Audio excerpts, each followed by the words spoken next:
Global infrastructure is crumbling this evening as the NintenByte Podcast continues its unprecedented rise. In cities across the globe, fans are rioting. The Pentagon has issued a statement describing the NintenByte Podcast network as a pixel-based prophecy. Some say the rise was foretold, others say it's just a really good podcast. We're talking twisted nipples, milk, and a sock puppet who doesn't talk. It's dangerous to go alone. Watch this. Welcome to the NintenByte Podcast, bitch.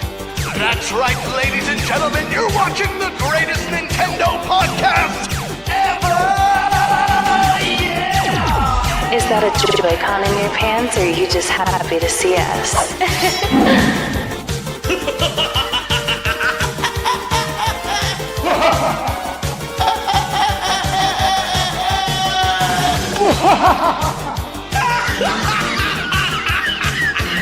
Shut up! Now feel the power. Everyone, do you feel that? Oh my god, I feel it! I feel it too, Gamer. What is it? It's the power of our podcast. I feel it! This is rad, NintenByte. So rad. Power.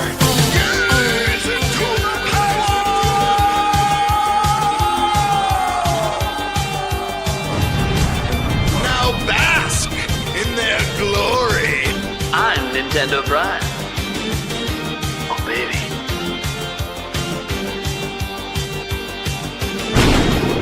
I'm Thunderstash.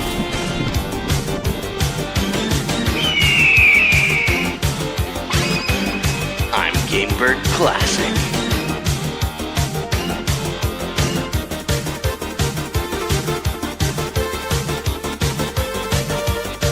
NintenByte rules. Let's rock.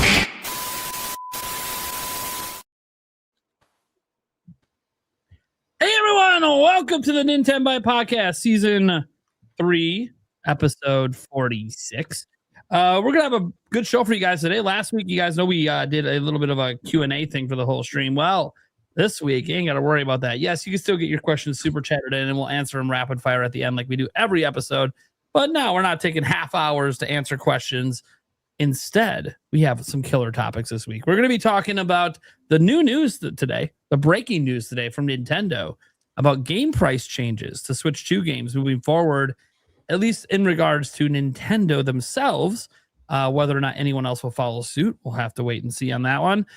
We also have, I guess, our first quote-unquote legit rumor. It's a rumor, so is it really legit till it happens? About a direct of some type happening next month. So we'll talk a little bit about that. We have Bloomberg, had to get the negative headline of the week out there for Nintendo, talking about the 30% reduction in manufacturing. We'll talk about that as well. And a little bit of a dealer's choice. There's a couple ideas floating there. I don't know what's going to happen because it's a dealer's choice. Whoever chooses that one, they choose the topic. So let's go around the room, though, and introduce our guests. We have Tiger Time is here. Hello, how's it going, guys? Great to be back, as always. Excited to talk tonight. Yeah. Nice. We got Deacon Sandstorm McDowell. It's the Sandman. Good night. Just you're going to sleep out instantly. No, what if there's just left? The Sandman. Good night, Click. Come back. It's not a joke. He literally just dipped out. What the fuck?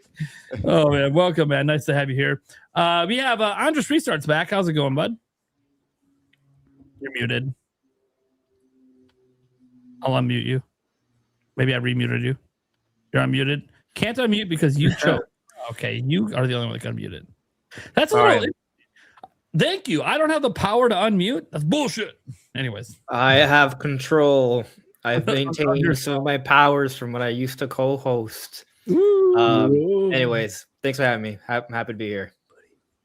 Nice. Happy to have you here too. We have our sock puppet / Spice Lord, Eric Moore is here. Hello, everyone. Hell yeah. We have the Gamebird Classic in the house. The legend. What is up, everyone? Happy to be here. Another Wednesday. Let's kick some butt. Let's talk some games. Hell yeah. And then we got Thunderstash Gaming, whose body is ready. Always. Yeah, happy to be here. Busy week. A lot of games coming out this week. If you haven't noticed, it's insane right now. The amount. Dude. My review pipeline is very, very heavy right now. So limited sleep. I was up to like 3:30 getting my Mega Man Star Force review Nice. in line by the 8 a.m. embargo, and then we got 2 more embargoes tomorrow morning. Yeah. Are you reviewing? Are you doing Midnight Walk? Midnight Walk and Bridge Okay. of Spirits. Okay. Yeah. Those are the 2 tomorrow. Yeah. I don't have Ken. I have Midnight Walk. I have a video going up for it tomorrow, guys. It's not a review. I don't do reviews. At least outside of the podcast. But it is a video about it and my thoughts on the game. So it's like a review, but it's not because it's a sponsored spot. But it's good. I had a good time with the game. So, and I liked that it was short. I didn't expect to like beat the game. I just had to make like a dedicated video. I'm like, I'm not gonna beat the game. Then I kept playing, and 5 hours went by, and I was done. And I'm like, dude, I just beat the game. I didn't actually mean to do that. Huh. That's something I like about it too. We need more games like that. Yeah. It was For like sure. I was just planning to play it for like an hour just to get some footage, and I'm like, I'm kind of having fun. I'm just gonna play because I feel like playing, and then I beat it. I'm like, oh well, geez. Yes, that's my most recent beat game, guys. Is Midnight Walk. Nice. I did not expect that. But it was good. It was fun. So look forward to Stash's review tomorrow. My video, obviously, guys, it's a sponsored video. If you're looking for any critiques or criticisms, you're not going to see that in the sponsored video. That's just not the way those go. That's why I don't call it a review. It's weird because they're holding me to the review embargo, but I'm not reviewing. It's weird. Don't ask me. What I will say, though, the fact that I'm doing a paid video, guys, pay attention to the videos that you guys watch out there. Because this does happen in the content creator space where people are paid and they do paid reviews. Don't listen to people that review games, but it's sponsored and paid for. Don't do that. It's a conflict of interest. To be fair, I did review, but you guys already know this. I reviewed the Disney Afternoon Collection, and I did get paid by Disney. It was a deal with Disney. However, I mean, give me a break, bro. These games came out in the NES era. I've been playing them my whole life. Your opinions weren't going to change today. Those games, your opinions were locked in for those a long time ago. Those games have been on my shelf. Like literally, I've owned DuckTales since 1989. So I mean, come on. Clearly, I love the games. Yeah. Obviously, guys, I'm making a general stance. There's always exceptions, but general stance, don't trust reviews for new games and technically it's a game that came out last year, but whatever, new enough. By the way, people get paid. The fact that I'm getting paid, and I told them they wanted me to use the word review, and I said no. Pretty sure legally, like we have to let people know that it is a paid sponsor, right? Yep. Like there's a button that we have to click to let people know. Yeah, and you have to put it in the video and in the description, or both, or one or the other. I can't remember. I do both. I do both. Yeah. So I mean, people should know. So like they should. Yeah. But I do know. Hey, they should. But dude, think about all the things people should know. I say this. I've watched entire reviews where I didn't mention once in the review it was sponsored, and then I found it buried in the description. And I'm like, dude, come on. Come on, dude. This is a brand new game. You've never played this before. There's no fucking way this is an honest review. And here's what sucks is because like you can get paid. Like I got paid for Midnight Watch. It's not a review. I have a lot of positive things to say about it, but I have that to say anyways.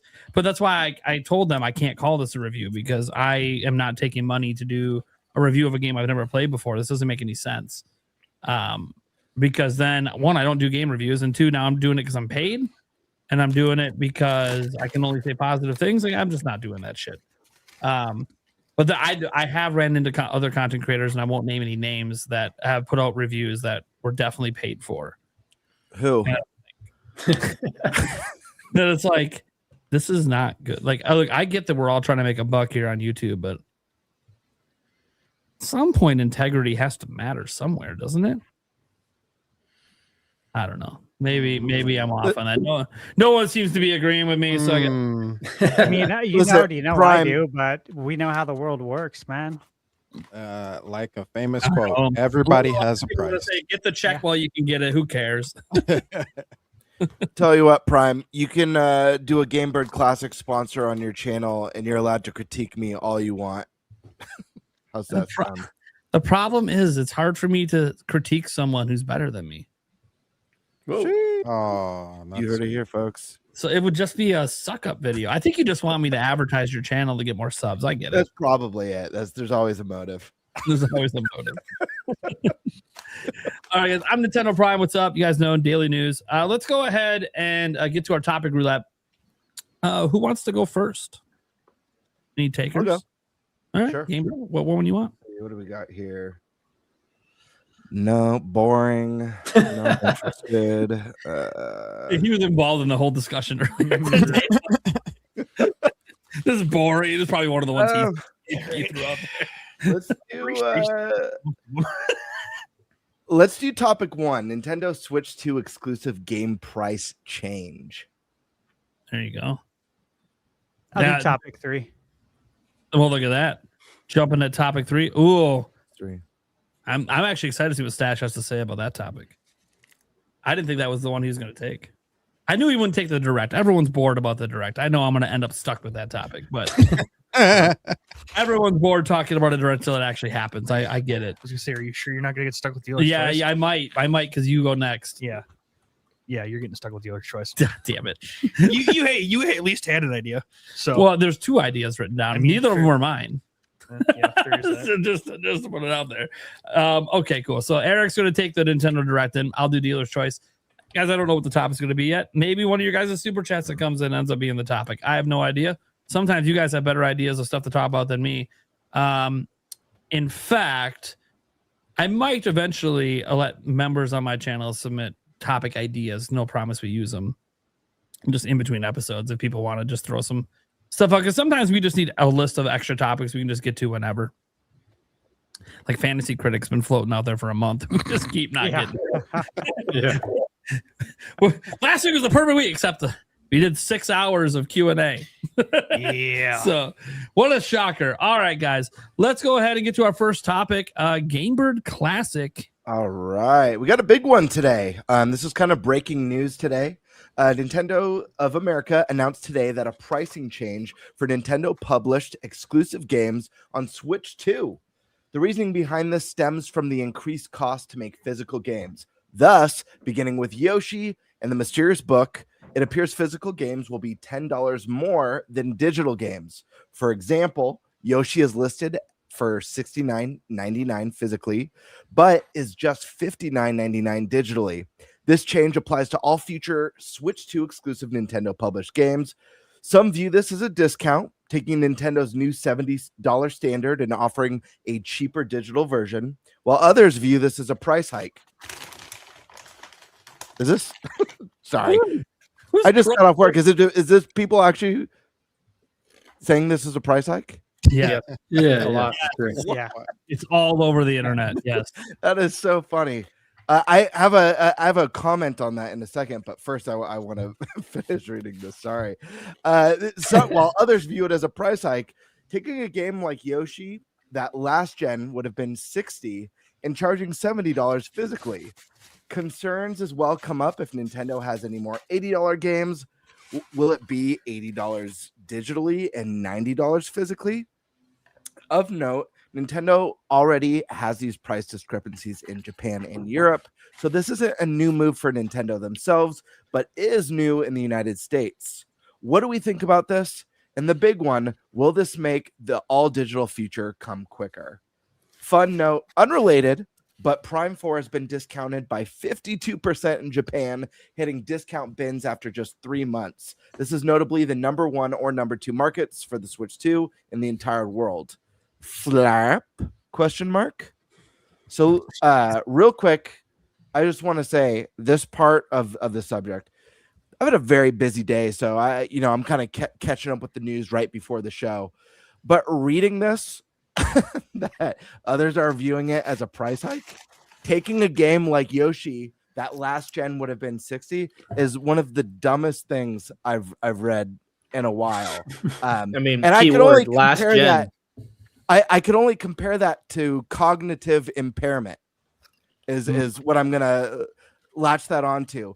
Difficulty with thinking skills, difficulty with reasoning, difficulty with understanding.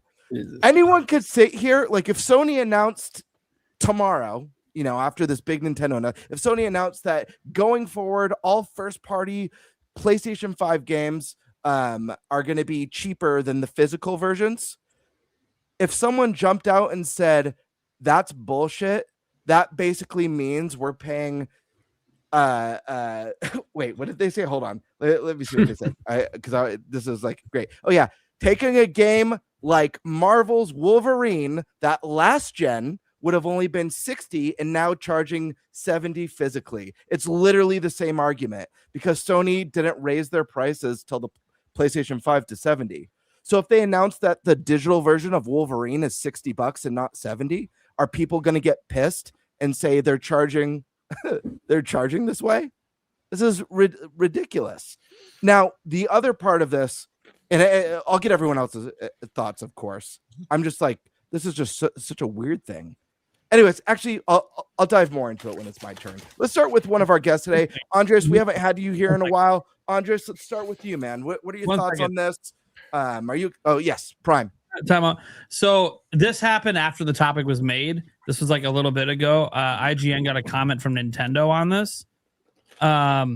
And basically they were, asking about that whole thing we just talked about. Sounds ridiculous. The increase in price, right? Like increasing price points.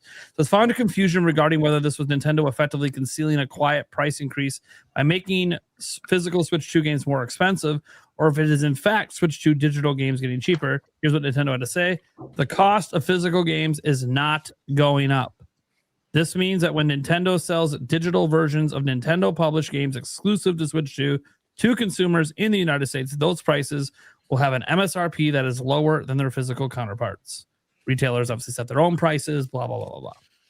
So all this tells me is that with no official announcement that they're going to be locking in games digitally at $70, with physical being the new $80 being the new standard, this is a self-inflicted mental breakdown over nothing that's been announced. Now, if they made this announcement and Nintendo announced that, like, going forward, Switch 2 games digitally are $70 and the physical are 80, okay, you could be upset about that because they're making 80 kind of the new standard, but nothing of that exists. This hasn't even gone into effect yet. The only example we have is an example of a game that got cheaper digitally with the announcement. This is literally mental.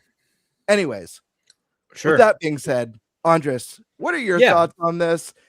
Good, bad, exciting, and touch on the Metroid Prime big discount. So I find it fascinating that, of course, people chose to look at this in the most negative way possible. Nintendo saved money, and now that, how dare they? But that doesn't mean I think it's all good, just to be clear. I think it would be interesting if we could find like a comparable game to Yoshi already from Nintendo that would have also been priced at 70. I'm kind of having a hard time with thinking of one.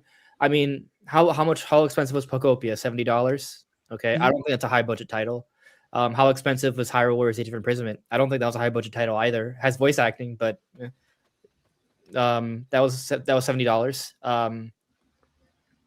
A lot of Switch 2 titles, or Switch 2 edition titles, they're 60 plus 20 or 60 plus 10.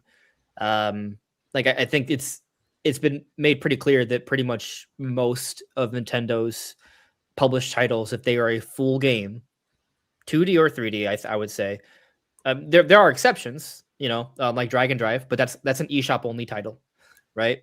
Would be 70. Like that is the standard price. Yeah, I think Kirby Air Riders kind of falls in line with what you're saying too. Like, thank you. That game easily could have been 60, but it's 70, right? So we don't have it. Like people are choosing to think that Yoshi is just like would have been cheaper, but like was Yoshi's Crafted World or Yoshi's Woolly World cheaper than $60 when they came out, or 50? I don't think we were at the 50. It was 60.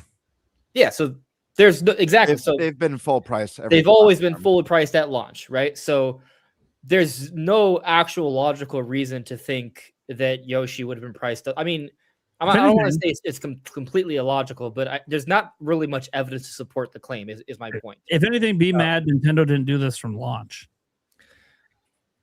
because like Mario Tennis would have been 60. So I do speculate that Nintendo had in mind of doing this from the beginning, because, but announcing it now later, it's a little bit more palatable for people, if that makes any sense. How so? Well, because imagine if Nintendo had gone with the strategy day one. If they had gone with the strategy day one, people would have looked at it as Nintendo increasing the price of physical as opposed to saving us on digital. Aren't they just saying that anyways? Yes, but the difference is they're changing it now. They went almost a year. So you're saying Nintendo's more nefarious? Huh? So you're saying Nintendo's more nefarious? They got us used to 70, so they could trick us into paying more for physical long haul. I don't think it's. I wouldn't use nefarious as the right word. I think it's just a calculated decision from a PR perspective. But it's a speculation. I can't say with certainty. What I can say is this though: Mario Kart World, interestingly, they sold it with the bundle, right at basically $50 equivalent, right? That's how most people bought it. The digital version. They sold the physical version for $80, and it was also a limited edition bundle. So that doesn't confirm the theory, but it does kind of fit in line with the strategy. So I just think it's interesting, and regardless of whether that was their intent or not, doing it now makes it a little bit easier for people to accept it. And even now, we still see people online trying to argue otherwise, right? That all said, I'm not here trying to say like this. I think this is all good. I think it is good that Nintendo's giving us options. I think it is good that digital is being cheaper. We've been arguing actually they should have been doing this for years because it is literally cheaper for them to put out digital. This is something that people have been asking for, not just with Nintendo, just in the gaming space in general for over a generation, a gaming generation. People have been complaining that digital costs way less. They don't have to deal with the retailers, the manufacturing, the shipping, any of that stuff. So that makes the price to sell the games less expensive than physical. So why do digital games cost the same price? This is literally giving millions of gamers something that they've been asking for over a generation. Yeah. What I do, I'm not like a real big stickler about physical. Like I buy digital games all the time. Usually for me, I'm like, well, I don't feel like going to the store, so I'll buy it digital. But I'll say, especially closer to launch, when I'm a little bit more into kind of like the console and like, for example, I'm actually glad I got the physical version of Requiem, even if it is a game key card, because I want to see that red card. I want to see that red case. Sure. It's a big moment that Resident Evil's back on Nintendo. I wanted to have the red case for Metroid Prime 4. I love that I have the red case for Donkey Kong Bonanza. And when 3D Mario comes out, the same thing. So I still want to get like some of those. But I do also think that by doing this, we've talked about this before, like that we've talked about Nintendo making digital games cheaper before. And we've also talked about how this would be a smart move to encourage people to buy digital even more, so get more accustomed to going more digital, leaning more in that direction, which I do think will accelerate what most of us acknowledge as an inevitability, not a desire, but an inevitability that the industry is going to go, if not entirely all digital, mostly all digital. Like this is going to push things more in that direction, which, I recognize is not the best thing in the world, but also realistically, I think that's kind of what's going to happen. On the flip side, though, there's multiple perspectives here. By charging physical at a premium, that in a way, it's like kind of like, oh, okay, well, if we're going to go through the lengths of, putting out physical things that they do cost us more, there is a greater price for that, if that makes any sense. But yeah, so it's nice that we're going to see some savings, but also, yeah, this is definitely going to be pushing things towards more digital, an all digital future down the road, or mostly digital future down the road. All right. And what about Prime? What about the Prime news? Major discounts. So this is an interesting thing because they've been doing this in Europe for a bit. This isn't new for Nintendo. They've been doing it in Nintendo of Europe. I think someone told me they do it in Japan as well, but I can't confirm. Nate, can I pause you real quick? Let me be more specific. I meant to ask Andres, Metroid Prime major discount. Thoughts on that as well? Oh man, I wasn't able to get away. I wasn't able to get away from it. I thought I avoided the conversation. That was not intentional, actually.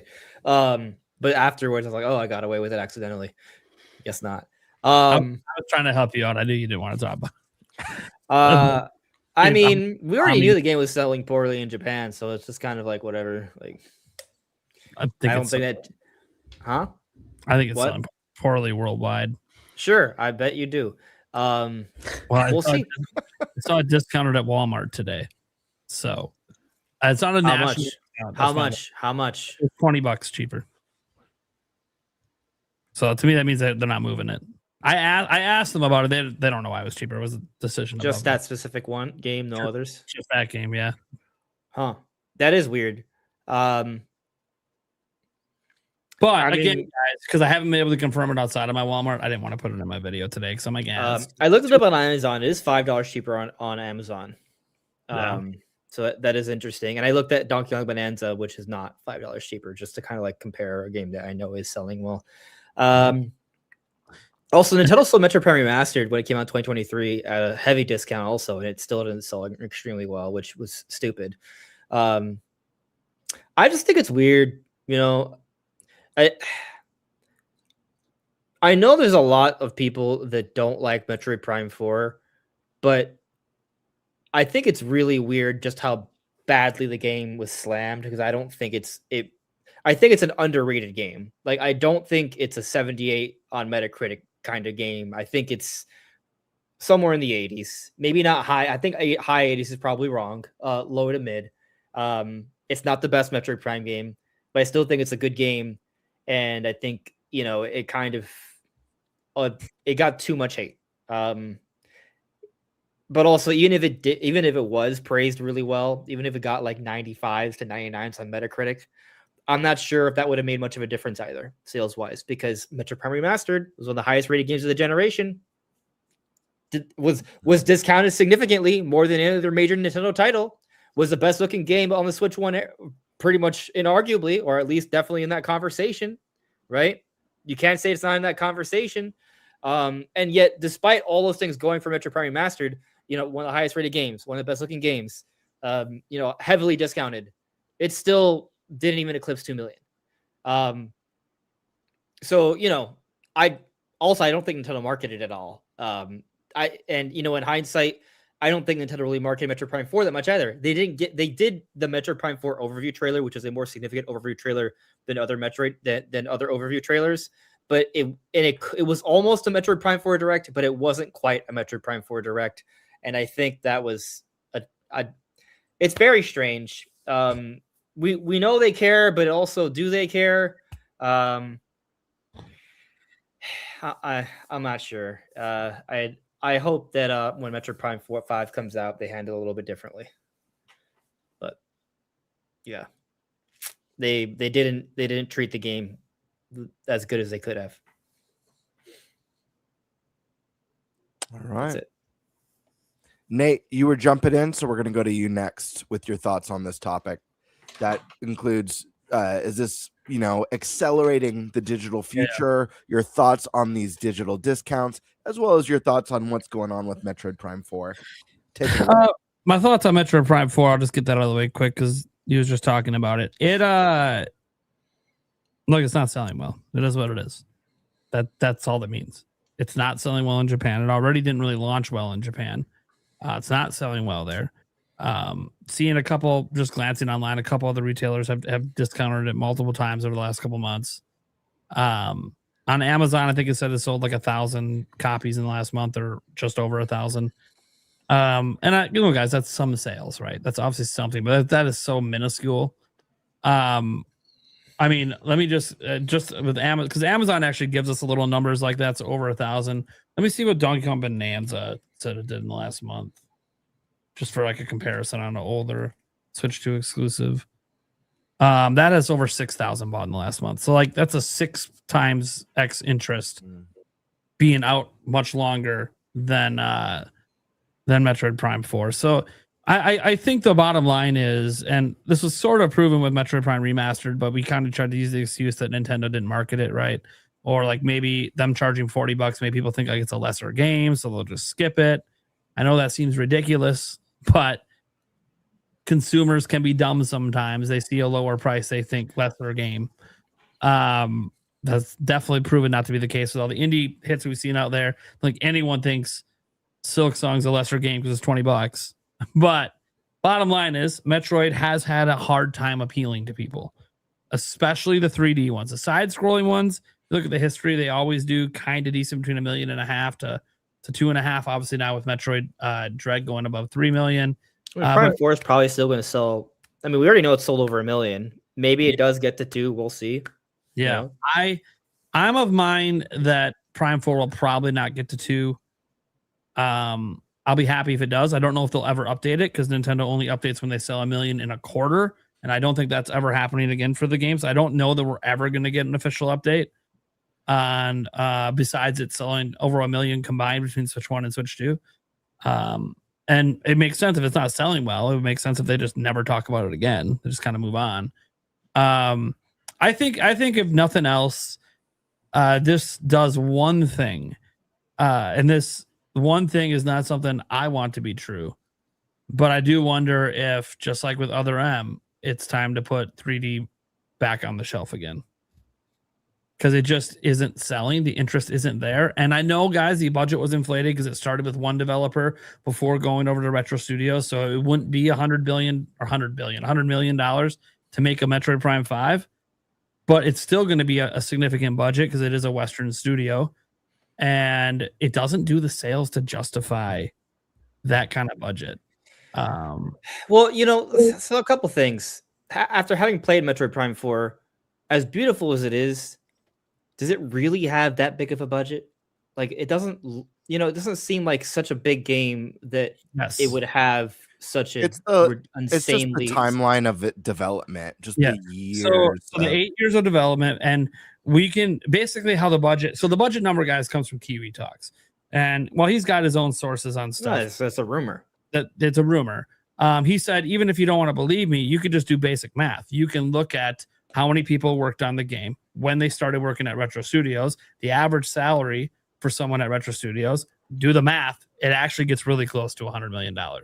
So, like, Nintendo spent a shitload to make this game.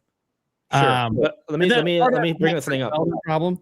I just want to know, part of that is a Western development problem. We just had a story from Jason Schreier that in the West, in the US and Canada, it's $300 million to make a AAA game minimum. So something I want to bring up, Retro Studios went years without even putting out a game. Still had people that were on payroll that whole time. Sure. No game came out then, right? So I think that should be taken into account here. And I also should say, while I think the knee-jerk reaction is to like, oh, pull it, never make it again.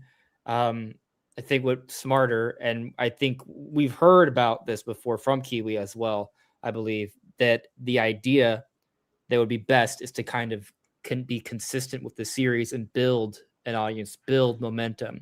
So I think the mistake would be to not make Metroid Prime 5, especially after taking so much time and money to build the team and get an engine together, a modern version of the engine to make this kind of game.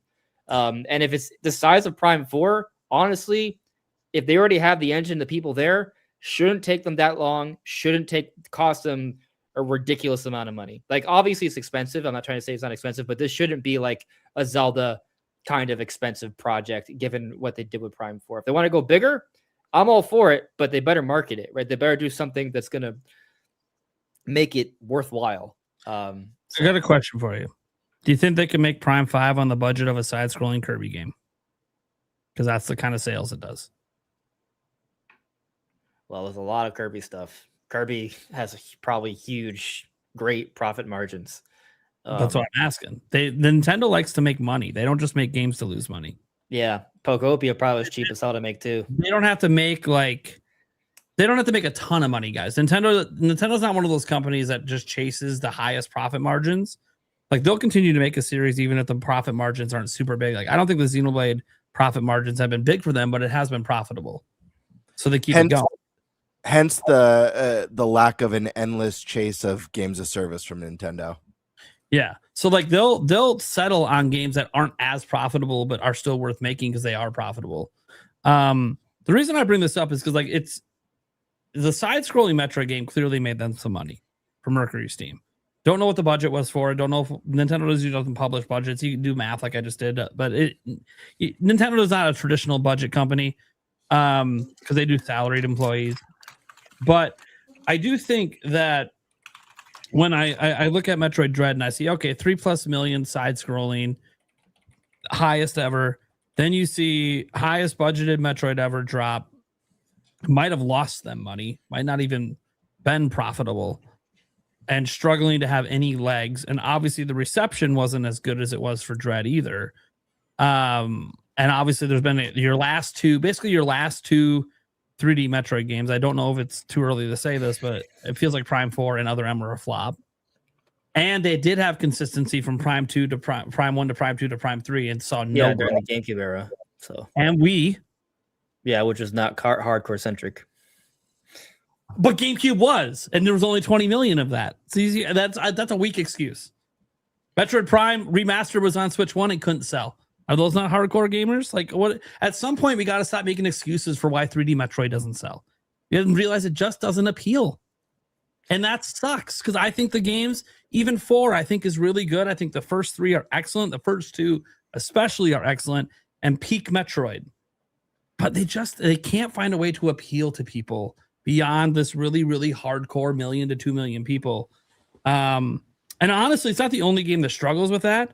Fire Emblem, Xenoblade, they don't get past 3 million usually. But they're a lot cheaper to make. Way different situation. And Fire Emblem almost got canceled. Remember, they had to publicly come out and say if Awakening doesn't sell well, we're done with it. And then Awakening went on to be the best-selling one. Yeah. So 3 houses. I want to point out, though, Samus Returns, the prior Mercury Steam Metroid title, had poor timing. As far as 3DS titles go, it was one of the most ambitious. Didn't get to 1 million. I wouldn't say ambitious. It's a remake. As far as 3DS titles go, it's still a remake. You're not going to get me with ambitious on a more than a remake, just for the record. Well, it has new areas, new content, new mechanics. But it is based upon a game that already exists. It wasn't a completely original idea. It was, by the way, it was a remake of a Game Boy game. Like, it effectively is a totally new game from a development perspective, but okay. All right. This was not a remaster, right? This was as far as remakes go, like this was a pretty. I know my issue isn't that it's not a good remake. It's you saying it's one of the most impressive. But it's beside. No, it's one of the most. What did you say? I said you said something about it being one of the most impressive 3DS games, and I'm like, no, it's not. Yes, it is. No. Are you serious? A remake. All right. Show of hands here. Is Metroid: Samus Returns not one of the more impressive 3DS titles? Is that am I the only crazy one here that thinks that? I think it's impressive. Yeah. All right, so 3 agree. What was the question? Is Metroid: Samus Returns one of the more impressive 3DS titles? Sure. Yeah, I think it looks great. So we have 4 people who agree, 5 people who agree. Eric doesn't know. He probably didn't play enough 3DS games to have an opinion. Right. I haven't played anyway. Regardless, the visuals look great. The 3D looks great. Yeah, looks great. And I really like the counter system that they added. It's cool. In that one. But I only bring it up, right? Because for the 3DS, it was a pretty good game. Did not sell well. But they come out 4 years later, put out Metroid Dread, best-selling Metroid to date. So, I don't know if Nintendo's going to think, hey, we should quit on Metroid Prime 4, especially after we already have the resources together to make another one. The funny thing is, you keep bringing up the side scrolling, and I said they should continue the side scrolling, and the sales tell them they should. Well, Samus Returns was not a reason to continue. Depends. It could have been still profitable, Andres. It wasn't that expensive to make. We also don't know, like, for example, Metroid Prime 4, if it gets past 2 million, right? If you account for Amiibo sales, the art book sales, is it really that far off from being profitable? So, we got to see. If it's close, I feel like Nintendo would think they can definitely make a more profitable Prime 4, with a much quicker turnaround. Prime 5 with a much quicker turnaround. So, all right. Well, this was my take. And my take is that Metroid Prime 4 is obviously not selling well. I don't think if it does cross 2 million, we'll never know because it'll never be updated. Because, again, they only update million sellers, not when it hits a new million, when they sell 1.25 million. That's Nintendo's very consistent about that.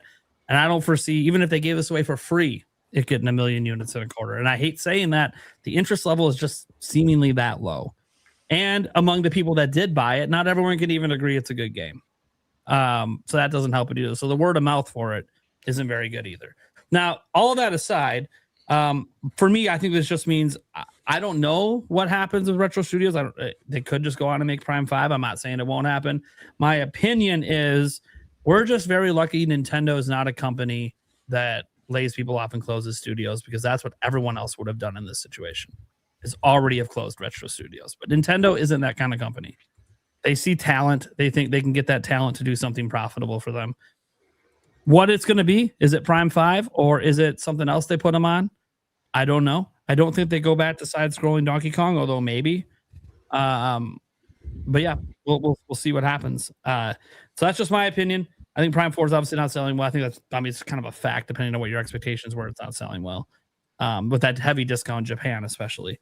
That said, setting Metroid aside, get into the bigger topic, because me and Andres Reeser have disagreed on Metroid for many years now. If you guys have listened to the old Nintendo Prime podcast and this one, we have very different viewpoints on Metroid. Not on how good it is, though. We actually always think it's really good. Besides Samus Returns, I think there's much more impressive 3DS games, but that's okay. That's not me trying to diss Samus Returns. It's me trying to mention that we forget how good the games were on 3DS. Like, holy shit. There were several original concepts that could only exist on 3DS that are fucking awesome. That said, when we talk about the overall topic of dealing with this game price discrepancy, obviously, guys, I'm biased towards looking at things in a positive light, because I like video games. To me, is all about fun. It's not about being pissed off all the time.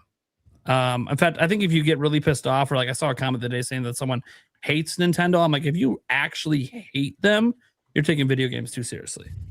Even the companies that I don't like their games, I don't hate them. Or I don't like some of the developers, I don't hate them. Like, hate's too strong for an entertainment medium. You can just dislike what's currently going on.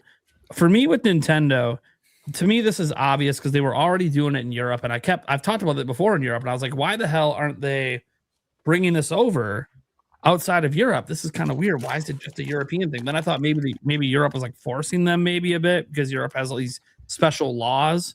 Example, one topic we're not talking about is the fact there's probably going to be a new revision for Switch 2 in 2027 that basically, in theory, should just be replacing the screws and replacing the glue on the battery. But who knows? They might time it with a Switch 2 Lite or something else. You never really know how they want to time the revision, but we know that's coming because the EU is forcing them to make sure the battery can be replaced by anyone with a screwdriver.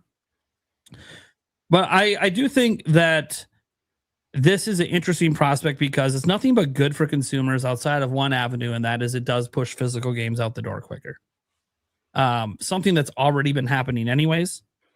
I went over the percentages in a live stream the other day, but this is just, I don't have the sources on my hand, but so off the top of my head, it was like 90-10, the overall industry is buying digital versus physical, and that includes mobile and PC, of course, which is all digital. Sony was like 80-20, Xbox was 95-5, and Nintendo Switch 2, as of the last financial report, was 63-37. So 63% of sales were digital, 37% were physical, and I'm assuming game key cards are part of that 37%. I have no idea, obviously, how they're counting game key cards. I assume they're counted as a physical sale because I know it counts as physical sales on all the charts, Circana, and everything else.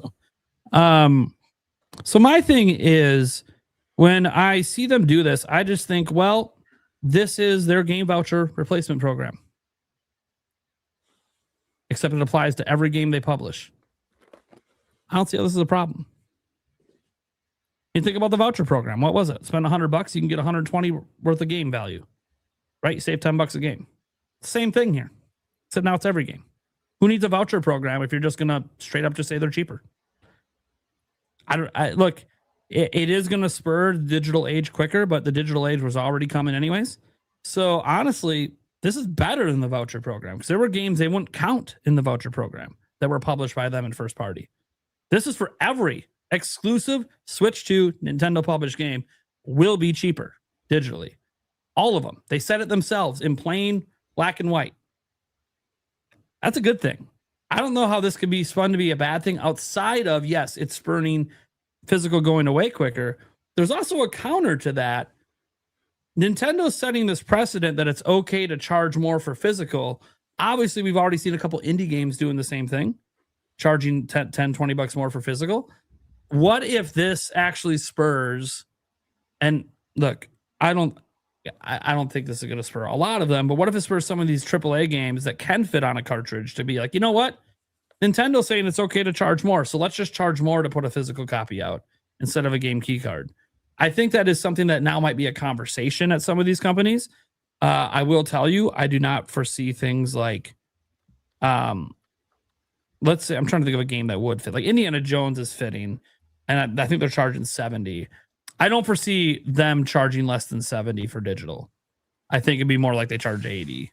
I don't think the question is, do we charge more for physical? I think the question is, do we charge more for, or do we charge less for digital? And I don't think that's I don't think any of the AAA companies are going to take it that way. I think for them, they're going to go, oh, we can increase physical price because it looks like a good deal digitally. So you think third parties are going to charge $80 for physical and $70 for digital? If it's a physical cartridge, not the ones already announced, guys. Like I used Indiana Jones already announced. That's already announced at $70. That's not changing. Interesting. I mean, we'll have to wait and see if that happens. I feel like that would be to the detriment of those parties. Well, yeah. AAA industry has not always been known to make the smartest consumer friendly decisions. I just think we have to leave. There is a price drop that has been announced, so I don't think, and I'm not saying you, Prime, but I think people need to not fixate on the price of physical went up. There is no announced increase in physical games today. There's announced decrease in digital. It's just like finding out if you've been charged the same price for a screenshot as a framed photo, and then a company being like, you know what, we're going to charge you less for the screenshot. No one's going to sit around and be like, oh my gosh, the cost of framed photos just skyrocketed. I think that one thing to consider too that I haven't seen anyone really talk about, and this is probably just because most people talking about it are American based and don't know how it works in Europe. There are many instances where because the digital price has been cheaper than physical for Nintendo published games there for a bit, where the retailers actually price match the digital. And this is why Nintendo is coming out, and when people say what's the MSRP, well, the MSRP is whatever the retailer says. If the retailer decides to price match, Nintendo's not going to stop them. You're just eating to the retailer margin. You're not eating into Nintendo's money, so they don't care. So in Europe, there's been many times you've been able to get Mario Kart World for the same price they charge digitally, which is cheaper. Retail, there's actually that benefit as well. Where retail, if you think Nintendo's standard pricing is now $70, there's a chance you might see some retail just drop games to $60 to match digital to push more units. So that's also a positive that could come out of this, is that technically it could lead to retail just taking less margins. I don't know if you'll see that necessarily at like a GameStop where they need those margins, but your big boxes, your Best Buys, your Walmarts, Targets, where they don't necessarily make a ton of money off the margins on games anyways. They just want you in the store so you buy other stuff. they might be willing to knock down the prices or price match digital. Because you got to remember, when people don't think that's possible, dude, Walmart all of last generation was charging $10 less on launch day for games on Nintendo Switch. So they were already doing it the entire generation. So if Walmart thinks this is an advantage they could have again to price match digital, they might just launch the games in their store at that price.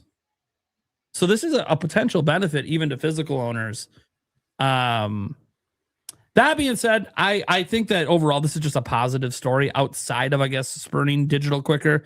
But since all of us think that's inevitable anyways, it's like, okay, well, at some point I gotta stop worrying about the inevitable. Like, it's not like the inevitable coming up ruins my life. There's a lot of inevitables out there. Like, the world's gonna end. I'm gonna die someday. That's an inevitable that maybe I could try to make it me not die in such a bad way. But video games going all digital, my life isn't that negatively impacted if that happens. It's not like a whole lot changes besides 30 years from now I might lose access to Breath of the Wild. All right. Well, I'm sure I'm playing something else by then. I hope. Or I'm dead. I don't know. Gotta remember, I'm an old man at that point. Can't even pretend I'm not. I'm 69. It's the best age. I'm good. I'm done. You're muted, Gamebird. I know. Just testing you. Want to make sure you're paying attention. Let's take it on down to the Sandstorm. What are we thinking, man? How we feel about this? Metroid Prime, are we accelerating the digital future? And how do you feel about this new announcement about digital games costing less than physical?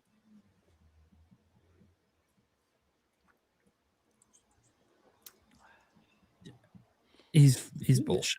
Get the fuck out of here. His mouth moving too fast. Or he's not. Yeah. No. Am I good now? Am I good? Yeah, you got it. It did look like you were faking.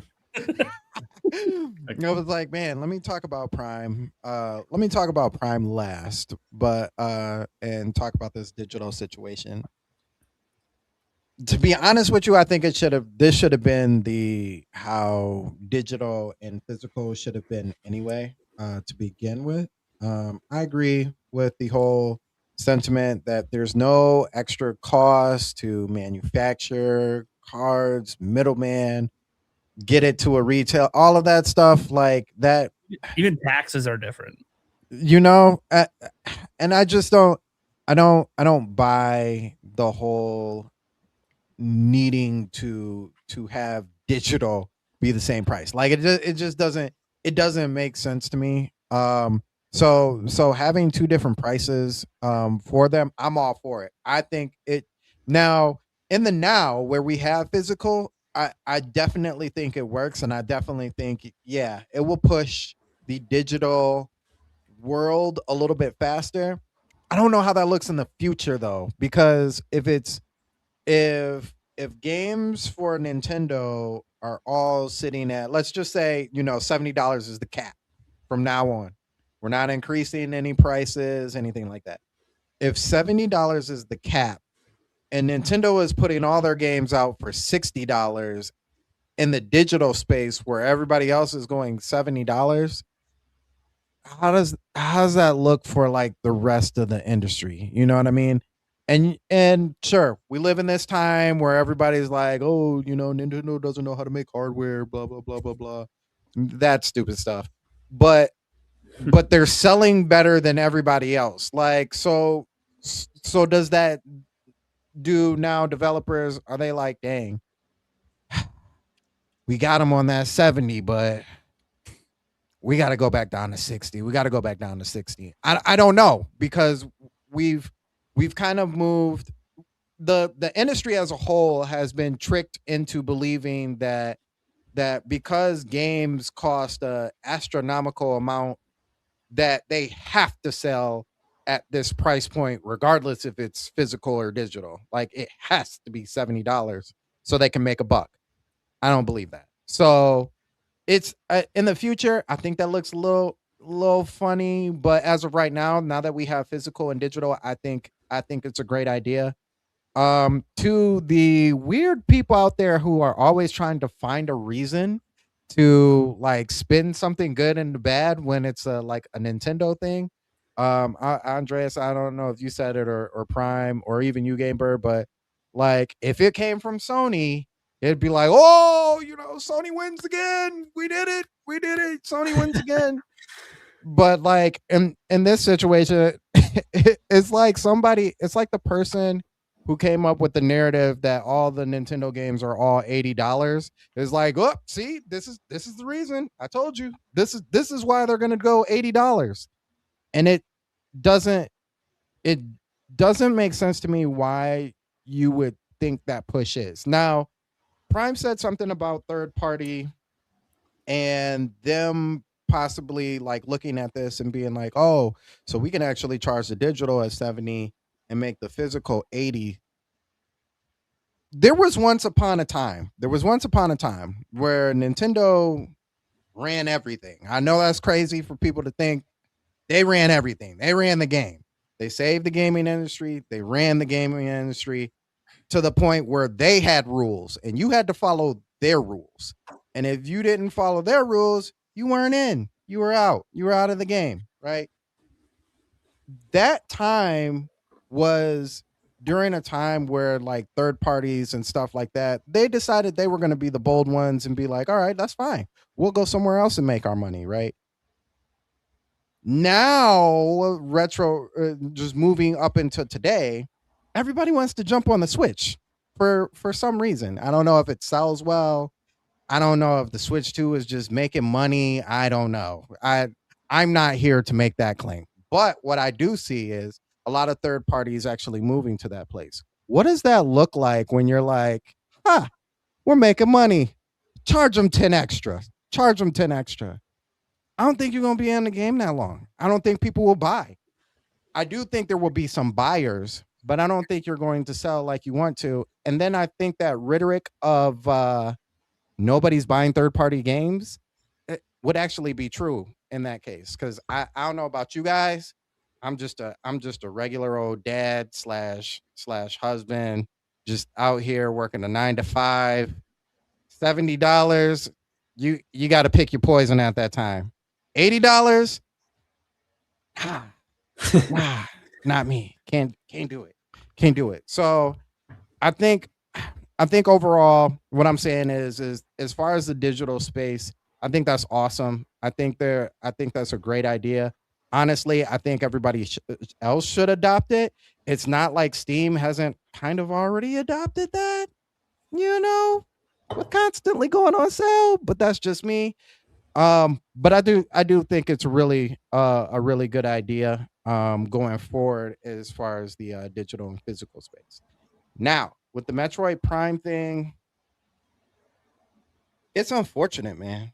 It's really unfortunate.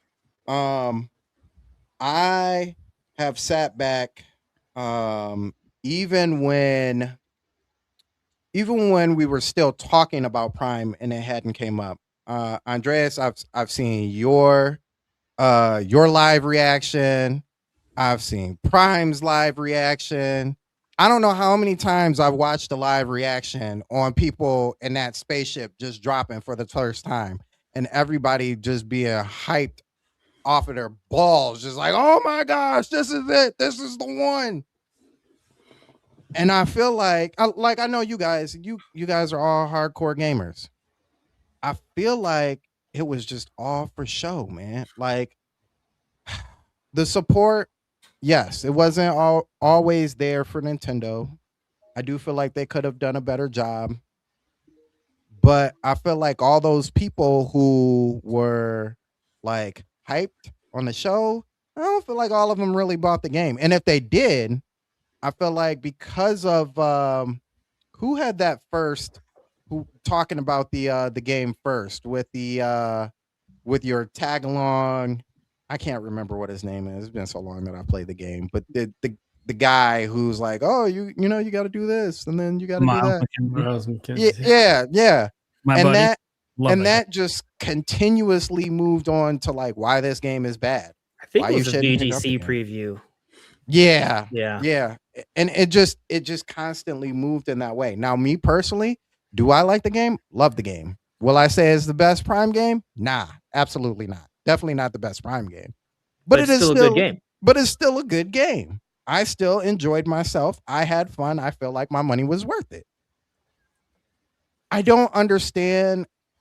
And it's unfortunate that it was Prime, right? But I don't understand why there are so many people who are like deep into having first person shooters, but then turn around and don't buy first person shooters. Like it's weird to me, especially if you're on the Nintendo side, right? So if you are into Call of Duty, all this other stuff, and this provides you with puzzles and everything. I don't understand why it didn't sell well. Japan, I understand. They don't like those kind of games. It's been that way for a while. It, I don't think they like first person shooters like overall. Just saying. But the rest of the world, like I'm not understanding it. And like I said, it's unfortunate that it hasn't sold as well yet. Do I think it could have a resurgence? Possibly. Nintendo could do plenty of things to build up resurgence.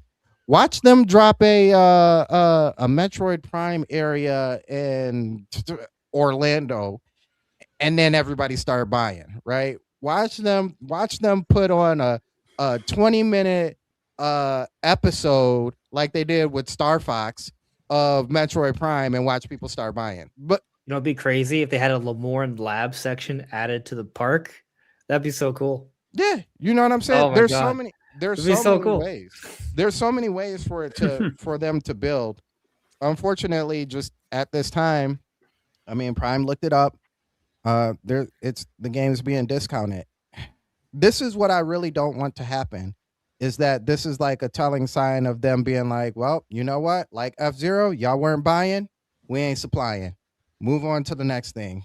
We'll have Samus show up and Smash, give her just dues, and outside of that, y'all ain't getting no love. But the side scroller did good, right? Or Metroid 5 did good. So maybe they just leave it to 5.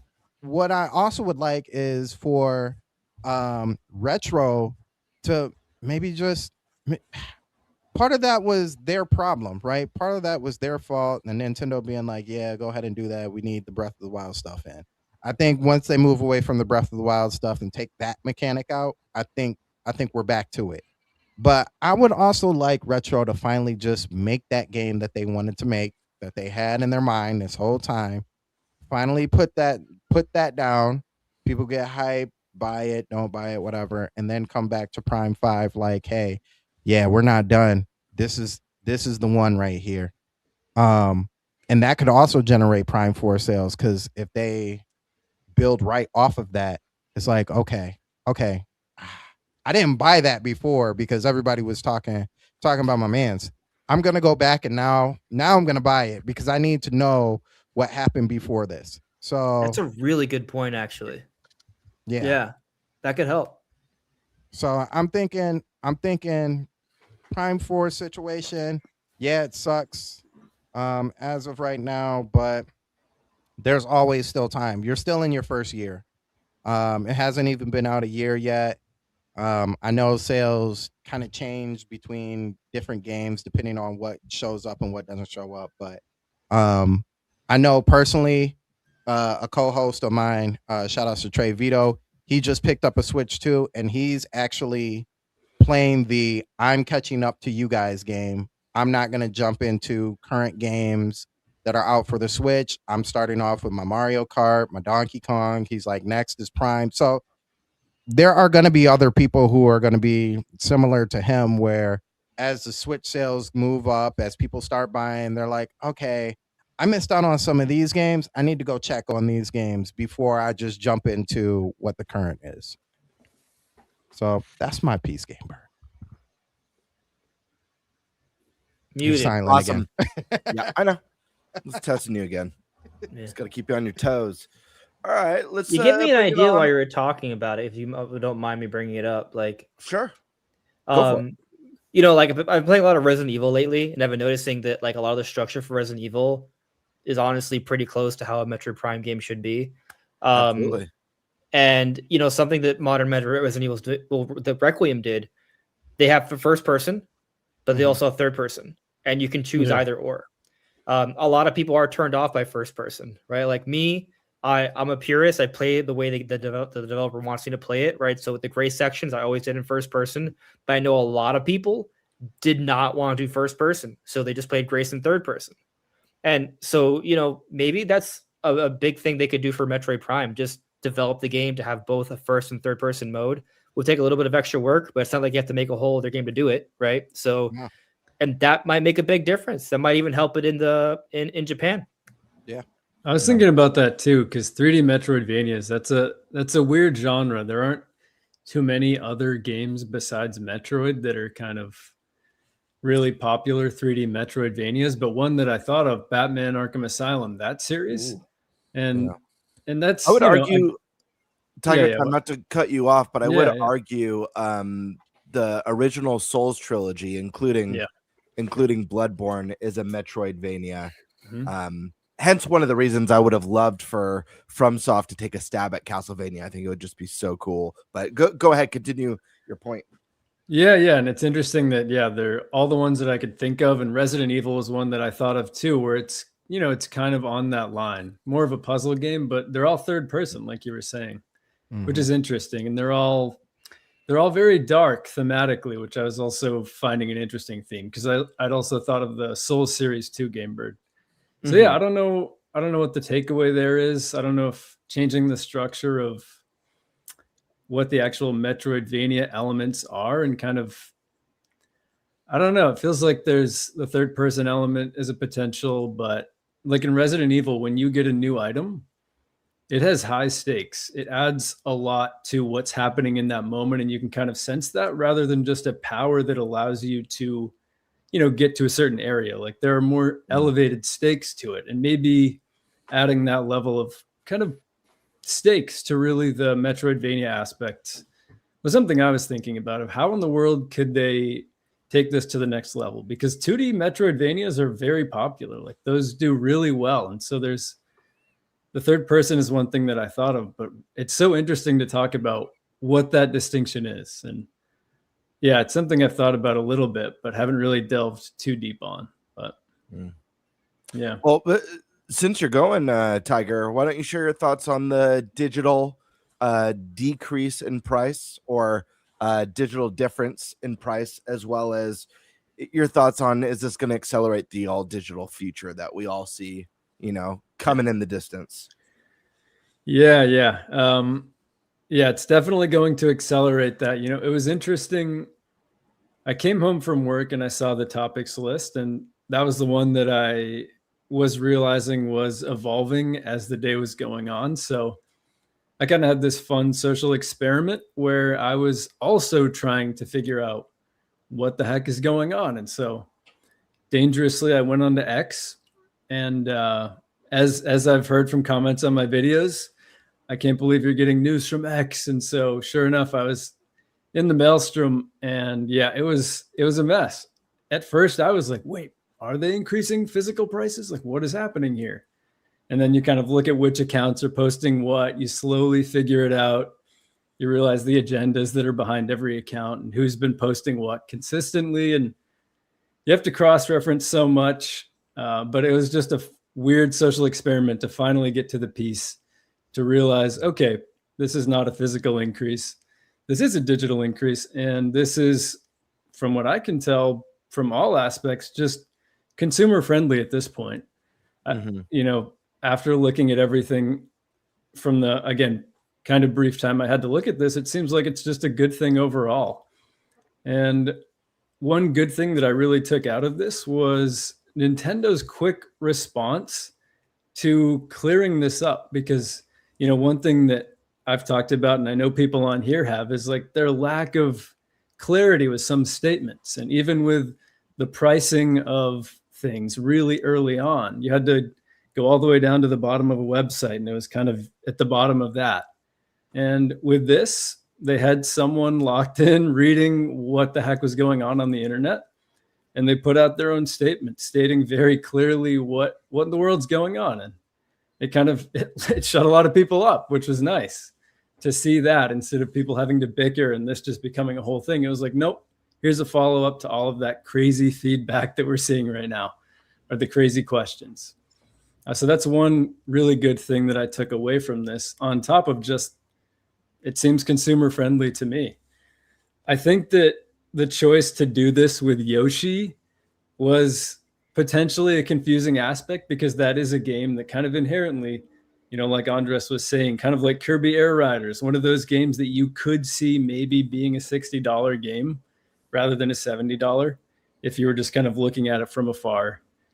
And I think that people maybe saw the EU price and saw the digital EU price and were like, oh, Yoshi's going to release at $60. But them waiting to release the NA price, again, it was sort of a communication error, but the way they've gone about this has been so much better than anything in the past, and that gives me hope that they're ready to spit truths when people are trying to spit non-truths, which was encouraging because so much unnecessary discourse happens, as we all know here. Absolutely. So that was great to see. But yeah, I think it's a really great thing. I remember the first game actually that I bought digital was Batman Arkham Asylum when I was a little guy. And I remember thinking it was strange that it was the same price. Like even back then it was like, this is weird. How is this? Why is this happening? It feels like it should be more. I don't know. So I love that. Why is this happening? I love that. Yeah, that was my first question. It was also my mom's credit card, which I did not realize, but I later asked why that was happening too. I guess she asked me why that was happening, but yeah, it was even back then though, there was something intuitively where you're kind of like, oh, why? It feels like this should be different. And like you said, Gamebird, people have been looking for this for a while. So I feel like no matter how many, this is one of those things, there have been multiple things with Nintendo now where it's almost interesting and fun for me now to see how it's going to be spun. It's kind of, it's an interesting mental exercise to see how people are going to spin this in some crazy way. Not to give this person too much attention, but I do find it fascinating, the conversation surrounding Nintendine, because whenever Nintendo does something good or whenever there's like good sales, I think people are curious. Okay, I wonder how Nintendine is going to spin this into Nintendo was screwed and a terrible company. Yeah, it's interesting.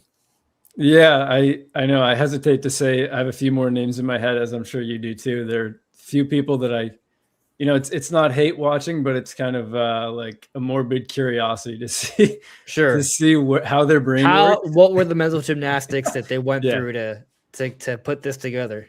Yeah, exactly. So I've just kind of turned something fun, turned it into something fun. But yeah, that's awesome. I'm sure you guys all read this issue of Game World Secrets Weekly. Yeah. Oh yeah. Scary times out there. I'm a subscriber, all right. I read through every issue. Yeah. But yeah, that's in terms of the pricing, that's pretty much my thoughts. Overall, good thing. Awesome. Really curious as well to see. I almost feel like there's going to be another controversy when there's a game like Mario Kart World where suddenly everyone sees an $80 amount and it's like, oh, but they said physical. I'm sure that's going to be a whole thing. It's going to happen. Yeah. Yeah. Like 3D Mario, probably. Zelda or Mario. Yeah. Both of them. Exactly. Yeah. So that'll be another thing, I'm sure. But it's that variable pricing for you, right? That's it. The only other games that I think might hit the $80 would be at a new Animal Crossing and a new Smash Brothers. Right. Pokemon Winds and Waves is all actually maybe those. Like basically, if Nintendo thinks they could sell 20+ million copies, 8-0. Yeah, and then there's going to be the following freak out. Yeah. But where if you're paying attention, it's sort of expected, really. But yeah. On Metroid Prime, that's again, I kind of what I was going to talk about was what I mentioned kind of organically there in terms of just, my first thoughts when I saw that were obviously disappointment, but just trying to think of what it is, just my brain curious why Right. 3D Metroidvanias, why this series hasn't caught on, because so many of us enjoy it. It always, reviews really well in Metroid Prime 4. As we've seen with Crimson Desert, not every 78 is, or whatever it is now, is created equally. I know that's true for a lot of us here. So Yeah. Definitely sad, but we I hope there's understand that another one. Requiem sold a little over close to 1 million, right? On Switch 2, Requiem. Requiem? Yeah. I don't know if I saw. I think we heard from Paul Gale that it at least sold 900,000 within like the first week or something.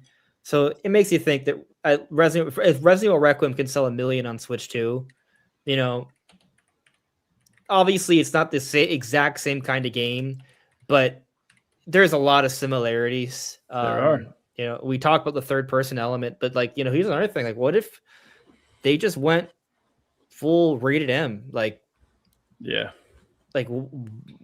Nintendo should do that, because I think most Metroid players would play it as a rated M title. Metroid rated M would be sick.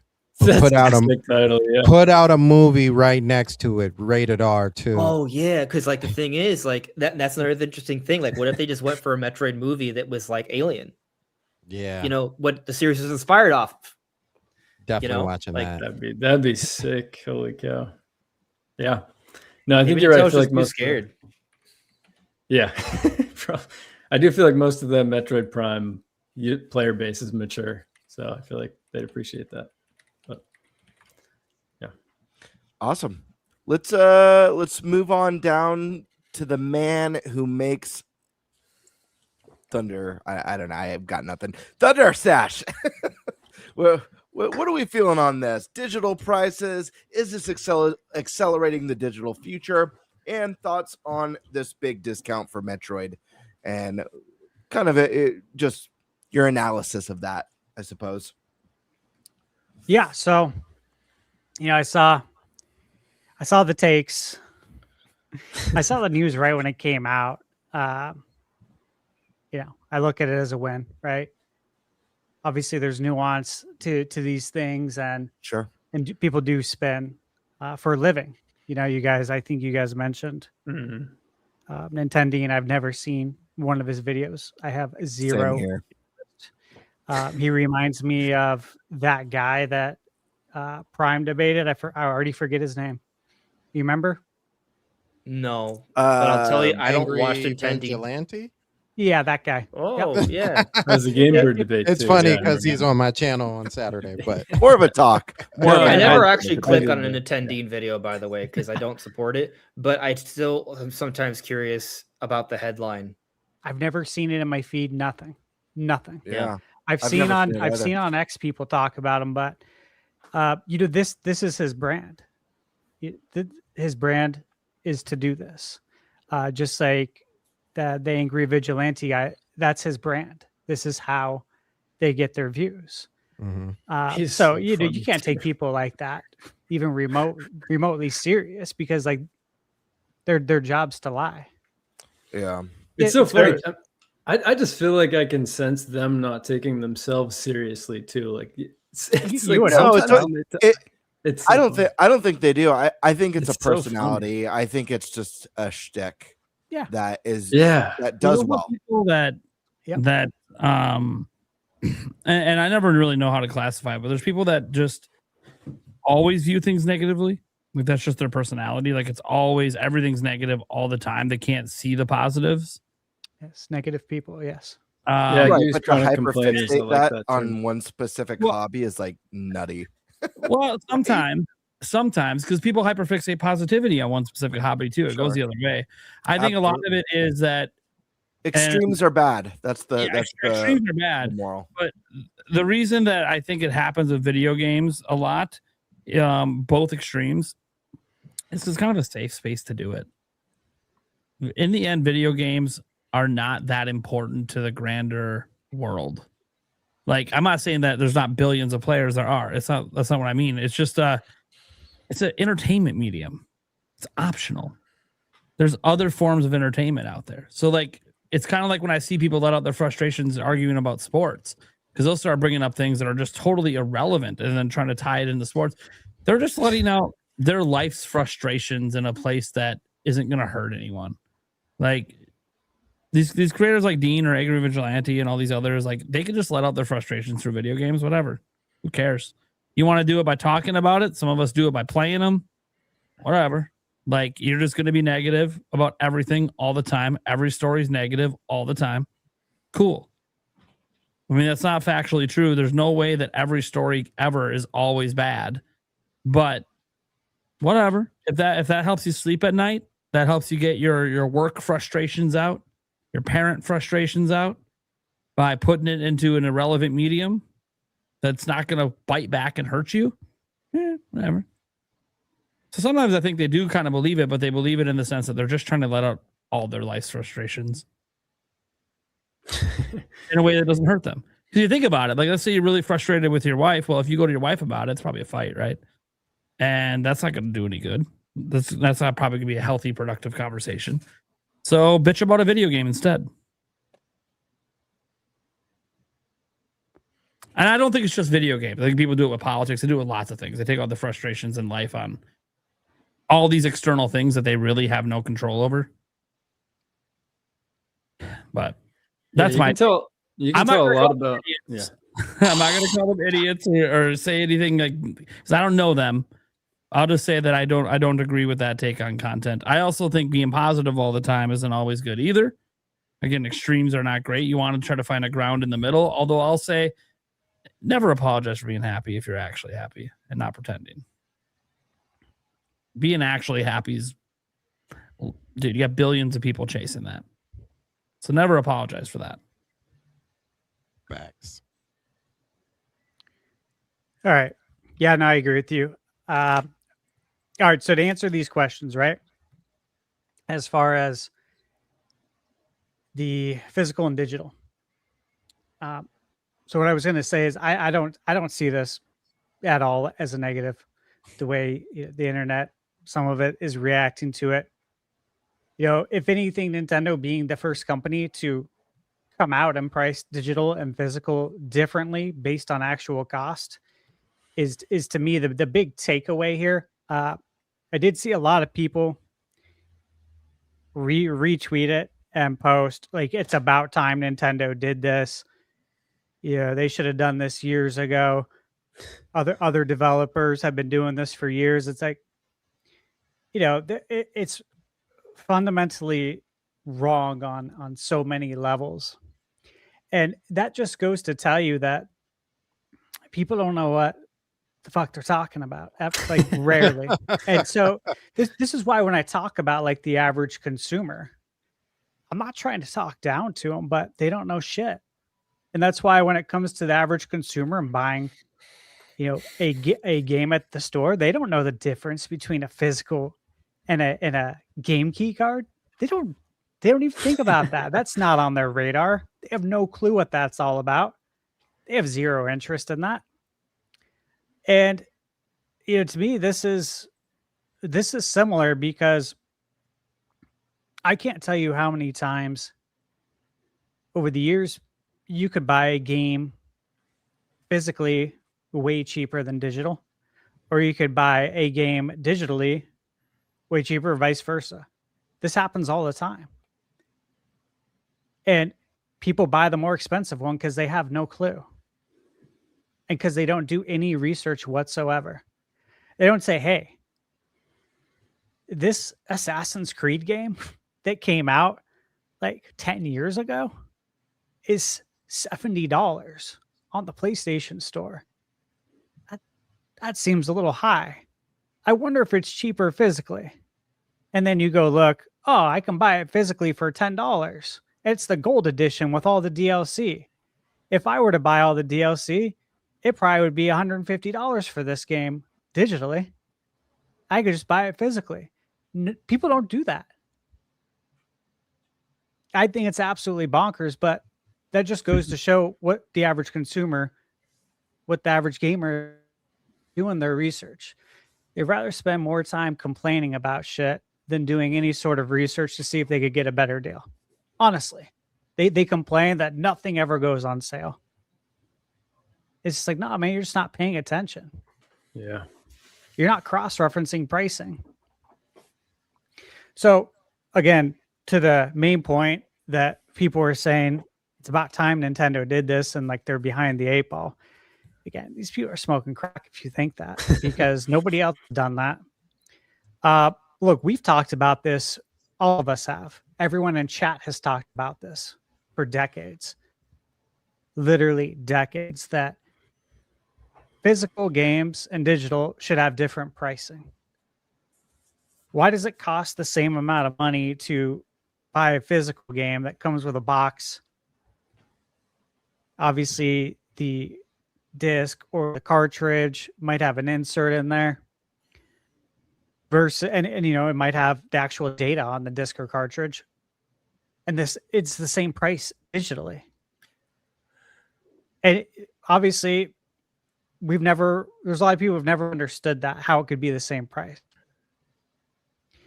And the digital should be cheaper in that sense. And so it's great that we're finally here. Nintendo did it. You know, I was asked earlier today if I thought that this would mean third parties will change course and start following this. My answer was no. I don't see why they changed their business model. Just because Nintendo's doing it doesn't mean you need to do it. You need to do what's best for your business. What's best for your business is getting the most amount of money out of the consumer. And so they will continue to release games as key cards. I said, I think what will be more interesting is the cartridge sizes. When a smaller cart comes out, and it might be already in production. Okay. We'll have to wait and see on that until we get there's that one something firm there. Yeah, that one indie game that recently announced a physical version, and I'm curious. PI. Yeah, I'm curious for someone to pop up on that cartridge quick to see if that was smaller. That's exactly what I said when I was talking to my friend. I was like, yep. So, you know, we got Mouse PI, Disney Afternoon Collection, and Bubsy 4D all coming out physical on cart between April and May. And I'll be curious to see if any of those 3 games have a different cartridge size once it's popped open, because Nintendo's not going to announce this in a press statement. This is something where we're going to have to find out for ourselves, unless it leaks out. So, bottom line there is that, guys, this is a win to me. You know, I've heard the takes that, you know, this is Nintendo's way of migrating people over to digital only, to the digital only future. And, you know, look, if that's what you think, that's fine. And if it is what Nintendo's doing, that's fine too. Look, Nintendo's at about a 50-50 split. Give or take. If you look at all the history, it's about 50-50 physical digital. I don't see Nintendo alienating physical at all. I think it is what they said in their statement, is that it costs more money to produce physical. That's why it's that price, and digital is this price, period. So you can look into it all you want, but I do think it's a waste of time to look into. It really is. You're not going to get the answer. So Nintendo's not going to come out and say one way or another if they have ulterior motives. That they have ulterior motives down the line to get you over to digital so they can squeeze more money out of you. I mean, you can think that all you want, but you just won't get the answer to it. So what's the point of discussing that part? And look, the reality is Sony, Microsoft, third parties, they all charge the same price for both, even though the physical clearly cost more to produce, or you can look at it as the digital cost less to produce, still the same price. Nintendo's just being more transparent about that. And yeah, I think it's funny how, again, people spin it, but people do this for a living with, again, as Nate mentioned, every topic under the sun. You know, there's other topics like again, politics. That people do this for a living, man. Sick, but it is what it is. So that's where I'm at there. I take this as a W. Now, as far as Metroid goes, right? Yeah, I have a lot on that. And so, Bird, you mentioned it went, what was it, 50% off in Japan? Is that right? Okay. This is something I brought up on the podcast last year several times. We all talked about the marketing stuff, how it wasn't really marketed. I spoke quite a bit about getting Metroid Prime 1 through 3 out. I do still think that will happen for Switch 2 edition with mouse Joy-Con controls, and I think that will eventually help to move some more titles of Prime 4. But that aside, one of the things I talked about is the genre. Nintendo has a very hard time conveying the messaging to gamers as to what this game is.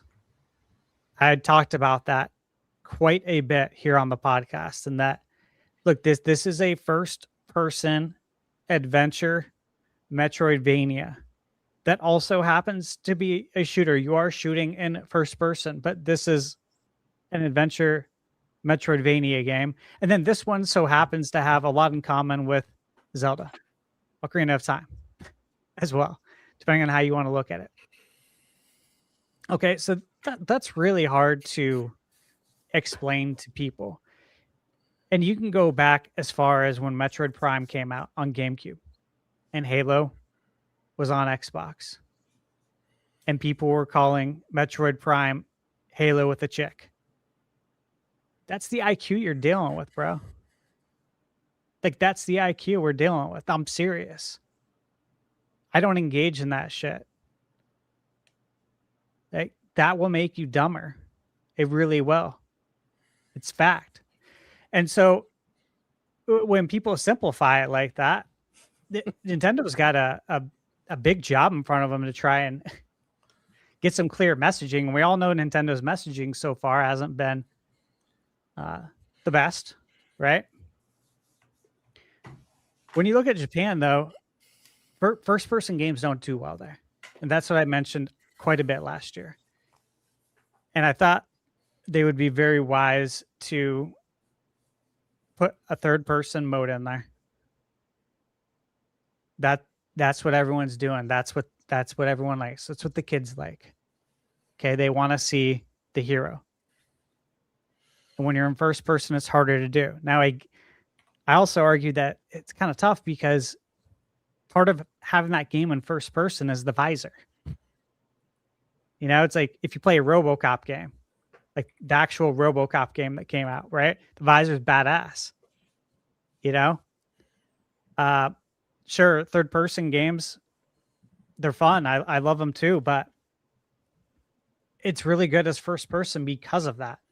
Andres, you mentioned Resident Evil, right? I've played all the Resident Evils right when they come out. I love them. Lifelong fan. I was there day one for the first-person games. Do they feel different? Yeah, they do. I played Resident Evil 9 the way the developer intended us to play it, with grace in first person. Even though, generally I prefer third person. I do, and I think a lot of people do.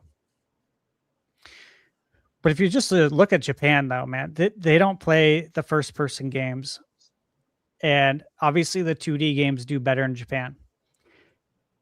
I think it'd be interesting for Nintendo to maybe look at a case study and ask Ubisoft for some data on it. They are pretty close with Ubisoft because you look at Avatar Frontier of Pandora, right? This game comes out, beautiful looking game, plays good. I enjoy it, but it's in first person, and it didn't sell well. And that IP is extremely expensive.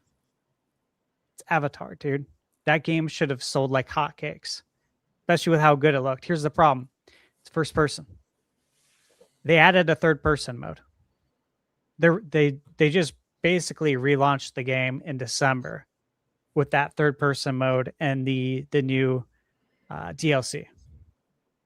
But they added the third person mode because people aren't buying these first person adventure games as much.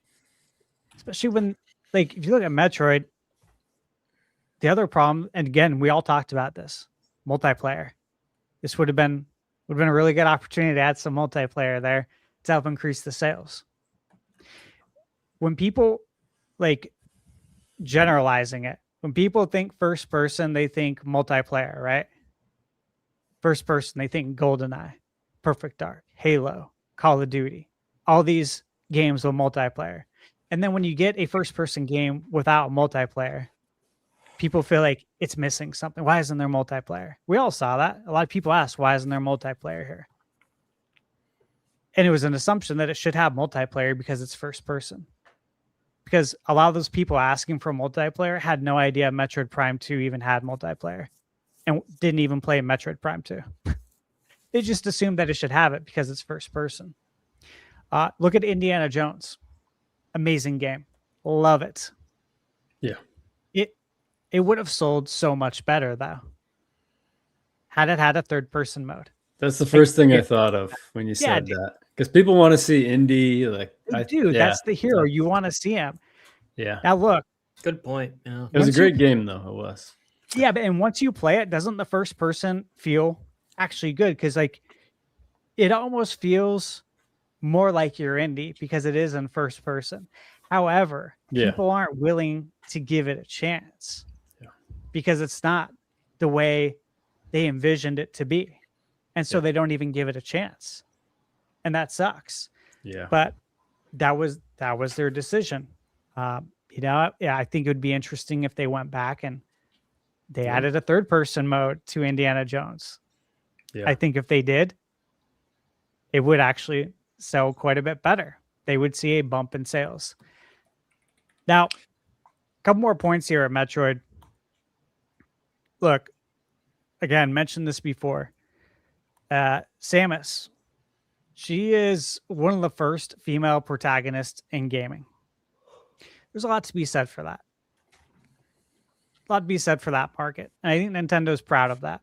You know, Metroid came out in 1986. And if you look at the longest running like female protagonist, I think the only one that really beats it is Miss Pac-Man. Depending on how you want to look at that. I don't know how active, I have a Miss Pac-Man arcade in the house. However, how active is that IP? When's the last time we got a new Miss Pac-Man game? You know what I'm saying? We get Pac-Man, we don't get Miss Pac-Man. So when you look at the longest running female protagonist, Nintendo owns that, and I think that's something they're probably proud of. Metroid co-authored the Metroidvania genre. And we've talked about this before, but not every game exists to get crazy sales. Games exist to build portfolios as well. And this is important to Nintendo's portfolio. It's darker. It's a more atmospheric game. It is a more hardcore gamer type of game for the mature. And I don't say that in the sense that teens can't play it or younger people. It's just that we grew up with this. So the folks that are older really enjoy Metroid. So yeah, this is part of like the brand diversity, I guess you could say. So as far as like if I am concerned about Prime not selling well, yeah, I'm really not. As far as I don't think Metroid is going anywhere. But I do think Prime? Nintendo has more plans for Metroid.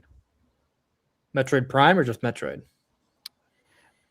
I mean, both. It's just, if we're talking Metroid, generalizing it, I don't think Metroid's going anywhere. I don't think this is the end of Prime. I think there's opportunity there.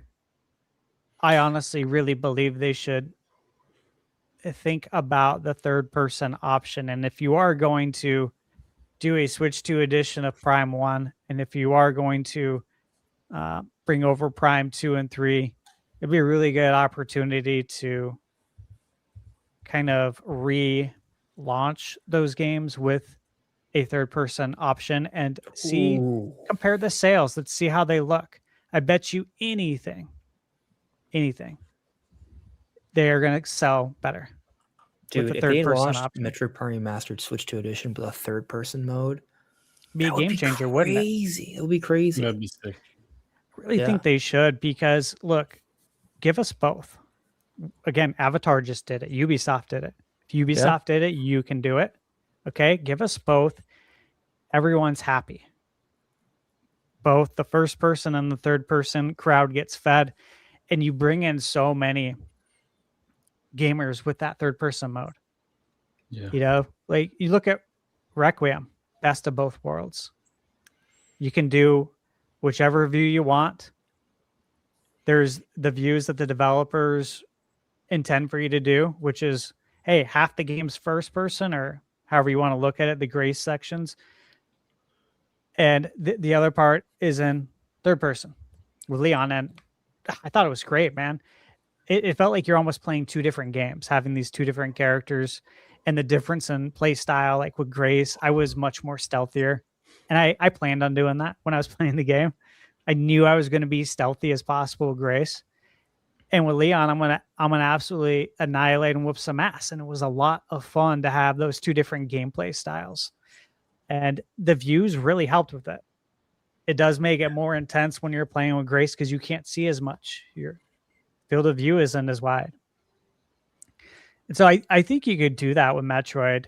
And look, we all know like the Nintendo cinematic universe and what's going on here. I do believe Metroid will be a part of that. I do. And again, it fills out their IP and their branding and their portfolio. And so all you need is a hit show. Honestly, all you need is a show, and all these games take off and just start selling like crazy. I mean, you look at the Fallout show. Again, I said this when Fallout Season 1 came out, that I expected Fallout 4 to get a PlayStation 5 and Xbox edition, and it did. And it sold like crazy because there was a want for it. And now here we are with Season 2. I said this last year that Fallout 4 would come out for Switch 2 to coincide with the finale of Season 2. That's exactly what happened. I said that probably a year in advance. Here we go, though. You could do the same thing with Metroid. So I do think there's bigger plans here. This is why I'm not concerned about Metroid. Slash the price, man. Get Prime off the shelf if that's what you need to do over in Japan. And Nate, you said you saw it for $50 here. That's great. If you need to get it off the store shelf, get it off the store shelf. But I'm not. Hey. I'm just not concerned with the sale price. I played Other M for $7. Yeah, dude. I remember when that went on sale, heavily clearanced. Yeah. If I mean, what's interesting is like we turn this into a big negative talking point for Metroid, right? I'm not, everyone, but like this stuff happens for PlayStation, Xbox all the time. Their games get discounted immediately across the board. Yep.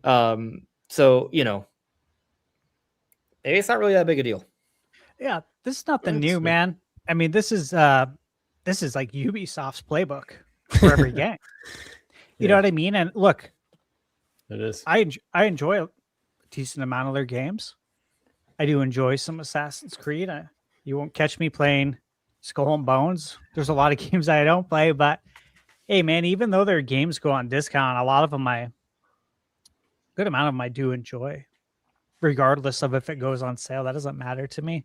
If anything, that's good for me because I'm now getting it cheaper. But again, to go back to that first point, man, people don't check the difference in price between physical and digital. I think we give the casual, the everyday consumer too much credit because they don't think like that. That's Todd. a good point. Yeah. Yeah. That's all I got. Awesome. Eric, Mr. Moore. Yeah. Mr. summoned. Moore. Yeah. Man, I don't. I think there's people out there that like to bitch just to bitch. So there's that. This, whether it's going to drive people more towards, digital, you're going to maybe drive. It's not going to affect a ton of people. You have people out there that are hardcore physical. They're going to still buy this physical because $10 difference is probably not going to, make that big of a difference to them. The ones that are going to maybe change are the ones that are sitting on the fence and they're like, okay, I can save myself $10 here. Do I want this game physically? No. So yeah, I'll buy the $60 one. It's not gonna, I don't think it's going to drive massive waves towards digital. If you're sitting there $20, $25 difference, then you might start pushing some people. But I think you're only getting the fence sitters. So, yeah, I mean, for me, it's not going to, it doesn't do much for me. I'm going to still buy what I want physically, buy what I want digitally. Yeah, that's just where I'm at. Metroid? I don't know. I have never played Metroid, so I don't really have much thoughts on that. You're the problem. Yep. Actually, What about- maybe you're the solution? I've probably asked you this before, but why? Why haven't you played Metroid? You don't know. I have other games. I just haven't had a chance to. I haven't really gotten into it. So I understand. That's fine. Yes. But is there something that they can maybe do for Metroid that make you like, you know what? I'm going to play it this time. I get rid of my backlog. They can magically That's innovation right there. But Nintendo used to come up with the technology just wipes your backlog. Backlog and be the only game that releases Right. in a 6-month period. Right. That might do it. Yeah. Hey, maybe that's the thing. Maybe that's why there's been no Nintendo Direct. They're gonna just not have games for 6 months soon, and they're gonna release Metroid Prime 5. That's their genius plan. There you go. It's a big holiday game. Yep. This year, yeah. Eric Moore just leaked it. That's it. Yep. Listen, I think a lot of you guys made some really great points today. I'm not going to dive too deep on the digital games costing less because I kind of, gave my thoughts at that right from the get-go, especially with some of the absurd takes that, like, guys, there is insane psychosis going around in the community right now. That's all I have to say about that. So, absolute insanity, and to just sit here and look at this as increased physical gaming is just nuts. I don't know what part of your ass you pulled that out of, but listen, it's one thing if that ends up being a thing, we start getting those $80 digital, $90 physical. Okay, then we could have that conversation. But literally, you're making up a panic, like a mental panic argument over something that does not exist currently. So that's my thoughts on that. As far as accelerating the all digital future, yeah, I mean, I do think that this will. Listen, the digital proposition for gamers now is really nice because based on what we're seeing, getting the game for less money, also getting to play it early. I'm the West Coast, I'm Pacific time. So if I buy a game digitally, like if I don't know, whatever game's coming out tomorrow, it's available to play in about an hour. If I pre-ordered something on the eShop right now, so you get to play it early, you get to pay it for less, and listen, physical collectors, I hear you. I'm a physical collector myself. I am very sad to see physical media go away. I love my collection. I love the games I've collected over the years. And I've talked about this ad nauseum on the podcast. I know Stash is in the same boat. It's inevitable. There's literally no stopping it. And the only people keeping physical alive is mostly our generation. It's the older gamers. It's the older moviegoers. Young kids, young gamers, people who are entering this hobby for the first time, they could give a rat's ass about physical. In fact, they look at it as an inconvenience. The fact that they don't have their entire library right at the touch of their finger, right there, boom, boom, bam.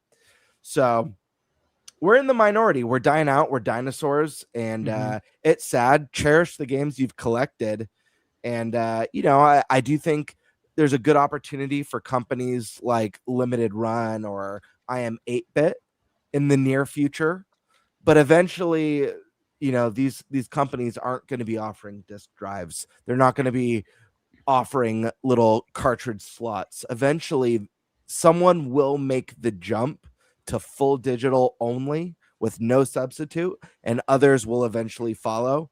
And the longer you take to start jumping into digital, the more likely you are to be left behind when that transition happens and your whole digital library is backwards compatible with new gen hardware, and everything that you've been collecting and putting on your shelves isn't.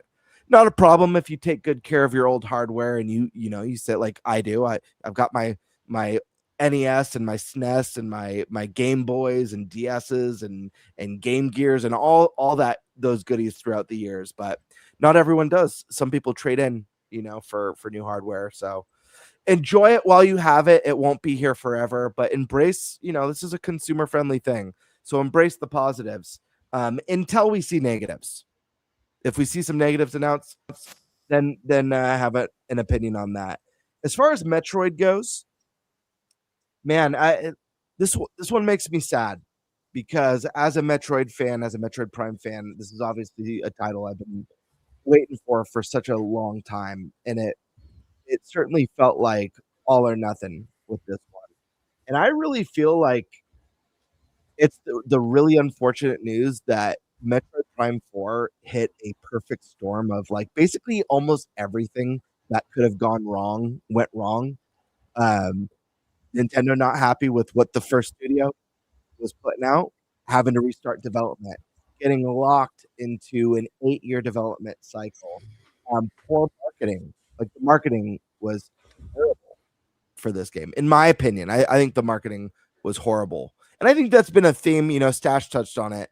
I mentioned this right from the announcement of Switch 2, that some of the messaging was really unclear and caused a lot of uproar that was really unnecessary if they had just gotten behind or in front of it right from the get-go.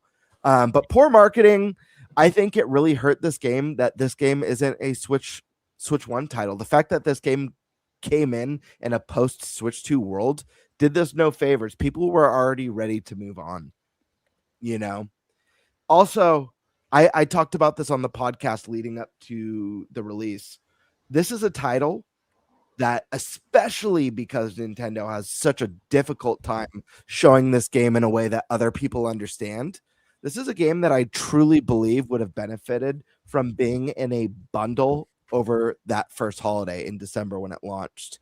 Because a lot of people would have looked at getting a Switch 2 edition of a game for $50, just like they got with Mario Kart. And if it's an available bundle, it's like, you know what?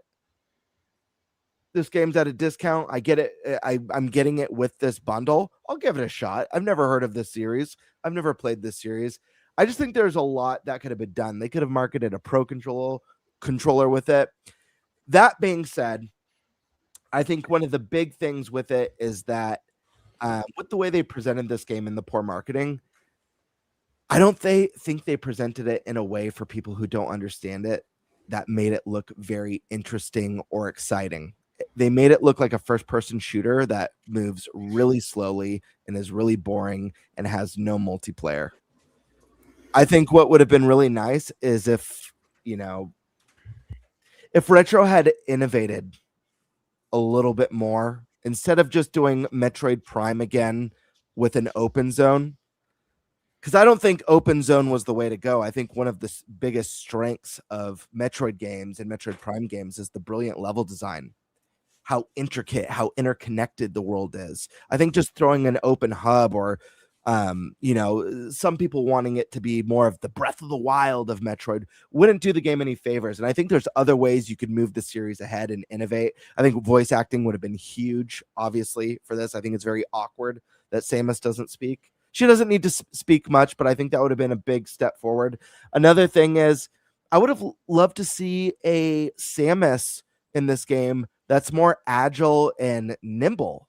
I think about Metroid Dread. I think about Samus Returns on the 3DS and how badass and nimble with that counter ability. Like, this is something that would have been sick. If Samus had a sick melee counterattack that pulled the camera into a third-person view where you see Samus doing these rad executions. And the game I think about, and I do understand what you guys are saying about making Prime third person or the option of it, and I do think that's really cool, but I think having more cinematic moments that pull you into that view would balance really well with this full first person. And I think making Samus faster, the game that comes to mind, or the series that comes to mind for me, is the modern Doom games. Doomslayer's fast. You are flying through these arenas and through these levels, doing melee attacks and doing quick, cool counters. Like, I want Samus to feel agile. I want to play, and I understand such a big part of Metroid Prime is the quiet and the isolation and the exploration and discovery. You don't have to lose that.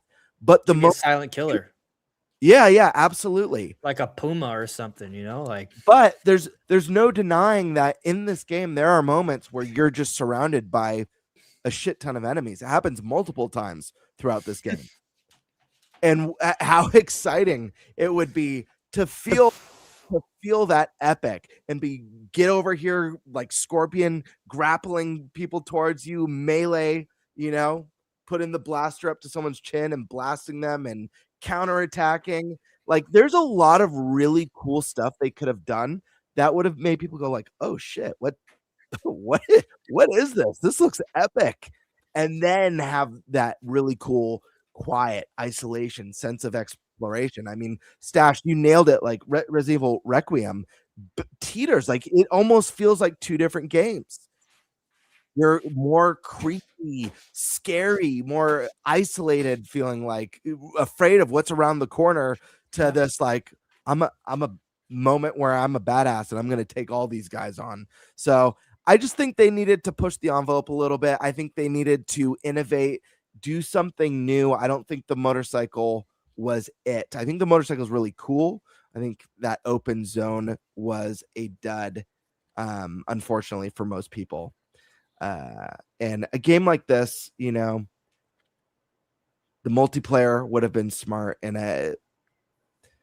I don't know. I feel like the messaging needs to be better. The marketing needs to be better. I think they need to innovate what it means, make a game that appeals maybe to a little bit wider of an audience, but still maintains the core roots of what makes Metroid special. And then, I don't know, man, bundle it, cinematic universe. I think that sort of stuff could only do good things for the series and for characters. Is this the end of Prime? I don't think so. But I think Retro or whoever will take the mantle at taking another stab at this really needs to revisit the drawing board and think about what made the first game so critically acclaimed and so great. But then how do we evolve this and take it to the next level and update it for a more modern audience or a new audience that's maybe Switch 2's your favorite, or your not favorite, first Nintendo console ever. So work to be done there, but those are my thoughts. So if you don't mind, I just want to kind of speak a little bit on this, and then I gotta leave. I got up in now less than 8 hours. But I mean, I feel like a lot of you guys like brought up some really good ideas around Metroid, so my brain's kind of like, thinking about it, turning about like what can Nintendo do to make sure Metroid Prime 5 finally gets it done. Right. And so I think they probably do got to go third person, but in the sense that it's optional. Don't get rid of first person. But here's the thing that would be very retro of them to do. You don't just make it like a tacked on third person. You make we look at how first person worked in Prime 4. There's honestly a lot of really cool things they do with that. They do the same thing with third person. They have the same level of attention to detail on both ends, which may seem like a lot of work, but that's the retro thing to do. Like, remember, like they would talk about how they would make sure all the textures were individually different in each room in Metroid Prime 1. They need to put that level of effort here. So make both modes amazing. And what that means is, Gamer, you brought it up, like having these interactions where Samus is grappling and playing around with the camera perspective. Maybe when you are playing in third person mode, there are going to be moments where you'll zoom into first person to blast the spacebar in the face right after you grapple it. But then vice versa, if you're in first person, as they already do with Metroid Prime 4, they find moments to put Samus in third person and show some cinematics. Vice versa, play around with the cinematics with both, so each mode teases the other, but have both as options. And that can appeal to a large audience. That's one thing. Another, I actually liked the openness, but I also agree that if they bring it back, they can, but it needs to be done in a way where it is still that interwoven world. That needs to be back. I think we can all agree on that. And maybe what they should do is not make as big of a game. And that may sound bad at first, but I think one of the strengths of Metroid is just making it feel like a really cool, awesome experience. Like, you look at Dread, you can beat that in one relatively long sitting if you really wanted to, if you know the game well. But it's so replayable. I think what they should actually do is make an 8 to 10 hour experience that's amazing, epic, polished, dense, and then just actually put more time into not putting in a fetch quest, but give us more reason to play it again. If you already went through all the trouble of having these two modes, first person and third person, encourage they try the other mode, but do like a new game plus with different challenges involved. Make it more fun to replay the game again. I think that would be better. And if they have to make a slightly smaller game to do it, I think it'll be fine because it's more replayable. Guess what? People are going to end up playing it for longer anyway if they're playing it for a second time. And then on top of that, you know what? Maybe, throw in some multiplayer. You find a way to include that on top of what I said, I think we are looking at a Metroid game that's going to sell 3+ million. So, that's just kind of how I think they would have to do it. Okay. Well, thank you, Andres, for being here. I really appreciate it, man. We'll get you back on again in the next rotation, I'm sure. Yeah, for sure, bro. All right, get some good sleep. All right. Good night, guys. Go, man.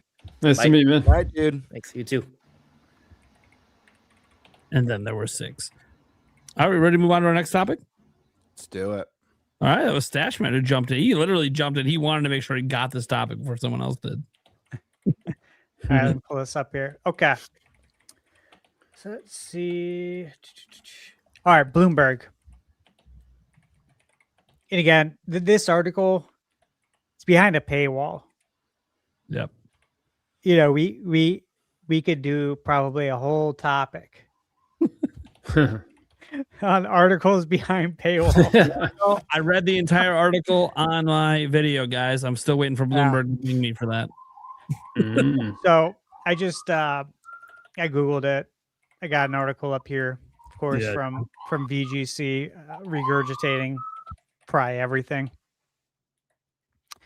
So Nintendo, they're reportedly cutting Switch 2 production this quarter because the U.S. demand has dipped. And I will just read this. According to sources speaking to Bloomberg, again, this has not been verified. Let me make that clear. Just Nintendo has not said this. This is from Bloomberg. They've been wrong in the past. Take that in consideration. The company plans to produce 4 million Switch 2s this console or this quarter instead of 6 million, which is what they originally planned to produce. The publication source also claimed this reduced output rate is set to continue into April. So it's going to continue 6 days from now. It'll still continue, which you would presume since this news just came out.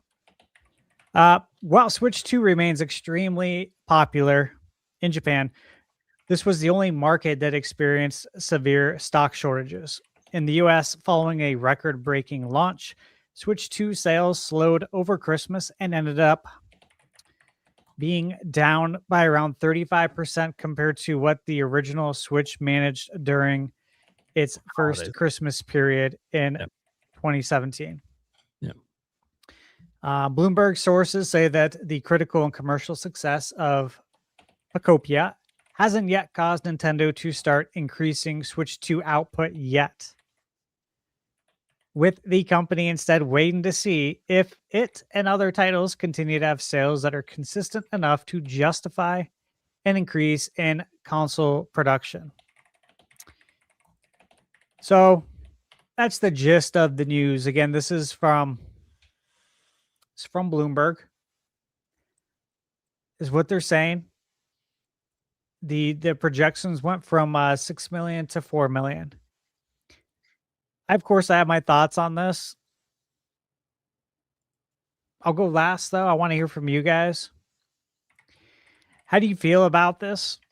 What are your thoughts? Do you have any concerns over this news from Bloomberg? Does this deeply concern you? I don't know about deeply. Sandstorm, let me hear from you first, man.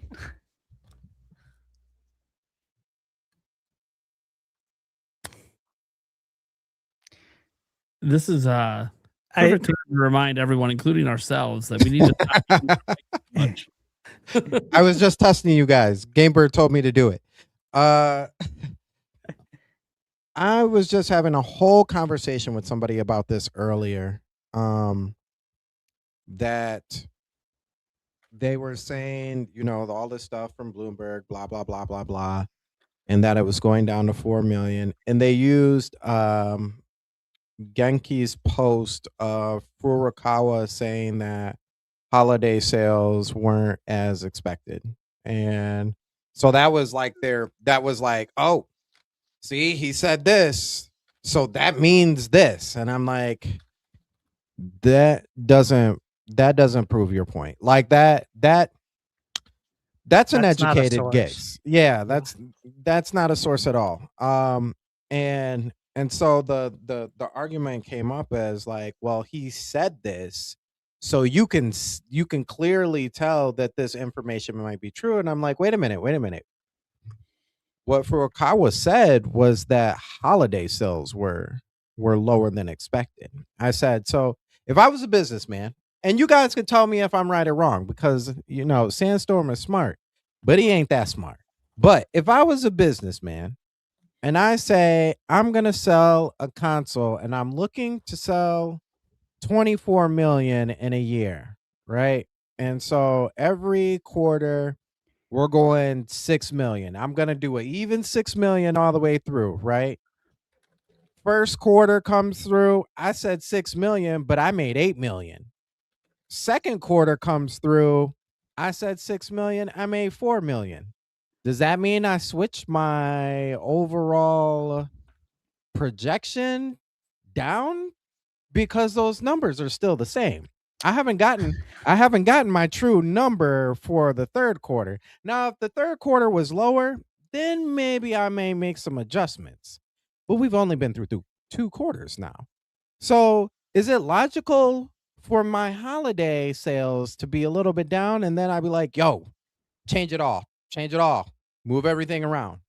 I think one thing, I've said this time and time again, and I don't know if it maybe, I don't know, maybe Americans don't really think about this, which makes sense because I feel like we pulse by during this time. But holiday season is, yes, a big time for people to buy items, electronics, and all the other stuff. But people forget there is another time of year where people impulse buy like crazy, and that is tax season.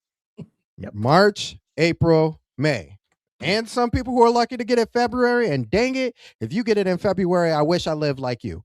But that is another time that people impulse buy. Now, the range is much wider, so you can't expect sales to be as high because people are buying everything out the wazoo at that point in time. But you're still getting a significant amount of sales during that time as well. Now at the end of the day, whether it's real, whether it's fake, really doesn't matter to me because I'm still gonna play the games. I already own the system, so it doesn't matter. I'm gonna play it, and if it turns out it can't be the Wii U 2 at this point because we're not even a year in and we're past 14 million sales. So we can't throw out that narrative. Yeah. But if it's at a point where it doesn't sell nearly as great as the original Switch, so what? I got all I at this point need is software. That's all you got to give to me, baby. All you need is software. Right. But like I said, there's not enough evidence here, especially with 17 million. I mean, that's still nothing to scoff at. At 17 million, and like you said, Stash, Bloomberg has gotten it wrong a lot of times, and even to the detriment of Nintendo themselves, because a lot of shareholders and stock and they believe it as to be, when they say reportedly, apparently that also means that it came directly from the source, I guess. But as soon as that is said, stock starts to shift and starts to move. And unfortunately, like, Nintendo hasn't said anything themselves, and stock already starts to move and shift. And I hate when that happens because I'm a stockholder in Nintendo. I own some stock in Nintendo, and y'all messing with my money. I'm just saying that. You guys are messing with my money. But overall, yeah, man, I'm not even worried about it. Listen. Think about this. When you have a company like Nintendo that has so many aces up their sleeves, for the last month, you can even say the last month, never ever have we had 5 weeks in a row of directs. Like 5 weeks in a row, boom, you get a direct. You want a direct boom, you get another direct. And those directs talked about movies. It talked about the indie worlds. It talked about third party. And it talked about one of the things that I never thought was going to happen, at least not anytime soon, but Pokemon finally coming out with Fire Red and Leaf Green, like, as actual games. I didn't think that was going to happen anytime soon, but that's an ace up the sleeve.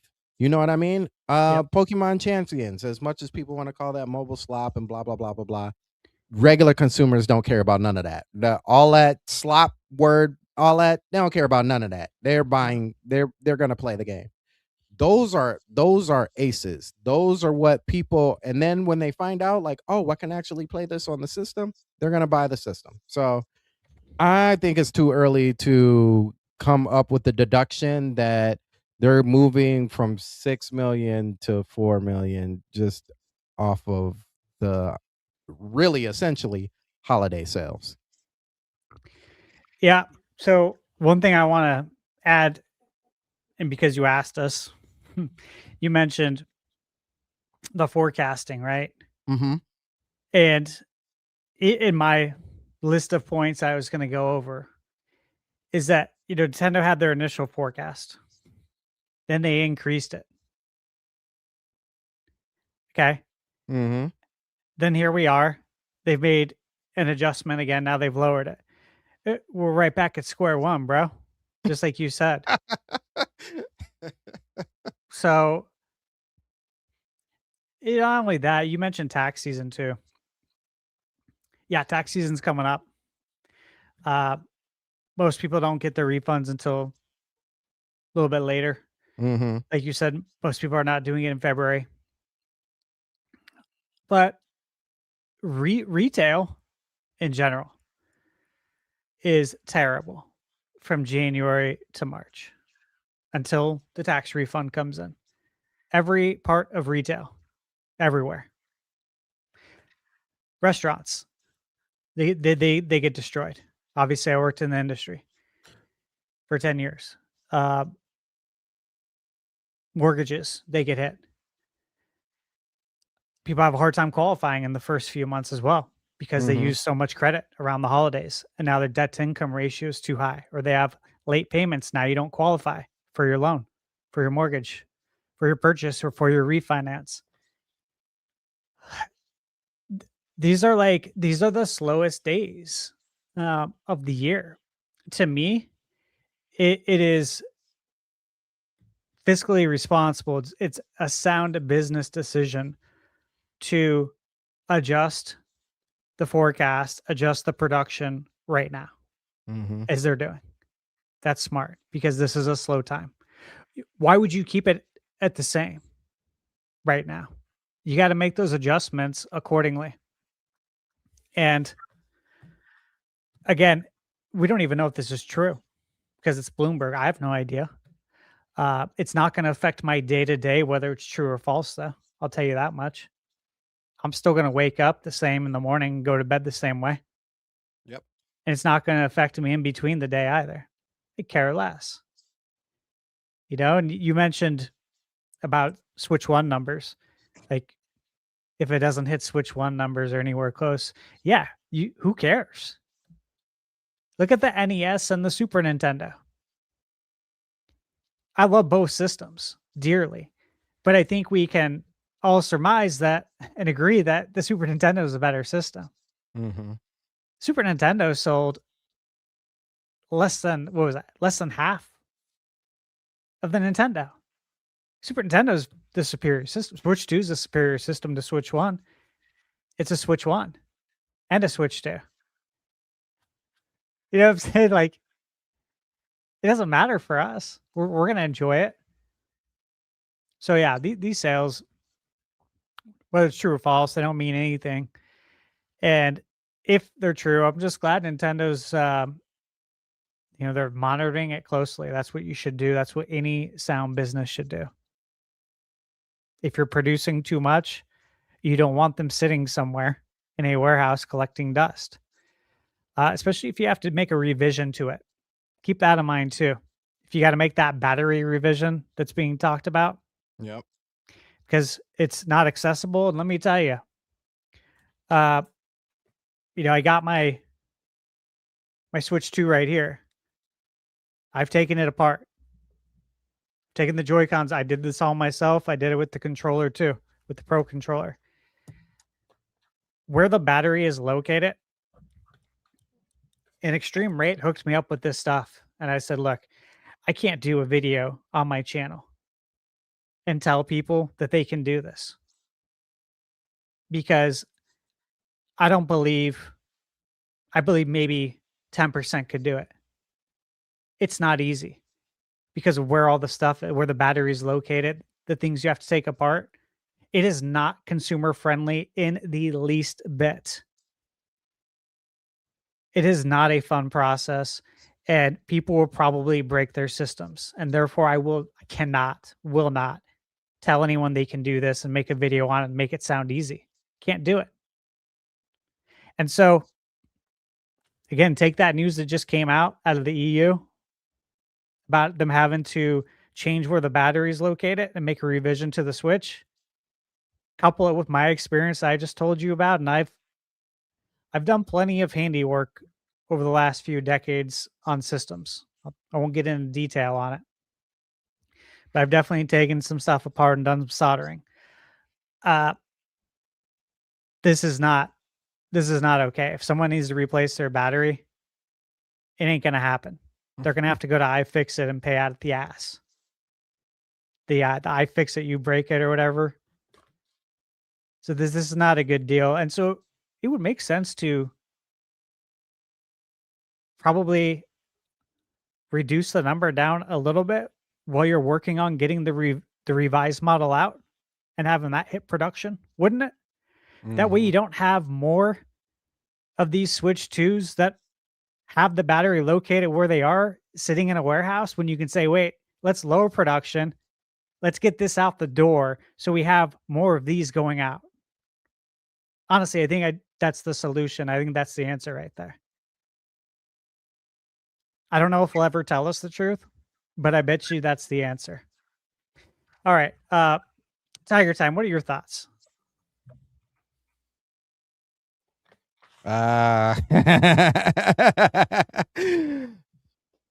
Mike. My turn, I guess. Yes. There we go. Thanks, man. This is another one of those things where you kind of have to parse through some information to see what's really going on. But I'm not too worried. Kind of like you were saying, Stash. I separate my mental state as much as I'm a Nintendo fan, a gaming fan, as much as I'm on a podcast like this because I love Nintendo and want to talk about it. I do separate my emotional state from these things. And so that's where I'm at with this. And on top of that, this appears to not even be a bad number. I was seeing the statistics that it was, Matt Piscatella put out. Those were making the rounds about how it's still selling 45% more than the Switch 1 at this point. Yeah, that was a great breakdown of numbers that he put out.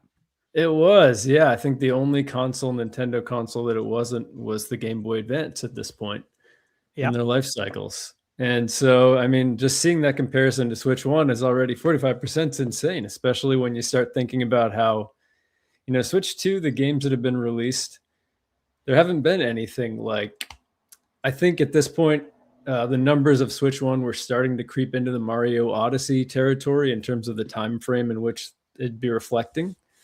And Switch 2, DK Bonanza, it hasn't really had Pocopia now, probably in terms of a system selling game.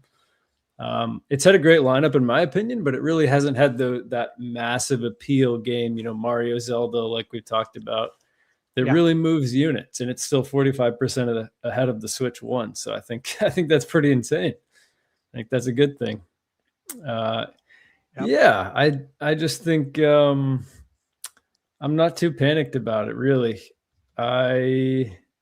It's pretty simple thoughts with that for the most part.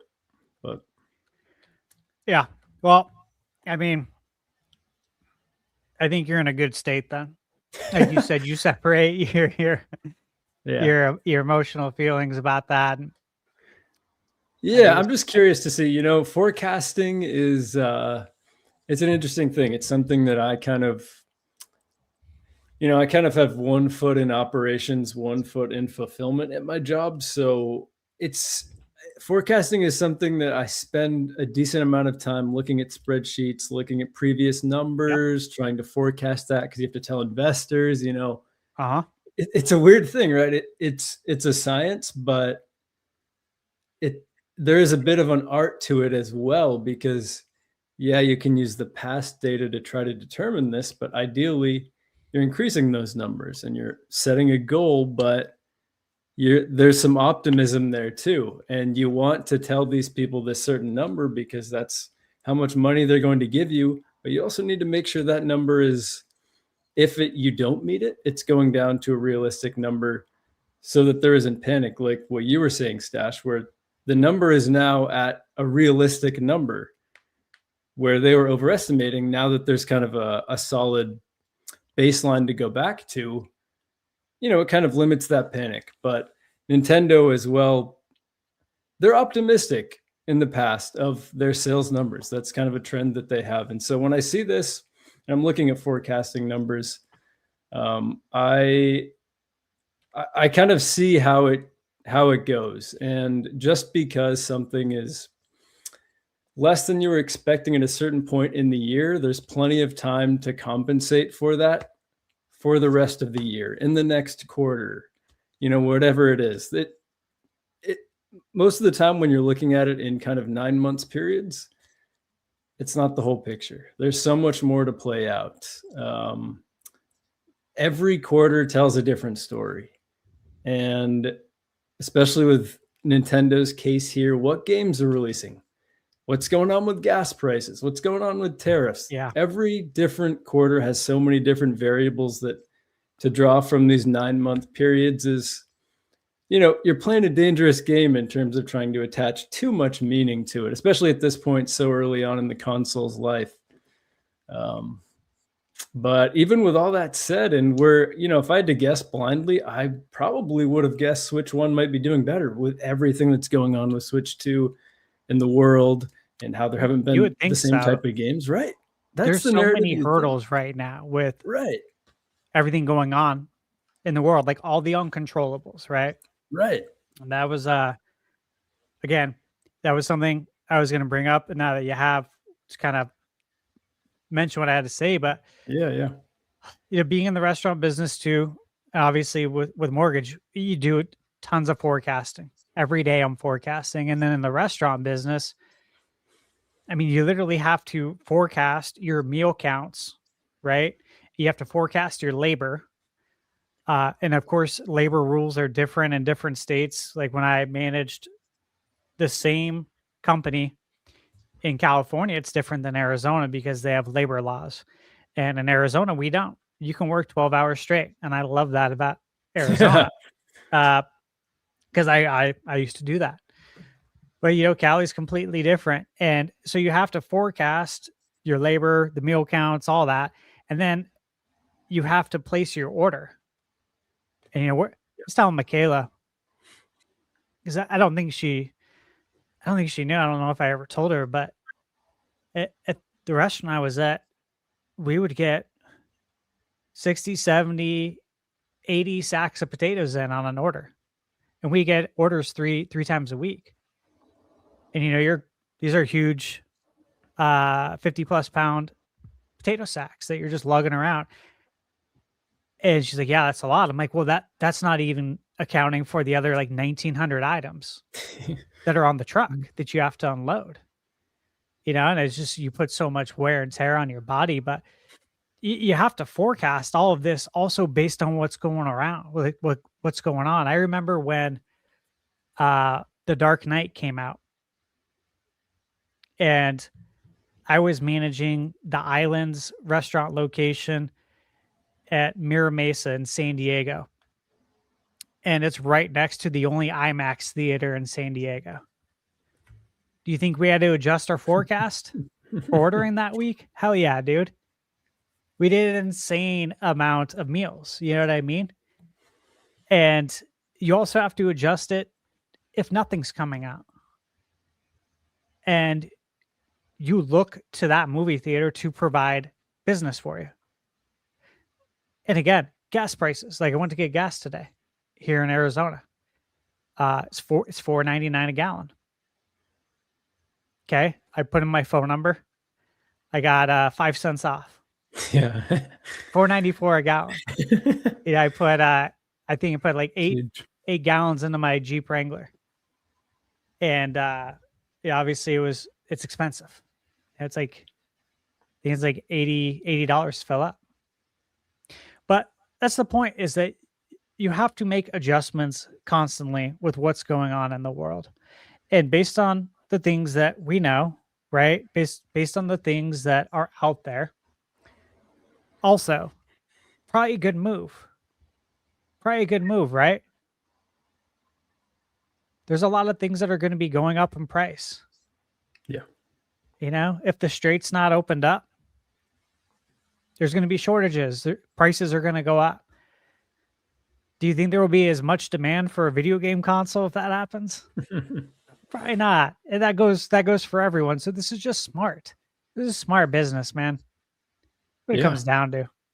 I think so too. People don't look at the big picture. They think doom and gloom, Nintendo doom, as they say. And it was funny. Growing up, I remember on planetgamecube.com, back when Billy Berghammer was running the site. And he used to cover Michael Pachter, Pac-Man, Pack Attack. And Michael Pachter is a video game analyst. He's still doing it, which is insane to me. Factor. Yeah, because this guy's wrong all the time. And I remember being in high school, bro.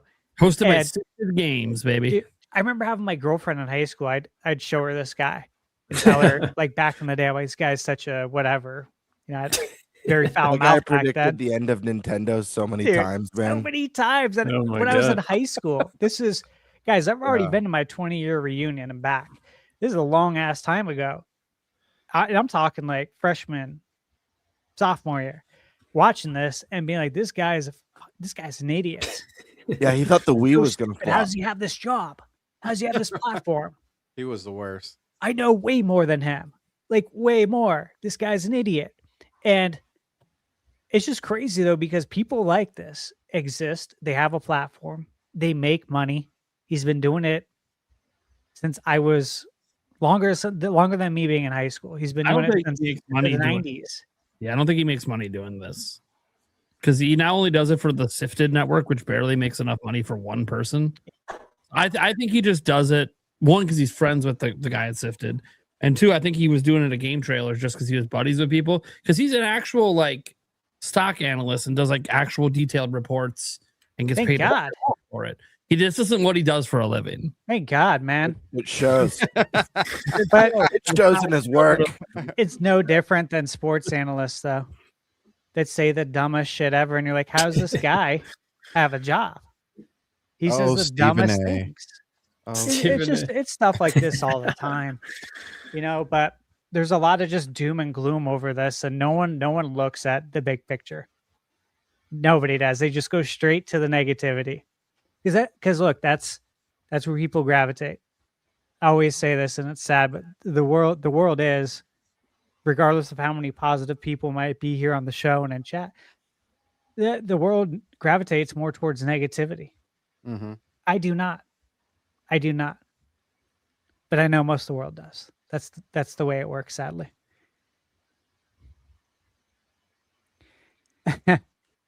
Somewhat Funk Volume in chat said, "Surely you must be talking about Skip Bayless." Yeah, him too. Skip too. Yeah, across Skip's the board. Wild. It's so many of them now. Skip's take, though, I like them because they're so wild. It's entertaining. I'm like, dude, that's the wildest thing I have heard in sports in a month. Thanks for that. Yeah, I stopped watching years ago. My cousin will text me and be like, "Hey, did you see this?" I'm like, "Jim, I told you I haven't." I stopped watching ESPN maybe 10 years, closer to 10 years ago. It's the same regurgitated bullshit. It's all LeBron's cronies trying to build up his reputation to be the GOAT when he's not. It's all these people on the payroll. It's just manufactured headlines, which is like so much of what the world is today. YouTube, cue the magazine game, bird. You know what I mean? Like, this is what it is. Yep. Can't take this shit seriously. Yeah. It's all the National Enquirer now. Everything is.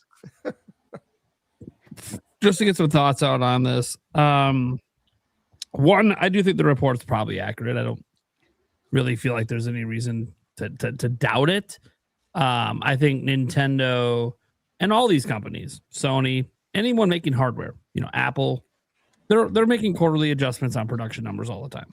Like there's nothing to panic about or abnormal about it. Z X, Daniel Ahmed, he works for a really big firm out there. Although he has since deleted this probably because it was getting way too much traction.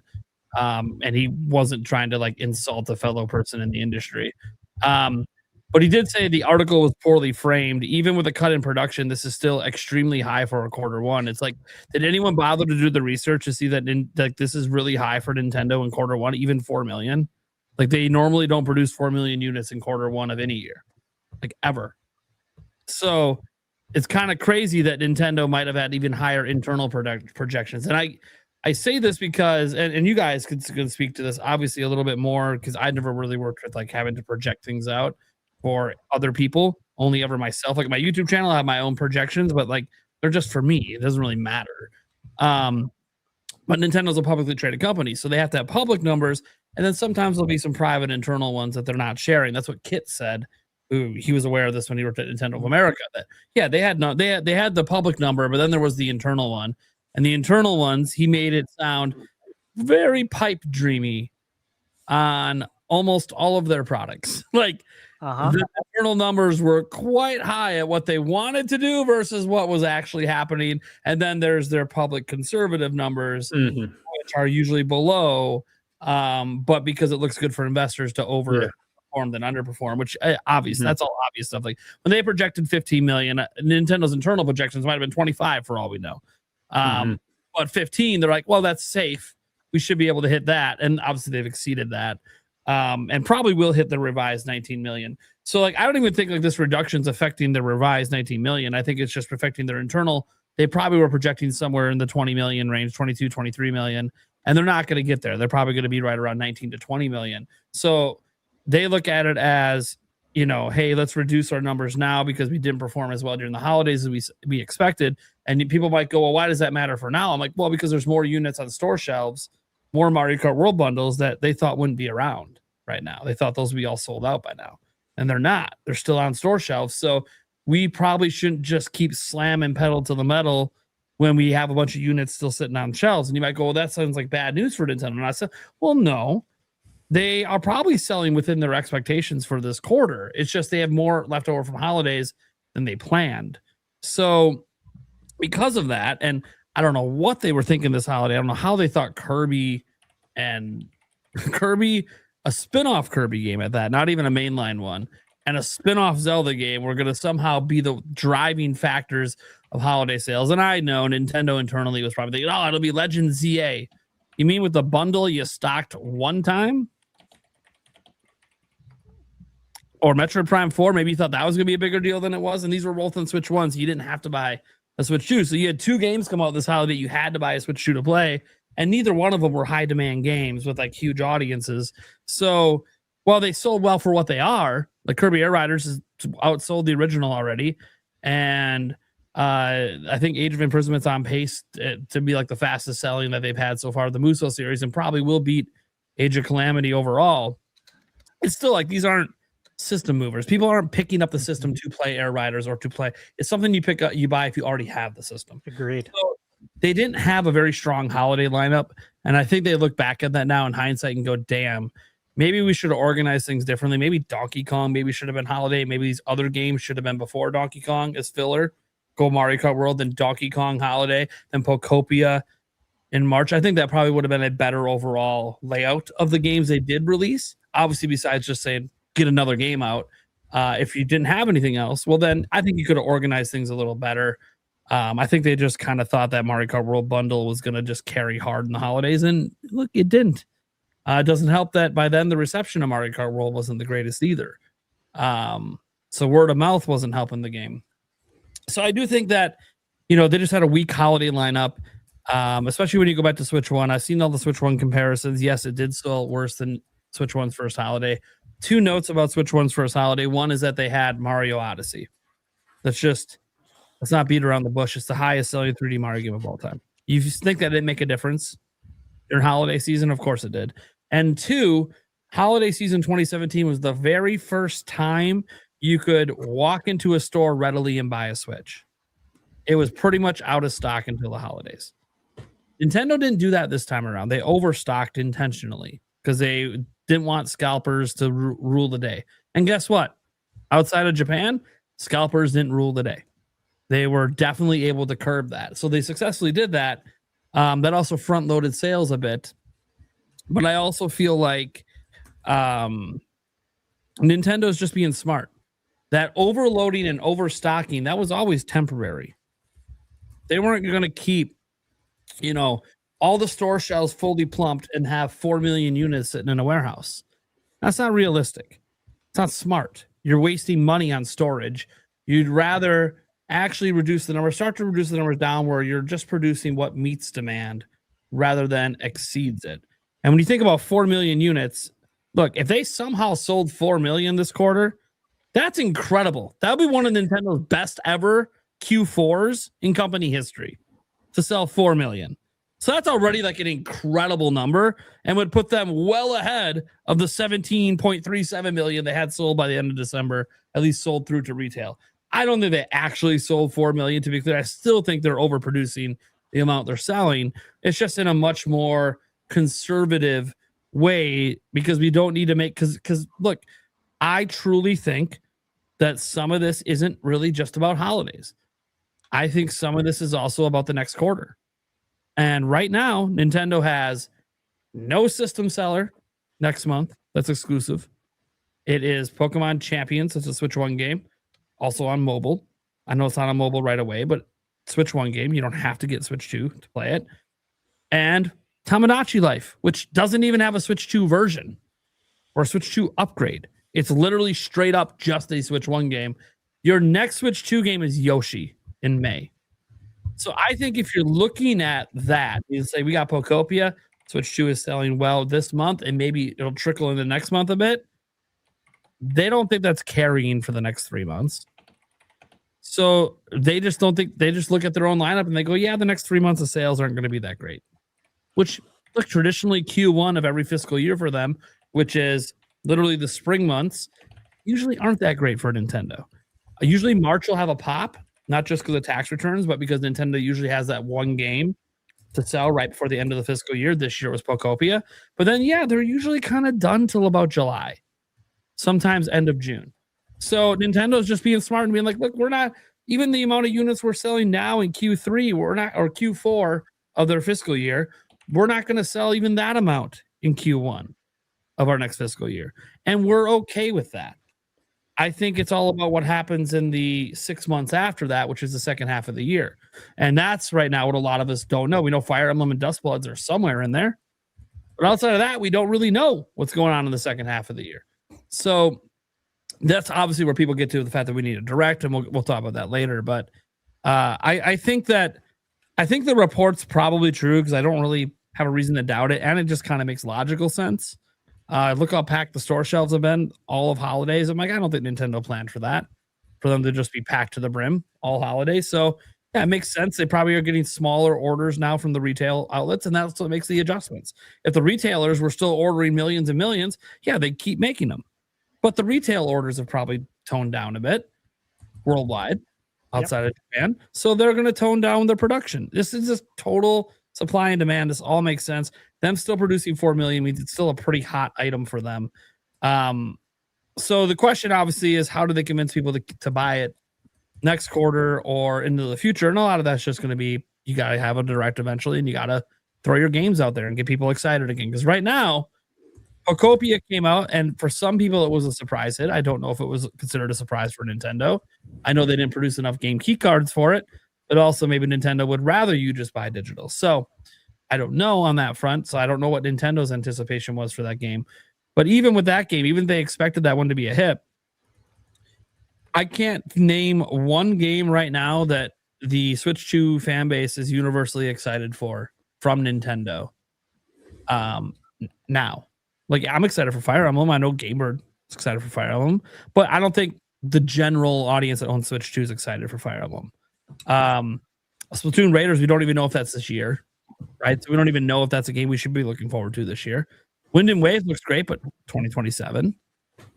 So what does that leave? Dustbloods? And there's a lot of question marks around that game right now.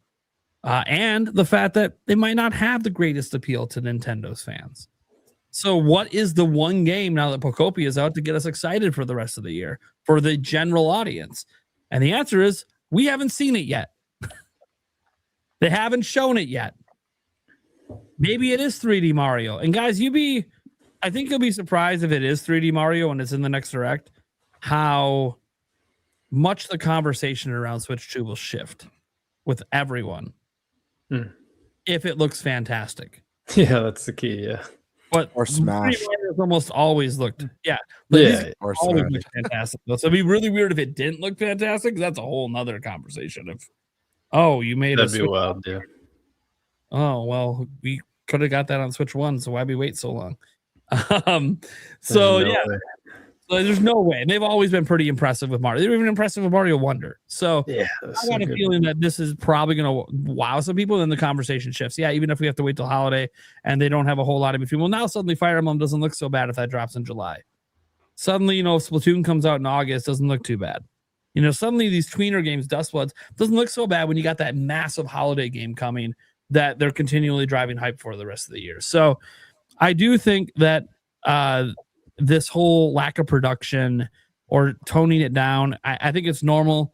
I think we don't always hear about it. I think the reason that we're hearing about it and it's making headlines now is because it is still in vogue to state negative things about Switch 2.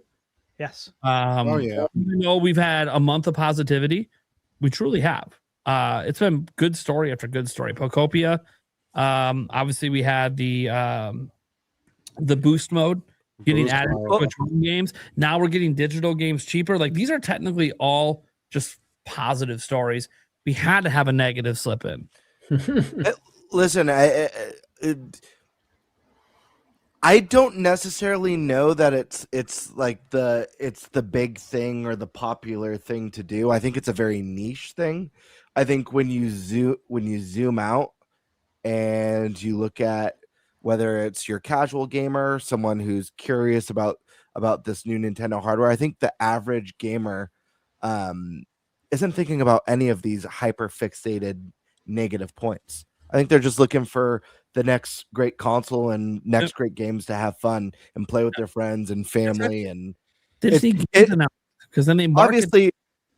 Obviously views are doing well on this stuff, but still, even within that, it's like when you're on Twitter or whatever platform, it's still within a bubble, and the things that people lose their shit over, whether it's game key cards or whether it's digital suddenly costing less than physical. Like, these aren't conversations that like your average person is freaking out over or obsessing over. But I hear what you're saying with that. Listen, go ahead, Brian. No, you're good. I'm good. I'm done. I was just gonna say, I don't have too much to say about this topic. For me, the two least interesting things to discuss with video games, or for me to read about, is one is tech. I don't care about the tech. I don't care about power levels, and that's great if you do. It's just like when I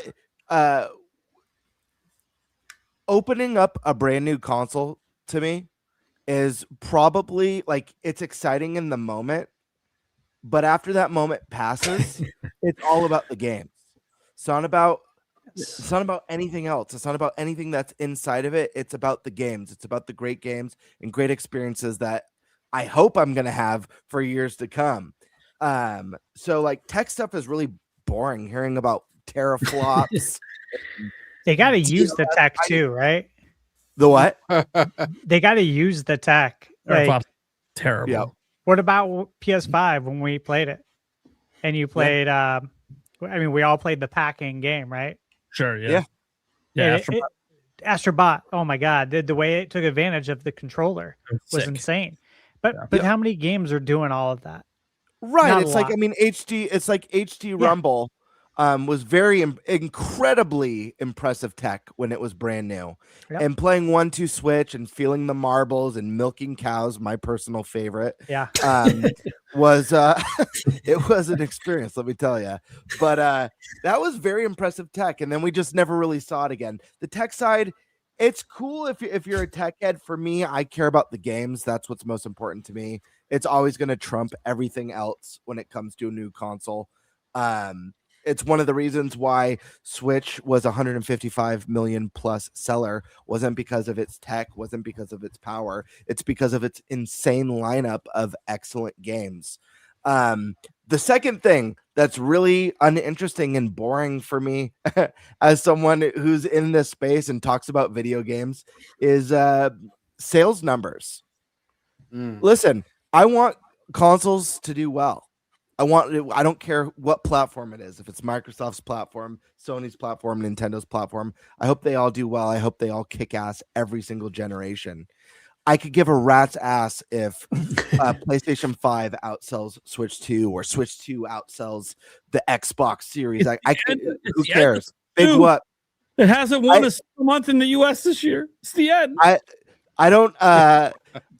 I didn't jump into this hobby to look at spreadsheets and compare sales numbers between the different platforms. I joined this hobby to play games, have fun, talk about it with friends, talk about it here on YouTube, and share my thoughts, share my predictions and my experiences and memories and all that good stuff. All the great things about gaming.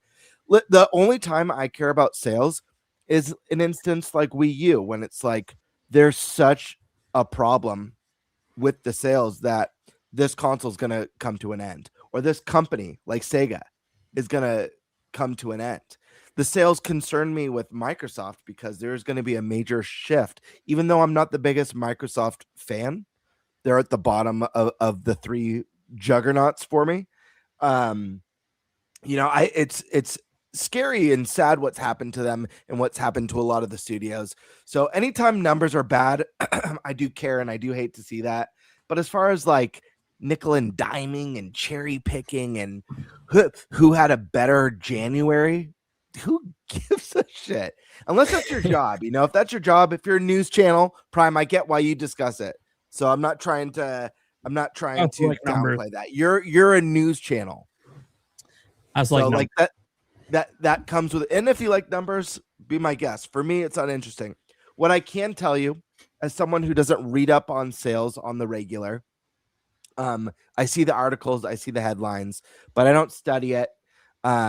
What I can see from this is a few things. Number one, Switch is selling faster than anything Nintendo's done before, and that kicks ass.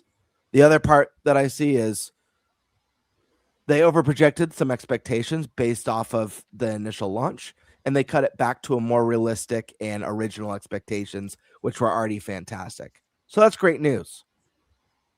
Not really seeing anything bad here. Obviously, you don't want to see that production's cutting, but they obviously way overproduced.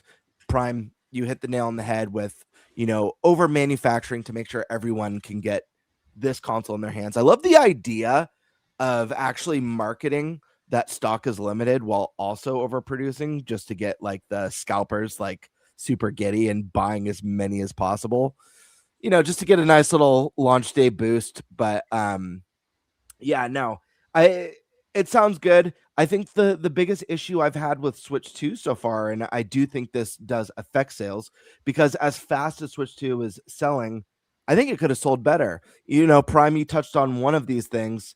And it's something I was, kind of anticipating all year last year. And what's the big holiday game? I've mentioned it so many times. The lack of that definitely affected holiday sales. I mean, you got to have a big holiday game. I think the other thing too is the cadence of releases has been a little bit unusual this gen, alongside some of the messaging and marketing that we've seen from Nintendo this gen. But it was very interesting getting 2 kart racers within the same 6 months between Kirby and Mario Kart. Seemed like an odd choice, especially to have them both in the same direct. Seemed odd to me. And I get they play wildly different, but again, let's talk about your average viewer, the average person who's going to see maybe the trailer for what games are coming to Switch 2 on YouTube. They'll be like, oh, I got Mario Kart. I'll skip on this one. So we've seen that cadence bleed into this year, where we've gotten the big update for Animal Crossing. We've gotten Pocopia. We've gotten Tomodachi Life. It's like multiple kind of cozy farm sims. It's an interesting cadence. Instead of having one of these big Nintendo racers or cozy games a year, it's like, let's just throw everything we got right now at it. And I think I mentioned this a few podcasts ago. I think the key ingredient that Switch 2 is missing right now is excitement. We have great games. There's no denying that there's no shortage of great games for Switch 2. We had Mario Kart, Donkey Kong, Metroid Prime. We had Kirby. We've got Pocopia, that's fantastic. We've got Fire Emblem coming soon. We've got Duskbloods, a From Software exclusive. We don't have any juggernauts. We're just missing that excitement. That holy shit. The last partner showcase, I complained about this. I was the only one who mentioned this, that you're doing a disservice by having your one more thing be old games coming to your console. And I think it's great that Bethesda's bringing everything. That's fantastic. I think it's great Fallout's coming. I think it's great that Oblivion's coming. But your one more thing should be a new, exciting thing. It should be a third-party exclusive or something that we never saw coming, But I don't know. I think we're just lacking excitement. I think the big thing for this year, I don't think there's any doom and gloom. I think we'll know if and when, knock on wood. I hope Switch 2 has a very successful and long, healthy life. But we'll know when it's in trouble. I think it'll be obvious. Right now, it's not. I think Nintendo just needs a stellar second half of the year. It's been quiet this first half. We know some good stuff is coming. I fully believe that Fire Emblem is going to be one of the highest reviewed of the year. I think it'll be an 88, 89, maybe even a 90. I'm so excited. About that one. Yeah, very exciting. But It's a little more niche. It hasn't quite broken into the mainstream. We need that Smash. We need that mainline Mario. Hell, Zelda something. Whether it's an Ocarina of Time remake, whether even I don't know. Guys, we just need that exciting, tantalizing title to be like, oh shit, I need to get a Switch 2 because I can't miss this one. And I don't know that we have that title yet for this year. We don't yet. But maybe we do, right? Maybe it's Pocopia. The game that, no one had on their radar to be that game. It was oddly enough. Hey. Yeah. I love that stuff. I just don't see that mattering by holiday. Yeah. Who knows?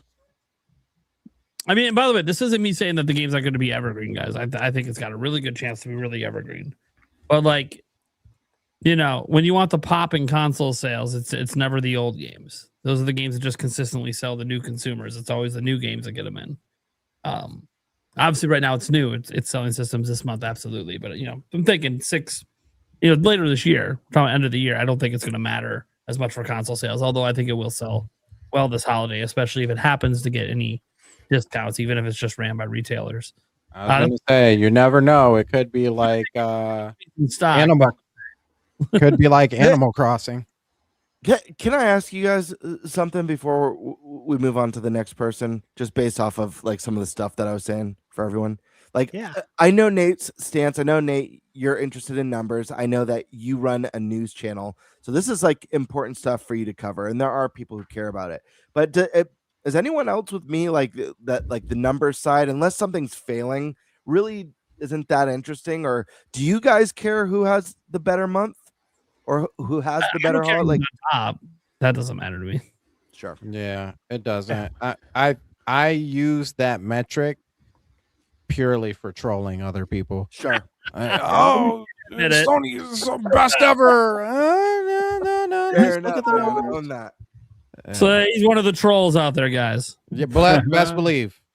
Yeah, no, I don't really. I like video games for the art and sure the video games themselves, but it's important to talk about, I think. But but I mean, it's fun to talk about briefly. But I mean, that's why we talked so much about Metroid Prime 4. Like, it was one of the few individual games we're talking about on the show, and it's like, okay, well, yeah, people are going to go off on that because we do want to talk about games, and this kind of gets back to the point of being like, hey, where's the big exciting games? Because that's what we would be talking about instead of talking about Bloomberg 30%.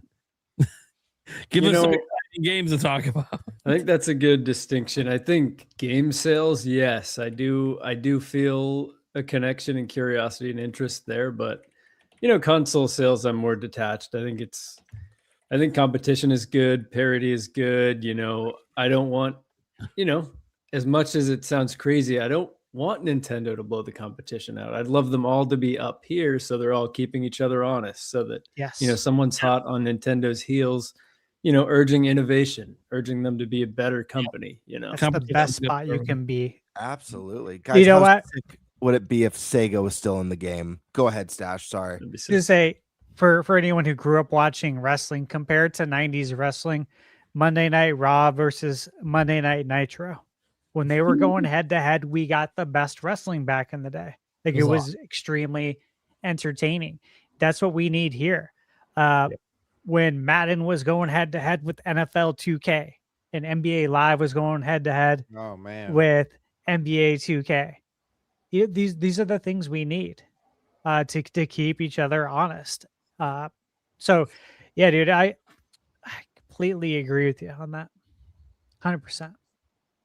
Heck yeah. Cool. Well, speaking of needing big surprises, probably go on to our next topic, Eric. Eric, you didn't go. No, he can talk and go on. And I do want to hear from you. That's rude, dude. Nah, I think the audience wants to hear from you too. I'm used to it. I'm gonna get forgotten. Well, he gave me food. I did. He handed me food, and then the rest didn't matter anymore. Yeah, right. No, it's wrong. I'm not overly worried by it. That's because you haven't had these games. Oh, they're freaking great. You won't think it's wrong. I can't see more in frame for me. I will put it in the premium chat. Korean sweet spicy puffs. They're a cotton. Whoa. Oh, nice. Where'd you get that at? Oh wow. Whoa, that looks Private good. chat. And Private chat. they're like shaped like mini chicken wings.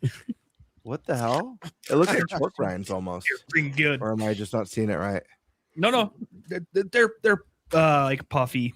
Yeah, a rice Stuff, yeah. potato. Yeah. Like Oh, they're from Costco. Yeah. like a Cheeto texture. Or Yeah, like they're- the puffs. Yeah. Whoa. They're really good. They're really good. Ever wonder since he if we gave have me these that, I items. just said, all right, Eric's good for the night. He gave me food. Yep. Because these were way better than I thought they were. They're addicting. Right. Yeah. No, this doesn't really upset me all that much. I mean, I have a feeling that they over planned for, which is insane for their already incredible launch, just to make sure everybody had one. And it's, with that extra production there, they can kind of shift those units back and, cut some now and eventually, once they actually get games and stuff out, I'm sure sales will pick back up and we'll be right back in producing more. It just seems logical. Yeah, it's cyclical, man. It's Yeah. seasonal. Mhm. You have to make adjustments to what's going on in the world. Totally agree. I do want to say, there's one other thing about the sales and that, Game Bird, you asked about if we care about sales, right? If we look at the numbers. I care about sales in one sense when it comes to console, is that it's selling enough to continue to attract the third parties. Sure. That is my bottom line, because my bottom line is what? The games. I want the games. You want the games. We all want the games. And so it needs to sell a certain amount to make sure we're getting as many games as we possibly can. Outside of that, makes no difference when it comes to individual game sales.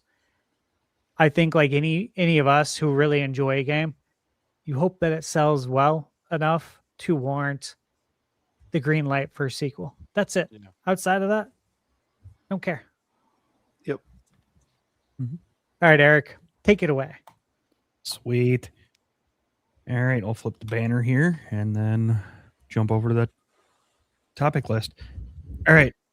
Our first legit Nintendo Direct happening in April rumor. This comes from a series of tweets by Attack the Backlog, who has a 100% track record to date. He said he has heard about a Direct in April, but not what kind of Direct. It will be, and he is still working on some confirmations for it. We've talked a lot about hypothetical general Directs this year that haven't come. So the question is this the time? And speaking of time, Tiger Time, why don't you go ahead and take it away? That was pretty smooth right there. Yeah. Yeah, this is interesting.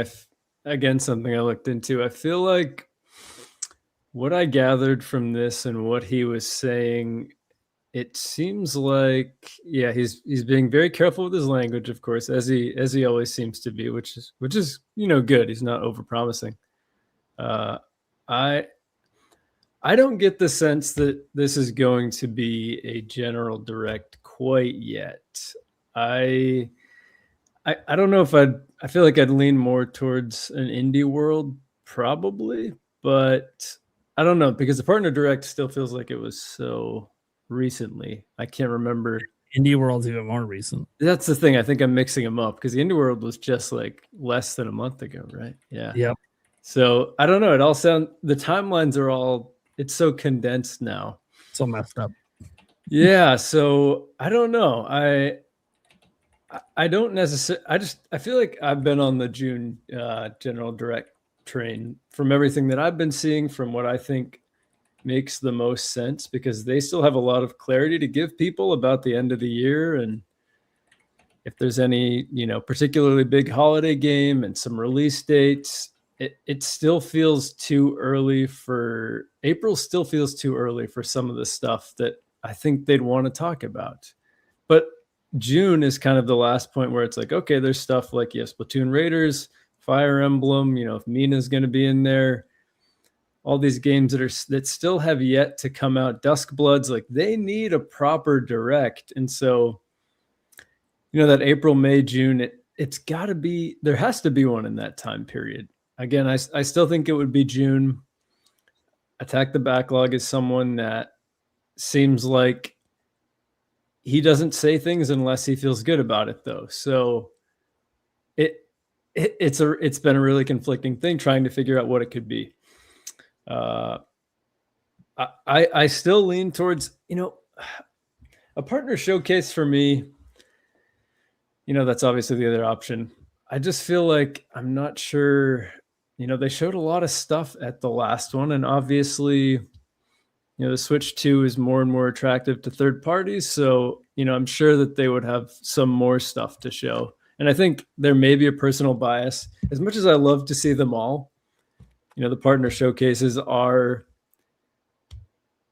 exciting because it shows that Switch 2 is, again, becoming more attractive for third parties, but they are also the least exciting as someone who plays all the other consoles. I just can't deny that.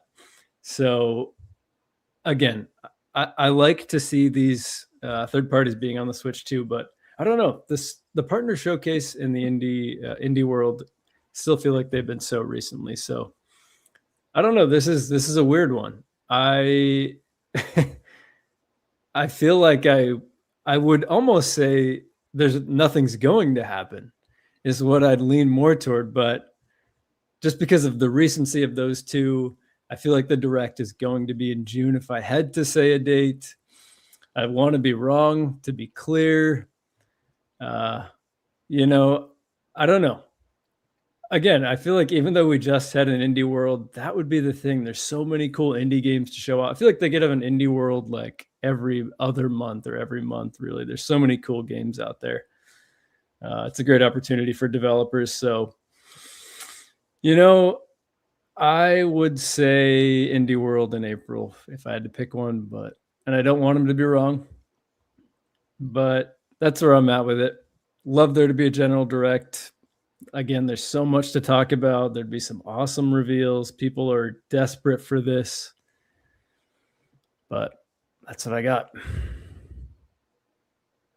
Awesome. Sandstorm. All right, man. I'm kind of the same way with Tiger Time, man. I'm leaning on the June piece. It's just like April is like so close now to our annual Christmas time. I feel like if it was some sort of direct, that's so crazy. I finished mine. Mine was a little baby one. I got it. What are the late night? Like, what is their? Sorry to interrupt. They're being shown pretty powerfully here. So I'll just ask that in chat too. So they're the loaded taco flavor. Oh, those sound great. And they are bomb. Yeah. They were very. Let's just put it this way. I'm glad they didn't exist in my heavy drinking days. I would have plowed. Yeah. Like those late night Jack in the Box meals. Yeah, dude, fucking destroyed them. That's Dude, the vibe so of much these, food by for the like way. $6. Last episode, Game Bird, you said Cheez-Its. It was whenever it was. You said that a podcast ago, and you could pound one. I'm the same way. And Doritos are the other thing that I could like. There you go. I'm gonna feel like I'm in a really special place if I pound a bag of Doritos, but I could do it. Look, Yeah, they need a flavor called Bad Choice. Doritos. If I buy a bag, I'm gonna do an edible one night, and then I'm just gonna plow. I'm gonna be like, this is great. I'm gonna wake up feeling like shit. Yeah, That's a bad choice. Yeah. I got another. Never bag. immediate. Yeah. I got another flavor I haven't opened yet, but it's golden sriracha. Oh, those are the bomb. Those are so good. Oh yeah, I was Those like, are I good. gotta get these. So good. Yeah, they were not as good as I wanted them to be, but they were fine. Yeah. Yeah. Okay. You might like them. That was breaking news about the chips. Yeah, with the late taco ones, I've had those. They're good. Yeah. If I had to choose, really, what kind of direct it would be, I would say that it would probably be another partner. Maybe they call it close partner showcase, I guess. Because, yeah, you're right. We still need information about Duskbloods. We need information about when Elden Ring is coming out. They already showed off a trailer for I forget what the next Final Fantasy is. Yeah. So As in the last partner showcase. yeah, that was shown off last partner. So was Elliot, I believe, right? Elliot was That's last. another good one. Yeah. Yeah, I think so. Either that or the Indie World, one of the two. So there's still some games out there that still need some kind of addressing. But with that being said, between that last partner showcase and this one, we have had a couple games already come out. So, start bringing out the next wave of the third parties that you are planning to, drop at the right time. I think a partner showcase makes more sense than a general one, because I really feel like the next general general direct that we get from Nintendo, Mario has to be there. Like it has to be there at this point in time. The only way I say that a general direct makes sense is that everybody is already coming off the high of Mario Galaxy. So it's like, oh, and now we just had Mario Galaxy come out last week. Now we got a showcase like or a direct right around the corner. That's a general direct. I wonder. And then we see, Mario Galaxy 3 or whatever the next Mario game. Mario, whatever. What was the rumors? The superhero Mario superheroes. We finally get to see Titans. Yeah, we get to see Mario Titans and all of its full glory. But outside of that, yeah, man, I think they hold on to the best of the best for June, and I'm gonna be honest. Even if it is a June direct, I feel like they do us like they did last time, where they waited like way towards the end. Not the direct that had the Switch 2, but like I think it was the year prior to that. They waited till like the way at the end of June before they were like, okay, and now it's our turn. Here you go. But yeah, I mean, Attack the Backlog, like you said, has Tiger like great credit. So it's when you have a track record like that, if you're hearing it, where there's smoke, there's fire, they say oftentimes, but I also do feel like sometimes like Nintendo is like, who let that out? And then and then like nobody says anything, and they're like, you know what? For that, we're holding it back. You'll be punished. Yeah. Because they did the same thing with Zelda and Netflix. So it's I feel like that's like a trend from now on, is like, who snitched? Well, we're not doing that anymore. So but yeah, definitely a partner showcase as far as I'm thinking. I hope that I hope it's closer to April, like closer to us on this side of April than it is on the other side. First half of April would be nice. Yeah, that's especially getting into June. And we like to call that Christmas for gamers. So first Christmas for gamers. So yeah, that's my thoughts on that.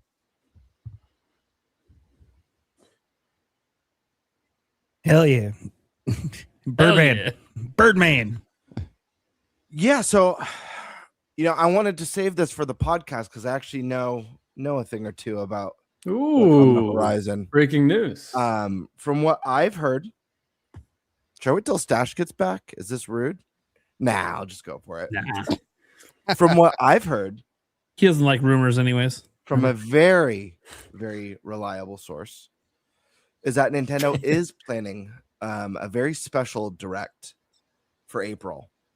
And what you can expect without naming any games from this is Nintendo is planning a 50-minute showcase. What? Roughly 50 minutes, highlighting all the games that have come out so far for Switch 2, with a special announcement at the end of what's to come. That would be insanely horrible. Wow. I would be so mad. That's a new type of direct right there. A recap direct. Anyways, very reliable source. Let me know that one moments ago. But no, and all kidding aside, that's you know, I think anything goes, guys. I think it's Nintendo. I know a lot of people are holding out for June. Is it going to be in June? Is it going to be next month? I don't really know. But I wouldn't be surprised if something big landed next month. I feel like the two, like if I had to guess, I don't think it would be a partner showcase, and I don't think it would be an indie showcase. I think it would be one of two things. I think it would either be a regular direct or a game exclusive direct. And I think the game that would make the most sense would be Splatoon Raiders, to be honest. That's a good call. Yeah. It would be between that and Fire Emblem, but I think Fire Emblem fits better with a mainline direct. So if we had an exclusive game presentation, Splatoon Raiders to me makes the most sense. It is a spin-off of a series that's become extremely popular, and probably one that needs a deep dive overview the most, in the same way that Donkey Kong needed that. And look at what that deep dive direct did for Donkey Kong. So I think those two are the most likely. Yes, you know, we could get a third partner showcase. We know that third party is all in, and I think we're going to be getting closer to the point where a lot of third party games are going to start being day and date, instead of seeing like all these big mega hits making its way to Nintendo for the first time. So I do I don't think it's out of the question, but again, there's no rules with Nintendo. People like to go, oh, there's no precedent, or Nintendo breaks rules all the time. They do whatever they want. I just the thing that I feel is that if we don't get a direct until June, I think Nintendo needs to have a slam dunk or hit a home run. You know, like it has to be big, because despite the fact that there's so much stuff to play right now, people are wanting the mega hits. We know they're coming. It's just a matter of when. But people are insatiable. People are hungry. People want the Marios, the Smash Brothers, the Zeldas, and making us wait till late June. If you don't deliver on that sort of a promise, if you're not showing Mario, if you're not showing Zelda, if you're not teasing Smash or whatever it is, hopefully it's not Animal Crossing. Can you imagine if Animal Crossing is the big holiday game and this is just the cozy sim year? Obviously Animal Crossing fans would be ecstatic for that, but still I think your overall Nintendo fan is just hungry for the goods. And again, we're going to get them. I think the longer you wait, the higher people's expectations are going to be. They're going to set the bar higher and higher and higher, to where if you don't deliver on this epic blowout, everyone's just going to complain. It's going to be more negative discourse, more, I regret buying a Switch 2. Switch 2 doesn't have games. We all know that's not true. But how long can you go? You know, do you go to, as Prime likes to predict, do you go till 2028 before you give us Mario? Me, I don't think so. I think we get Mario either this year or next year, the latest. But if we're not getting Mario this year, I think we got to get something juicy Zelda. Doesn't have to be the next main line. I think we're too soon for the next main line. But I think hefty remake of something like Ocarina of Time, something meaty, something more substantial than just an 4K upres or a port, would definitely go a long way. But yeah, I think we're, like I said earlier in a previous segment, we're lacking the excitement. There's just not a lot of excitement surrounding the software, and a big direct is the opportunity to change that narrative, to build that excitement. They have plenty of IP to do it with. Will we get it? I don't know. But yeah, if I had to bet, I think if we do get something in April, it's going to be an exclusive direct like Splatoon Raiders, just focused on that or mainline with like something that. big for the new year. Stash Man. What are you thinking? Yeah, so ATB. Yeah, again, his track record's great. Yeah, I was on his Twitter. He updated an hour ago. Yeah, I showed that on the screen. Yeah. Yeah, so I do believe him. Same time, we talked about a direct coming. I do believe we're getting one. I think it's a necessity. And I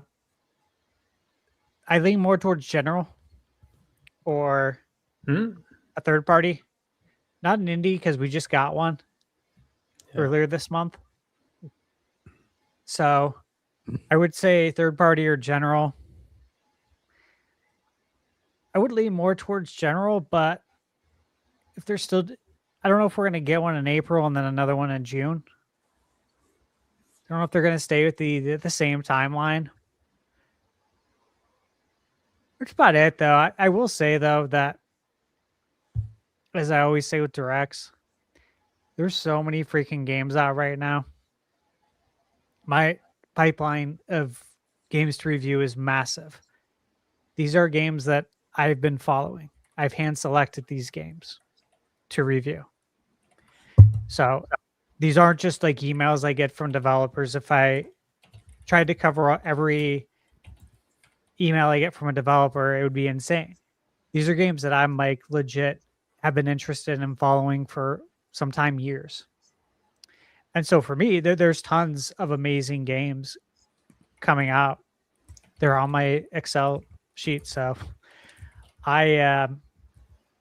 whenever it hits, I'll be ready. I'll be excited. And until then, I won't even think about it. I won't even think about it for 1 second.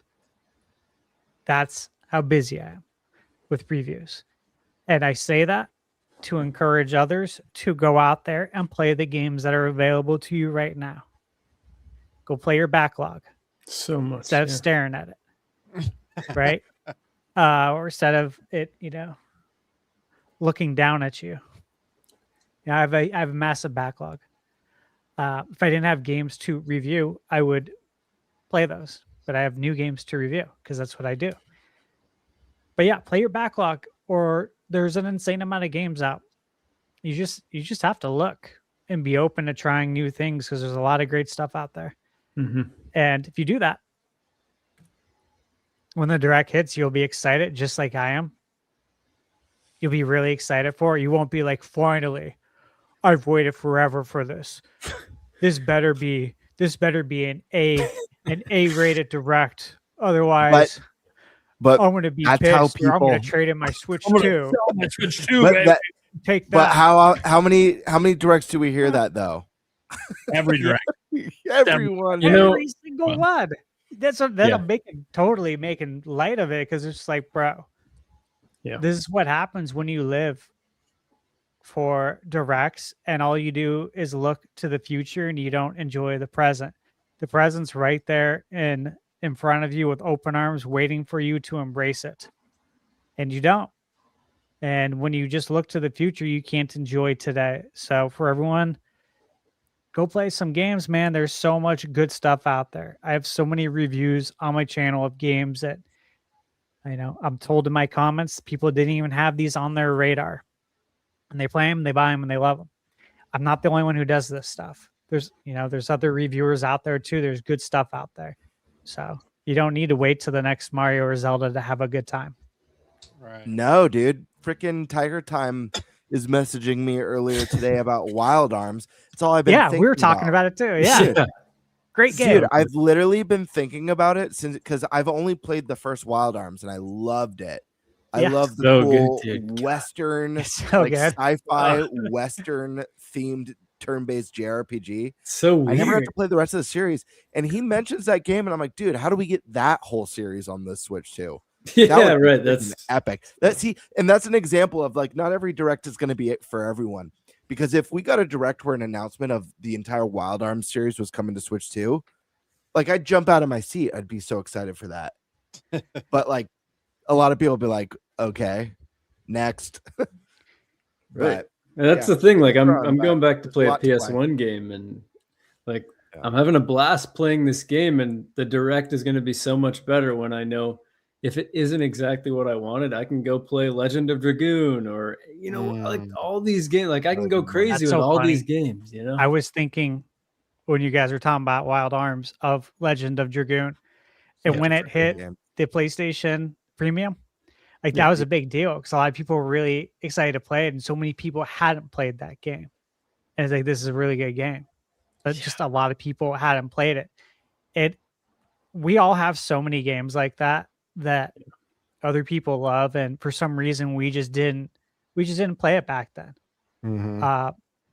So that's what I'm saying. Like there's games from 20 or 30 years ago that you could play and have an amazing time with. So freaking good. If you want to sit down and actually play video games and not just complain about shit. Yeah. I feel like we spend too much time complaining about people who complain. We want them to enjoy it, man. We want them to actually participate in the hobby the way it was meant to be participated in, which is a controller in your hands playing. Yeah. Playing games. None of us are saying this is going to change that. They're all going to keep doing it tomorrow. Hey, if I help one person, that's a W. Yeah. That's a W. Making a difference. Yeah. Those kind of people are just watching this show to find more things to bitch about tomorrow. Do you know what Prime said yesterday? Can you believe that? Nothing controversial. Be someone else, and I get blamed for it. Yeah, Prime's gonna get harassed for discussing cognitive impairment on his podcast. And that was all me, baby. There'll be one person in a comment on my video tomorrow being like, "Prime's such an asshole. Did you hear him talk about cognitive impairment?" I'm like, I don't know where the fuck you heard shit about that. I honestly didn't even know about that fucking term until Gamebird said it. So. Yeah. Like it's not a word that's ever been in my vocabulary. I was reading through that topic. And I'm like, dude, if this is true, people are dumb. It is true. Which I already knew, but like it's getting bad out there. Sometimes you're surprised by new levels. New levels. Oh my god, what are you eating, Stash? Quesadilla. Fuck you. Fuck you. God damn it. No. So like, what a surprise. He has the late night taco chip. So of course he's got a fucking quesadilla. My God. You must have went out for drinks tonight and you're having a taco party. Shit.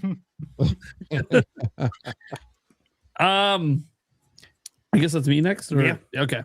So look, guys, I'm not gonna go on some like big rant or whatever, like I've done in the past about how regardless of backlogs or regardless of all the great games coming out, look, reality is obviously a lot of Nintendo fans buy Nintendo consoles to play Nintendo games, and Nintendo first party has nothing announced.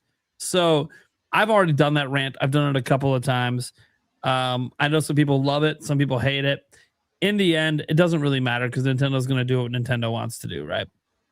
And obviously, as a content creator for me, it's really nice to have those big games to talk about because that's what people come to the channel for. When I talk about the smaller stuff, people don't come. I do this for a living.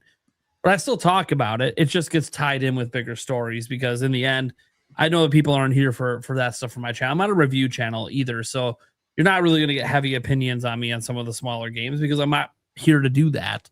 It's kind of weird. I'm like the one channel here that like I talk a lot about games, but I just talk about the news about the games. I don't really dive into the detail of the game itself. You guys see it happen sometimes on live streams, but for the most part, I don't because technically playing games is not required to do my job. It's something I do for me. But if I didn't love playing games, I wouldn't do this job. Like, I obviously love discussing games and news. I'm kind of weird.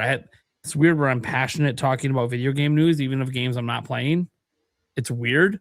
I know it's very weird. No, I can't explain to you why I enjoy it. I just know that I do. And it's weird. Yeah, like talking about games you're not playing. Very weird job. Oh, so you play games? I'm like, not for a living, but I do play them for fun. Everyone assumes I play games when I tell them I'm a YouTuber. I'm like, no. I mean, I do, but not for YouTube. There's some science behind like people get more dopamine from anticipating something than actually doing it. That kind of thing, you know. Yeah, sometimes I mean, and we've all experienced games that we've highly anticipated that we play. Yeah, exactly. As we anticipated. Yeah. And some games that exceed it, and some games that meet it. But I just like talking about the stuff. I find it to be entertaining. This is why, like, you'll see me more active on like Twitter than Stash. Yeah, part of it's part of the job, and part of it's just because I enjoy just the act of talking about this stuff. It's fun to me. I've been doing it since the forums and the chat rooms back in the 90s. Like, I just really enjoy the conversations around gaming, not just playing the games. Because when I play the games, it's for me. You know, I'm usually by myself unless it's like a sports game and Eric's over. Otherwise, I'm by myself or maybe my significant other's in the room, but I'm on my own screen doing my own thing, playing and getting engrossed in the game for myself. I don't do it necessarily for others. That's why I don't like live streaming games, because it's not how I play games. I have to like pay attention to the chat and interact to be entertaining for them while I'm trying to be entertained by the game. I don't want to provide you entertainment when I'm playing games. I want the game to provide me entertainment. So that doesn't mean I'll never live stream games, and I will, and I have, but you're never going to see me do it on a consistent level because it's just not how I prefer to play games. If I'm going to stream, I'd rather shoot the shit with people like I do on the show here. I like to shoot the shit with the fans. I find this to be fun just to talk about this stuff, even if in the end, yeah, I know none of it really matters that deeply. It's still just fun. So when it comes to the direct, obviously, you know, I've been on record that, you know, I feel like Nintendo could have used the direct 2 months ago, let alone next month. Not just for themselves, but for also third parties. Think about all the third party games. I mean, they just had a playable demo at GDC of Elden Ring, and we still don't know when it's coming out. Mina is at PAX East. We still don't have a release date.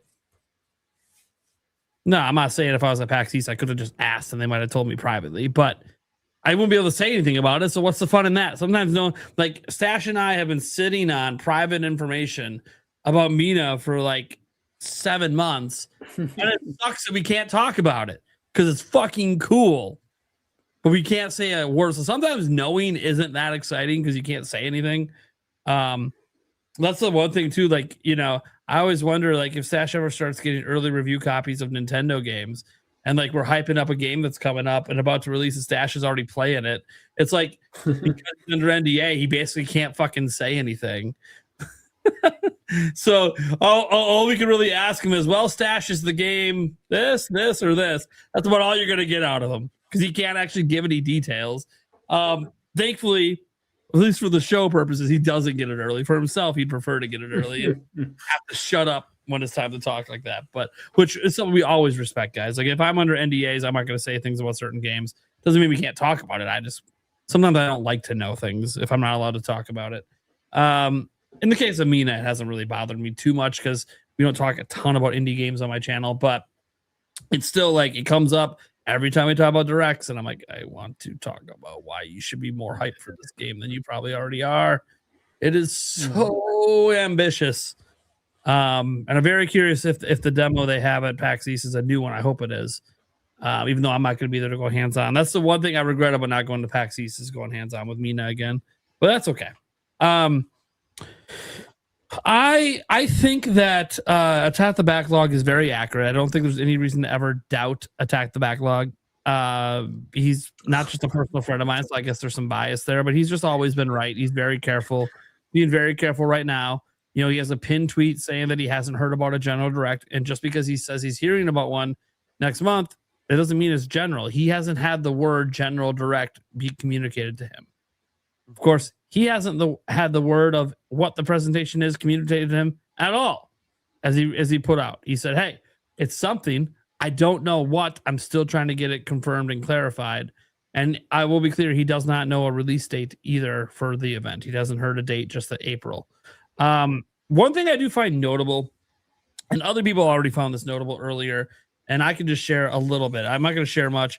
Nathan Haight has a podcast coming out on Friday. He announced it earlier this week. I'm not going to reveal what the member post says exactly. I am a member, so I know what the main topics are. I'll just say it's about Nintendo. So does that mean he's going to be talking about a direct and that he's heard of something? I mean, he gets asked about it every day. I assume he's going to address it, but whether he's heard something, I don't know. So as of Friday, we could get some sort of corroboration on a possible direct next month. And look, if Nate the Hate says it, yeah, half my comments are still going to be like, oh, we're talking about a fucking direct. Fuck you. I'm like, dude, it's Nate the Hate. I'm probably have to put him directly in the headline and make people shut up. So like, you know, it's one of those, like, if he says something, that's ridiculous. So as of Friday, we might have even more clarification on if there's any sort of Nintendo event happening next month. Because if he's heard of any sort of direct, and now the rumors out there quite publicly from Attack the Backlog, and he's doing a podcast episode, he would probably say something if he's at least heard of a Nintendo event coming, even if he doesn't know what type it is. Because sometimes if it's later on in April, then he might not know the type of event yet, which sucks because I like Sandstorm. I would love it to be first half if we are going to get something. Maybe not next week because of the movie, but the week after sounds good to me. Especially since we know, like, yeah, Pokemon Champions comes out, but I have no excitement for that game. It's a microtransaction. I'm good. And they literally just said today that as long as Pokemon's around, this game will always exist. I'm like, yeah, okay. This is a forever microtransaction money sink game. I'm good. Yeah. I'm good. My excitement is out the fucking window. I'm not saying that you guys can't have fun with it, and plenty of people have fun with it, and even the TCG game has like microtransactions, and people are buying fake virtual packs, and I just don't understand the spending money on something fake. Go buy a real Pokemon pack. You can't find them in stores. You can't find the ones you want in stores, to be clear. You can find some of like the older sets, but like, no, we want the newer ones, the new stuff, the new pack that just exclusively dropped this week, and everyone's limited to one pack a person. I'm like, dude, for starters, if the demand is that high, just make some more. But then if you do that, the value goes down. So I guess it's a balancing act when they're considering collectors.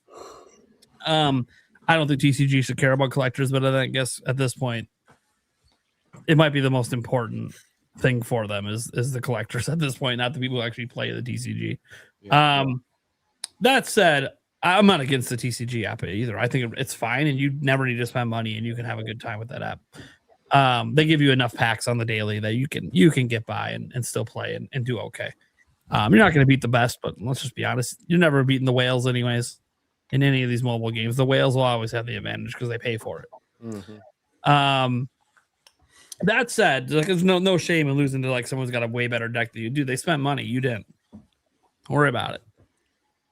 A direct, I think is the only direct that makes sense to me coming up, it has to be either a dedicated game direct or it has to be a general. So if there is a direct next month, it's got to be one of those two.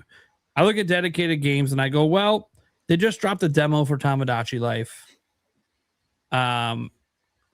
Don't know that now that the demo is out, we really need another direct for that game. We already got one and there's a demo, so now people can just play it. So there's not really a reason to need one. You just need the game to come out.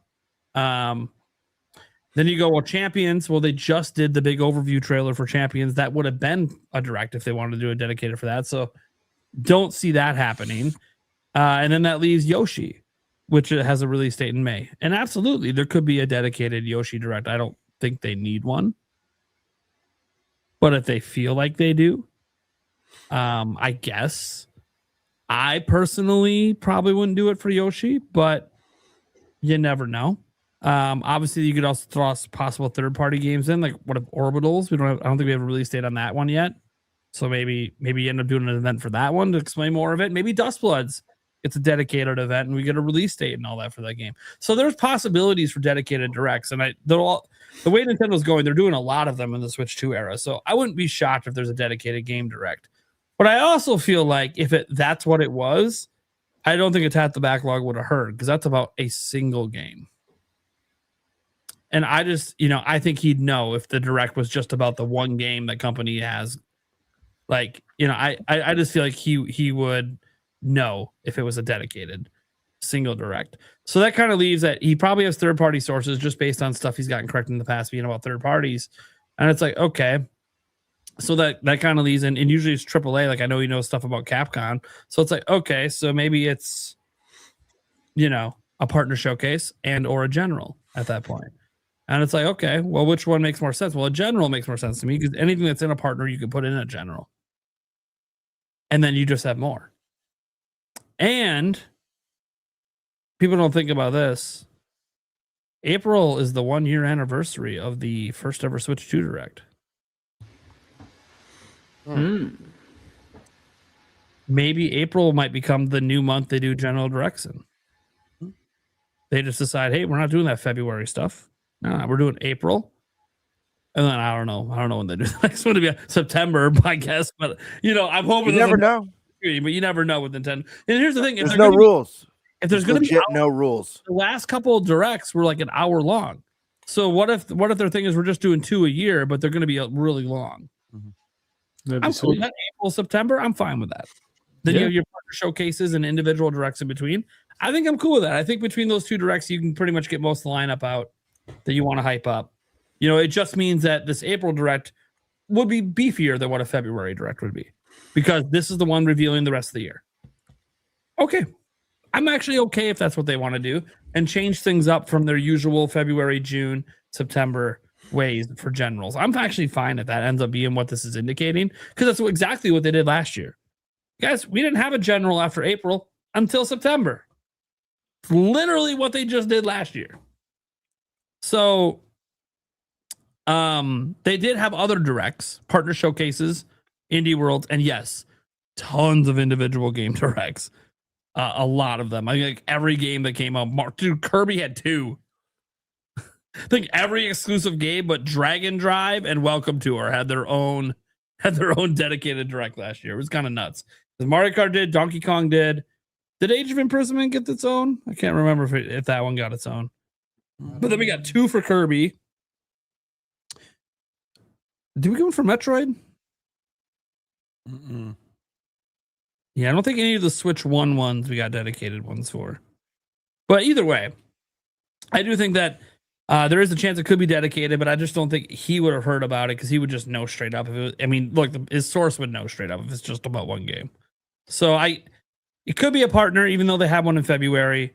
It's been a couple months. There is a lot of third-party games that we need release dates for, and just new announcements in general. And we've got a lot of the big ones behind us. There's still a couple coming up, like Indiana Jones, Rebirth, obviously.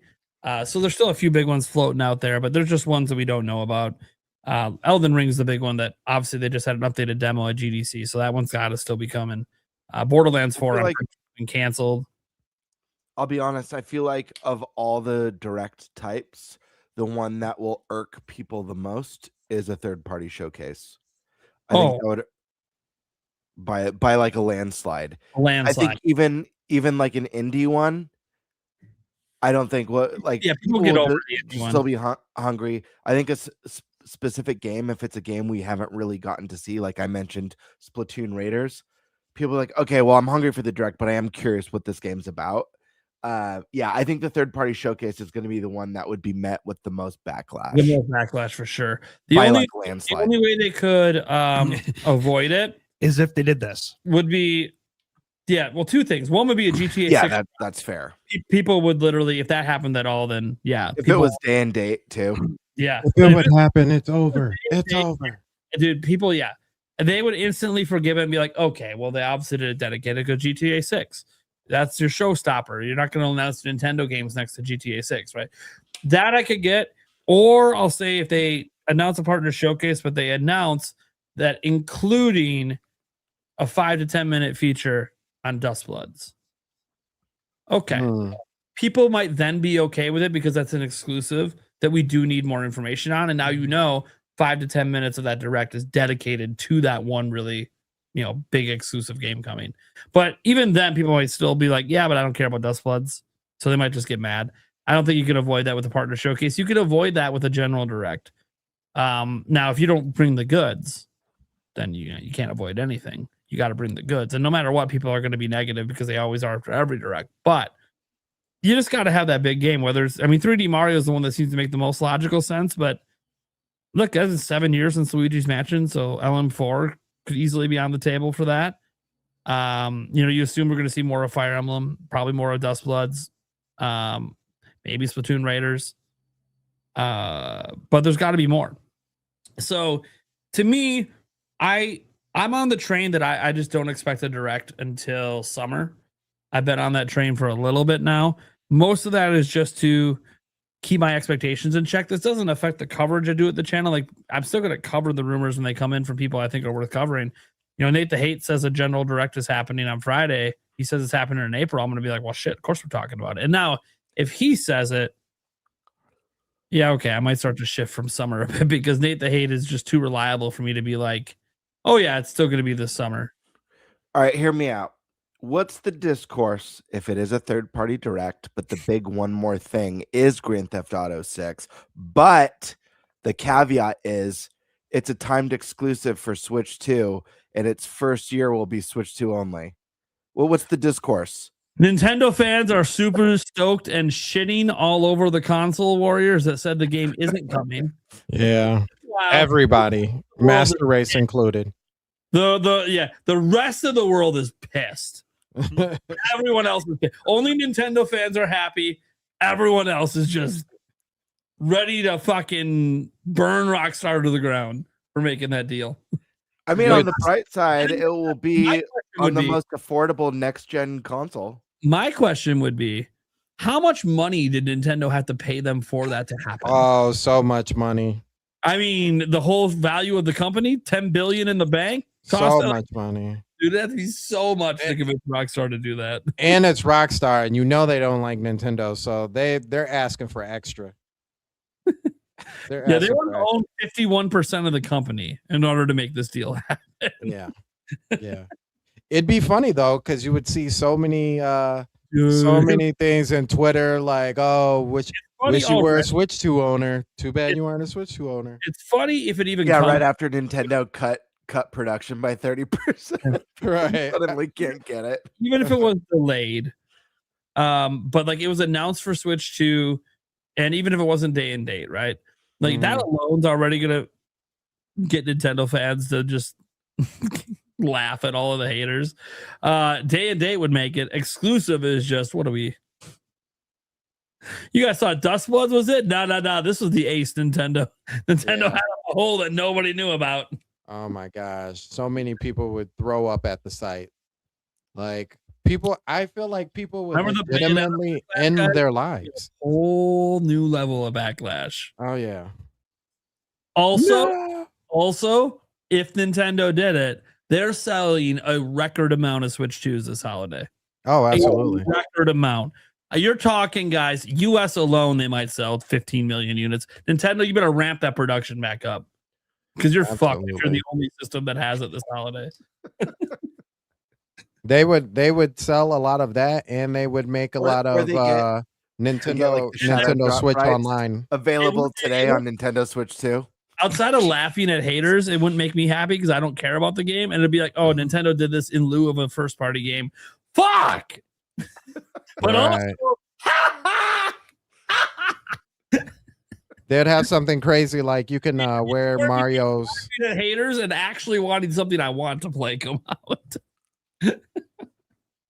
They'd be like, you can get your exclusive Mario overalls in Grand Theft Auto 6. Dude, if they had like exclusive Nintendo items in the GTA Online, oh my god, just print money. Just print money. It's over. Oh my god, yeah. Rockstar wants to show commitment to Nintendo. 1 year exclusivity on GTA 6, baby. Yeah. Oh, NSO numbers will go crazy. Oh yeah, because you're gonna need that to play online. Oh shit, yeah, this is a big money. You know what, Nintendo? That 51% of the company might be sounding good right about now. Nintendo, you're offering to hand develop the game for Switch 2 to do the port? Oh, geez, it works really well because they could do the other part of it that a lot of people don't even think about is expanding Super Nintendo World to have like a little Grand Theft Auto land, you know? Totally family friendly. Mario Theft Auto. Over here is where you got this lovely lady. She's known as a hooker. You take her in the car. What? Wait a second. Hold on. First, you got to punch her in the face. Wait. What is that? Jeez. This is a racing simulation game, but if you hit the people, you get points. Don't be gentle. Don't be gentle. Don't forget Peach, Bowsette, and Rosalina in the strip clubs. Oh, Oh yeah, you gotta have that in the GTA area. That's yeah. Obviously, guys, the GTA areas has to be, E for everyone. Right. Gotta teach them young. Gotta teach them young how to be gangsta. Apparently, no, guys.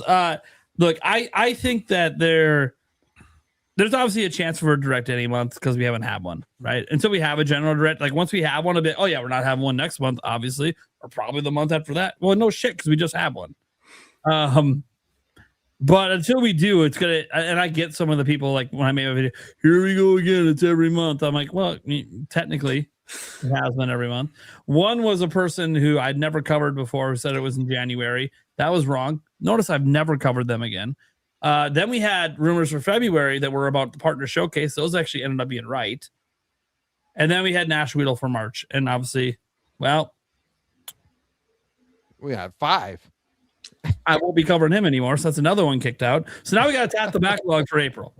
And the tap the backlog was the one that was right about February. So you should try just see how it goes on your channel, Prime. Just exclusively cover someone who's always wrong. Just to see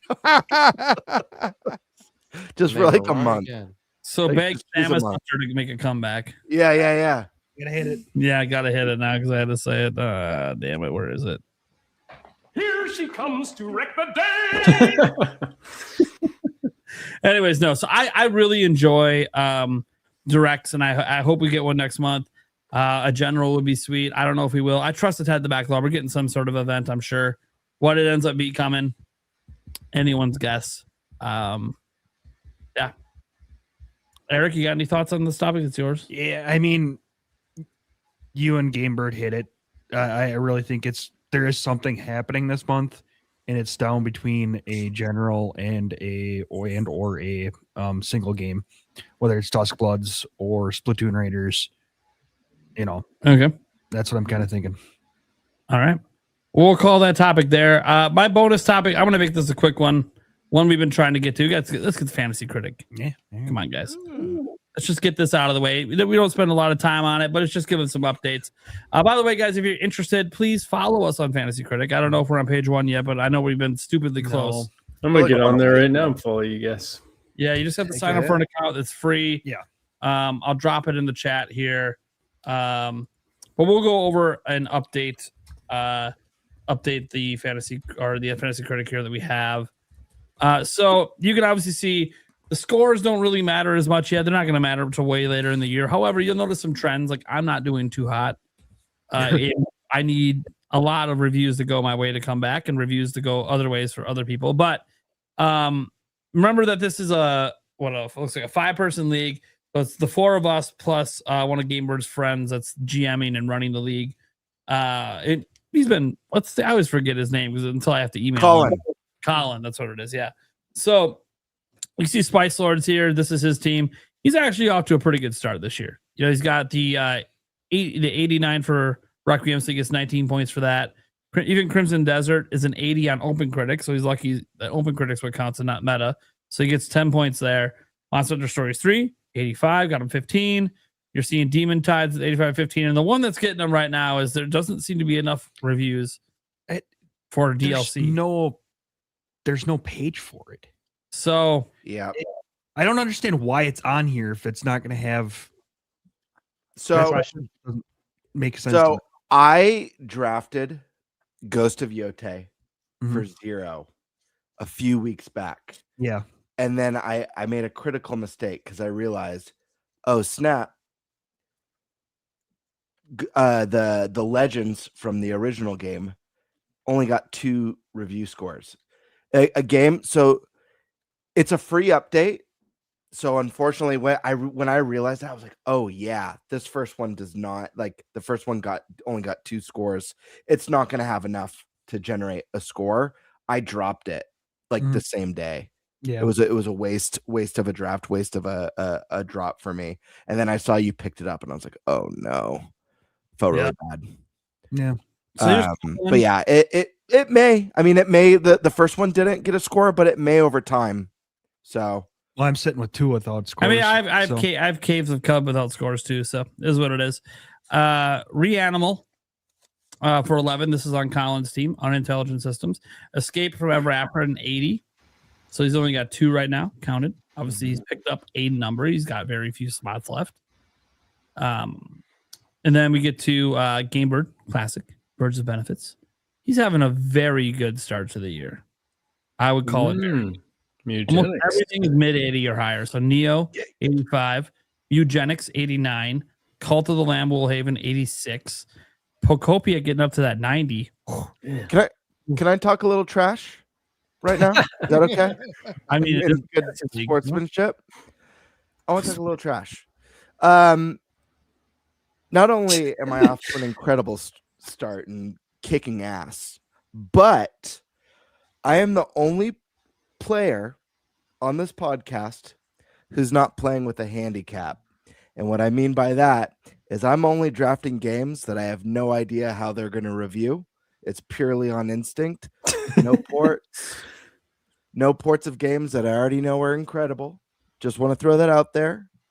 And I've made a vow. I'm not going to draft any ports this year. I'm going to keep it raw. And I'm just going to go on pure bird instinct. And I'll see you all at the finish line. Well, it's working. Just so you're aware. It's I'm just kidding, guys. I just want to have fun. Talk a little trash.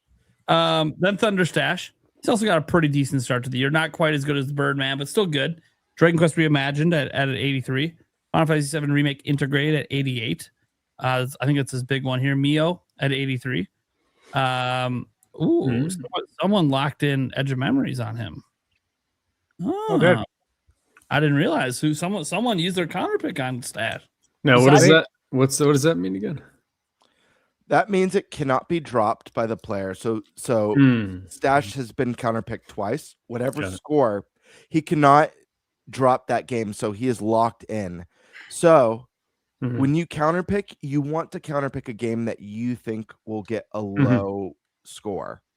70 or below is what you're hoping for. Or if you get really lucky, a game that's not going to get a score. And I thought about, I felt really bad because I was like really close to counterpicking you, Eric, with Ghost of Yote. Yeah.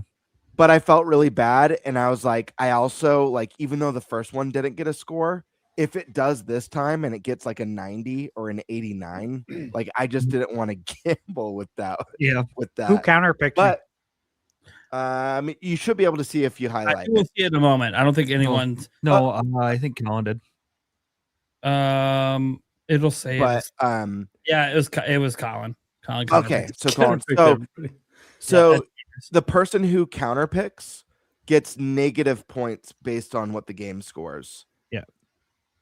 Or is it? You don't want to counterpick a 90. Like like if Prime counterpicks. Yeah, that would have been a bad day. Birdman, you got so lucky I forgot about it. I didn't know if you had seen the news. You know, I could have counterpicked freaking Pokemon. I know what you're gonna say.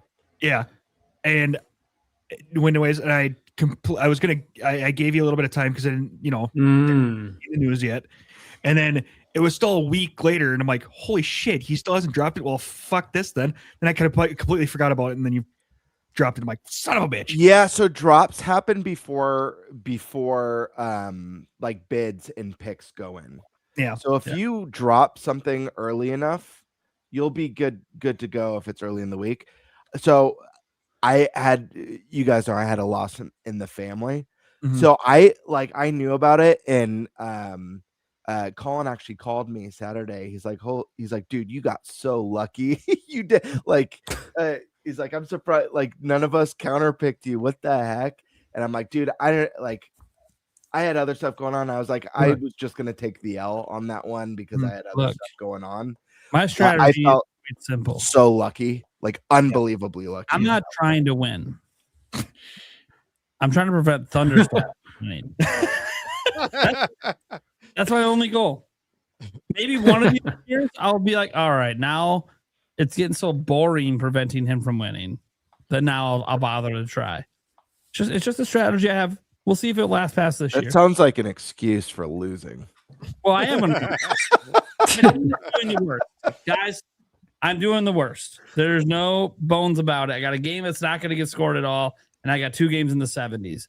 So I'm not doing hot.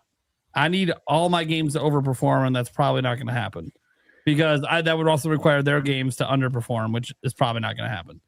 The other thing, though, is it's still so early in the year and so much could change. Like, I've seen it so many times over the years playing this where someone just decimate. Like, I could be decimating this first half of the year and then just have a bunch of...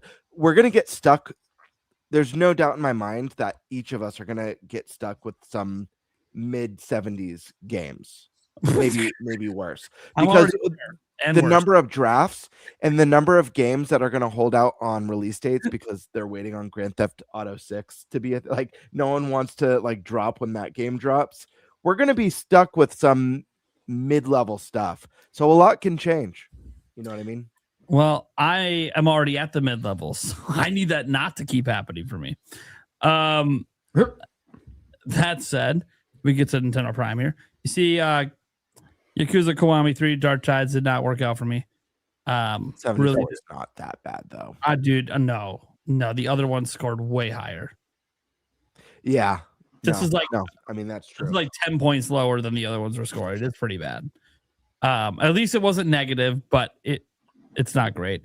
Obviously, World of Warcraft Midnight. What do I say? It always scores in the 80s. The X-Pack does every time. Of course, only someone like me that plays the games would know that. So that was like a shoe-in.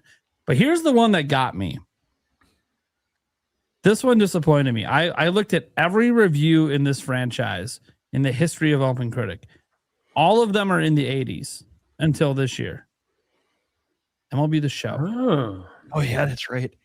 I didn't see this I was yet. when you were looking it up. Was it like a technical performance? Or?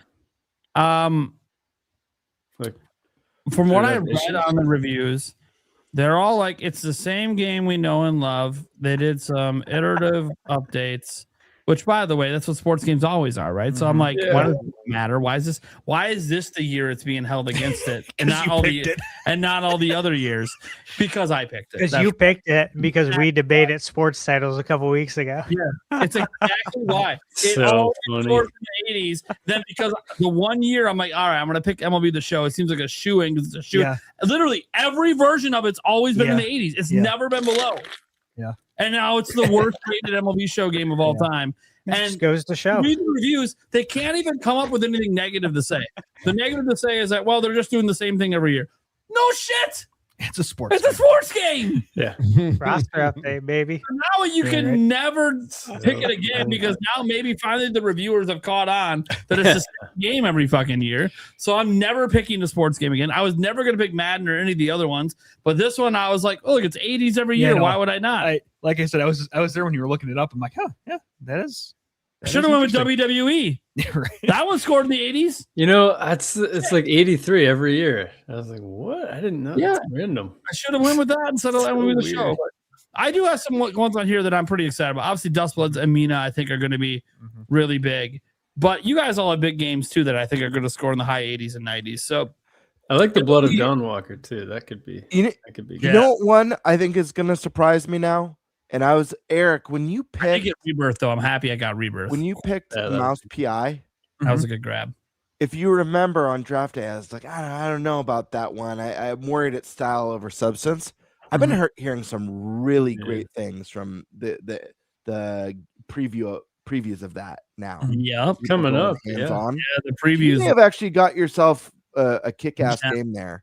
And I'm hoping Expedition 33 gets announced for Switch 2, but you know. We need those directs. Need to find out. Now, Resynced finally has been technically announced, but still don't know if it's this year. And God knows, because I went heavy. You can see heavy with the re-release and remake route that I'm the one that's going to get boned. Like Caves of Cud, that's a port. Didn't get enough reviews, so like I get nothing for this one. Yep, sucks. It's just a dead spot. Now I technically have a lot of spots left to pick. Every week I go through the list and I'm like, okay, I've been hearing about this, I've been hearing about that, but I'm like, I'm just not ready to commit to some of the ones that are out there, which is probably going to bone me. Or maybe it's a good idea. Maybe we get a bunch of summer announcements that are coming later this year, and I'm like, oh yeah. Like, don't be surprised, guys, if we're in the middle of a Nintendo Direct coming up and I just have Fantasy Critic open ready. Do you guys have a waiver list, or is it just first person who picks one up? There's a you go up here at the top Bid system, and you can bid on players. Yep. You can bid 0, and if no one else bids on it, you get it. Yep. But you start the year with a $100 limit, and you can see this is what we have left. you know, and that's another kind of gripe that I had. I read online that, it does the next dollar. So if you bet like up to 10 or something like that, it would, and somebody bets 5, it would give you 6. It would take it at $6. No, apparently not, unless somebody bid 9 on both of the other ones that I did. But, well, maybe I bid. You outbid me on a game, Eric. That I got so pissed. Yeah, which one was it? I've only bid money on 2. Yeah, I think you've only done Dench Attack. I bid like 6 or 7 on it, and I was like, no one's gonna bid this much on this game. 10. I put 10 because I read that know you did. it would go to the next like dollar up, and it's like, and then I looked at my budget and went, it didn't do that. Fuck you. Yeah. Oh, yeah. well, whatever. And Stash has the biggest budget, which pretty much means any game he really wants, he could just really have. Yeah, if we get Ocarina of Time full blown modern remake, full-blown remake coming this year, Stash is probably blowing the load to round out his list if he's got room left. Or he'll just end the year not having only spent $3 that he probably didn't even need to spend, and then he'll just win anyways. Yeah, invest it. But yeah, no. So my team's not doing too well. I don't have a lot of trash talking because how can I when my team is doing pathetic at the moment? That said, I got some belief in some comebacks, and I will say, if this mainline Half-Life game works out for me, I think if it even comes out, that'd be wild. I'm like the people's champ. I think just straight up. I don't think there's an argument there. If that game even just comes out, I'm the people's champ. That would be sweet. Which game? Unannounced mainline Half-Life game. So Half-Life 3, basically. Which people think might be coming out with the Steam machine, which maybe it is, maybe it's not. We don't know. Maybe. That'd be so sweet. It's Half-Life. That'd be the time it would come betting out, anything on Half-Life is always just throwing shit away. Betting anything on nobody's counterpicked me on it. betting anything. Don't worry. The number 3. You know why no one counterpicks me? Because they can't figure out which one of my games they should counterpick because they all are going to score bad. So it's like, why counterpick a guy when, dude, look at his list. He's screwed either way. What if Half-Life is a thing that's coming out this year? What if it has the Metroid Prime 4 effect, where it like wildly underperforms? It's one of those ones where it's been anticipated for so long. I'm the people's champ. I don't even care what it reviews. You got what you wanted. Here's the thing: I have such a bad start to the year. Unless I have a second wind, I'm just gonna stick with I just want to take games for the rest of the year that'll piss other people off. I guarantee Stash one. Mine. You think there'll be a reviewer who thinks GTA 6 is a 7, but gives it a high score because they're too scared to be the reviewer who gave it a 7? Yeah, there will be both. Yeah. There'll be people that'll be just because I want people to remember me. I'm gonna give it a 4. Yeah, that'll get them clicks. It will, because they'll be like the only one that low, and it's like, yep, we got to see why it's that low. And then it just turns out it's someone like me who just doesn't like GTA at all. Dude, it's like when I used to see them the review. I used to see old, like, because I grew up loving the Dynasty Warriors. Or like, someone who hates violence, and like 2 seconds into the game, there was a fuck you and a bullet through the head. You look at it and give it a 0.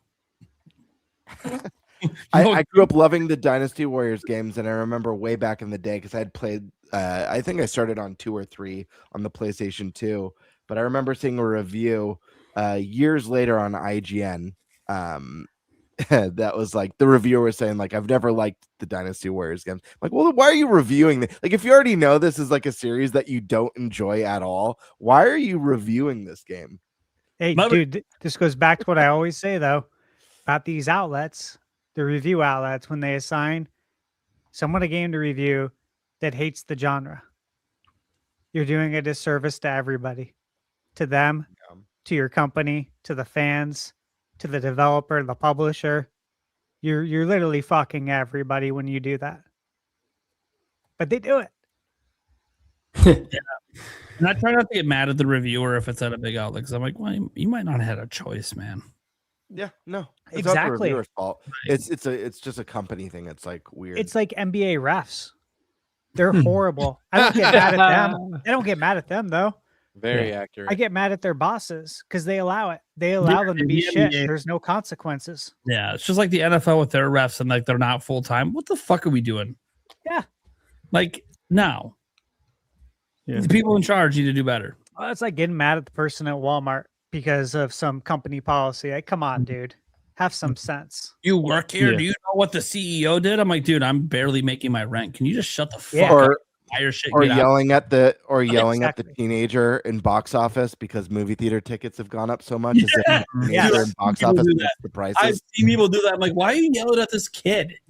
He has no control They're over like any of 15 this. years old and Make get it paid minimum a fucking shitty wage. wage. You're thinking of when can I get the fuck out of here? Exactly. I want to go to the movie that you're going to. This is bullshit. Like, all right. Let's get to the super chats here. The Mono Brawler says chop chop. That's before we got going. Jimzo comes in and says, how's everyone feeling about Pokemon Champions on April 8th? We talked about this earlier. We debated making this topic. I said, well, we very loosely debated it. We didn't even debate it. It was just I don't think there mentioned. was anyone who had a strong stance opposite, which how can you after what they revealed? It's like, by the way, I'm not saying the Pokemon Champions won't be fun. I think people are going to have some fun with it. But it is very much about the microtransactions. I mean, we're going to put it this way. You played other stadium games. You had your rental Pokemon, but you could just use them all the time. No, these you get a week. You want to keep them? That's crazy. Like, okay, that alone, I'm done. I'm out. Oh, you can transfer Pokemon in. I don't care. You're gonna, if I see a rental Pokemon, I have to spend money to keep that shit. Fuck off. I'm really happy about Pokemon Champions and its existence, honestly.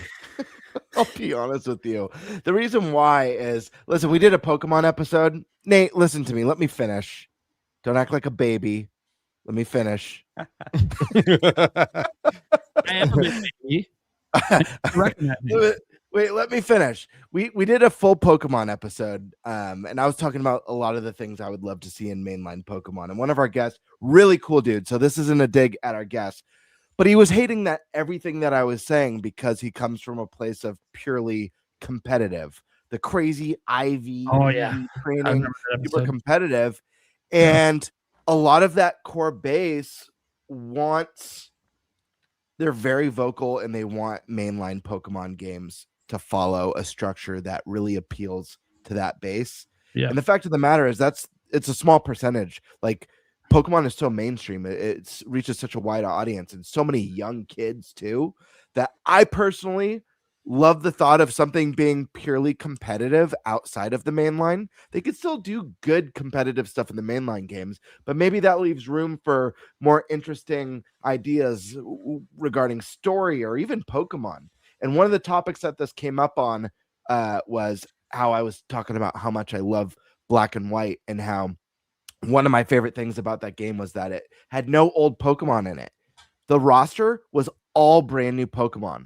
And I think that was awesome.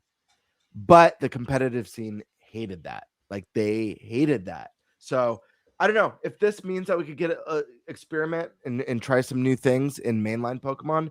I'm all for it. They now have a space where they can go pure competitive. And people who are interested have a more entry-level way of getting into that universe, and that community could grow. Yeah, I just don't care because it's microtransactions. There you go. Yep. I want to say the same thing. Look, I don't like microtransactions at all. I don't like it in any games.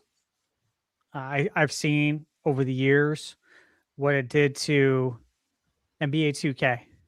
Mm-hmm. It's only a basketball game, right? It's the only game we can play for hoops with NBA rosters, right? And dude, it's so bad what they did to it. It's so bad. And it's the same template here with this Pokemon. Sure. So yeah, I'm not a fan of it. I think it's gonna do well. Let me be really clear. I think it's gonna do really, really good. Yeah, it's gonna do really well. Doesn't mean I like it. Switch first. It's gonna be on mobile later. To the game's credit, you can't the number one thing that would have sucked is you can't buy victory points. So that is like how their system works for ranking up and everything. So like you do have to rank up by being good. So for competitive people, that's great. You can't buy. I mean, I understand that you guys could think you can buy the rental Pokemon. Maybe it gives you an advantage, but usually the rental Pokemon, especially in older stadium games, they're not better than the ones you could bring in. Yeah, but I think first off, just to be clear, I 100% agree with both of you. I hate microtransactions. I think I've complained about it enough in games of service. I don't even need to defend my stance on that. I don't like it at all. I think it's gross, and I dread the day we knock on wood that we ever see that in the main menu of a Zelda or Mario. Part of me will die inside. That being said, I do think it's nice that, again, this is not a game for me. This is a game for the competitive scene. I do think it's nice that it is compatible with Pokemon Home, which I think most of the people coming from competitive are probably using that already anyways, and will be able to bring in their Pokemon without having to buy them with victory points. Yeah, it also uses the battle pass structure, guys. So yeah, look, microtransactions, home subscription. If you don't have one, you got to get one. The battle pass, a day one starter pack, and a separate champion subscription. Holy shit. That's a lot of subscriptions and a lot of microtransactions. It's no longer micro. It's just transaction. It's major. I mean, you got to think about it like this too, guys, because, I play another game that has a ton of microtransactions and battle passes, Fortnite. I don't got to pay a fucking dime to have fun with that game. And they give you plenty of stuff just for free. All the stuff that you pay for is all cosmetic anyways. And they just give you some of that for free.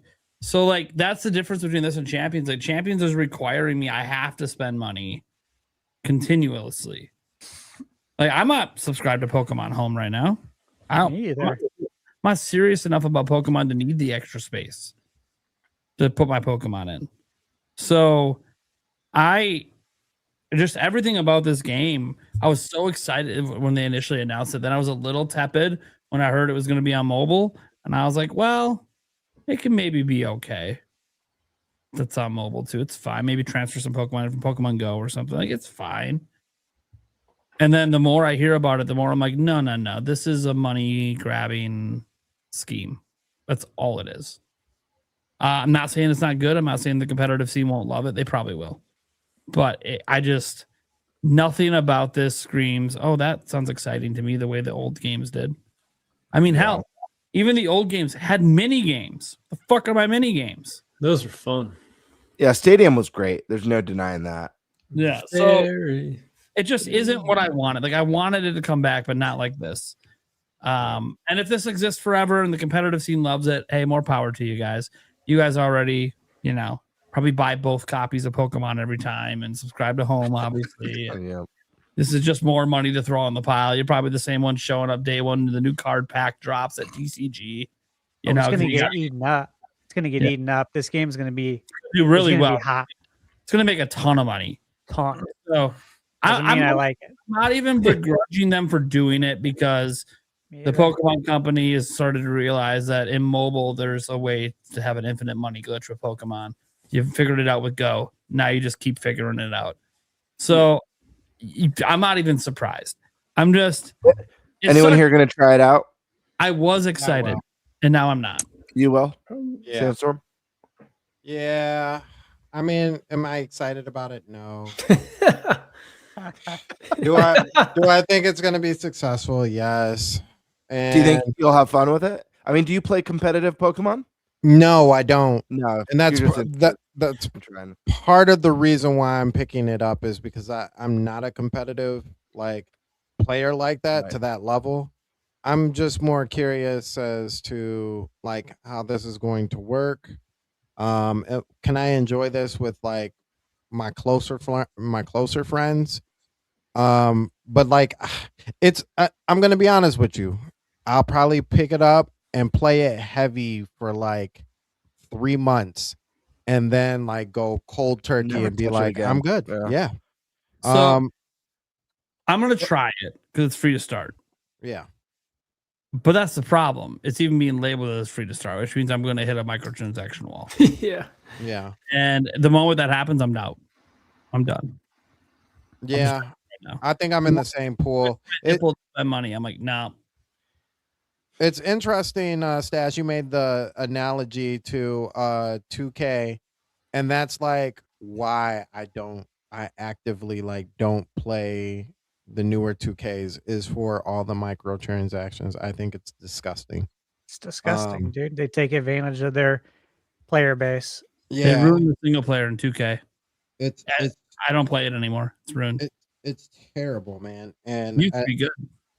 and my son plays it like all the time, and I just like watching him play, and I'm like, bro, like, why are you driving around in a go-kart? Like, I thought this was What? basketball, and he's like, Yeah, the "Oh, single yeah, player open area. It's so stupid. yeah." I'm like, this is supposed to be Go-karts. basketball. Like, why are you on a go-kart? He was like, "Oh, I just want to get the best times. You get VC real quick this way."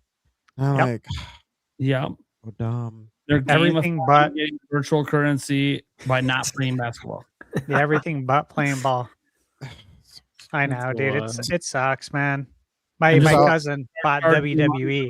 Cart. He bought 2K and he asked me, he said, is there like anything that you know of that you can like grind for in the game to unlock? Like, you know, they complete this mode and unlock these characters.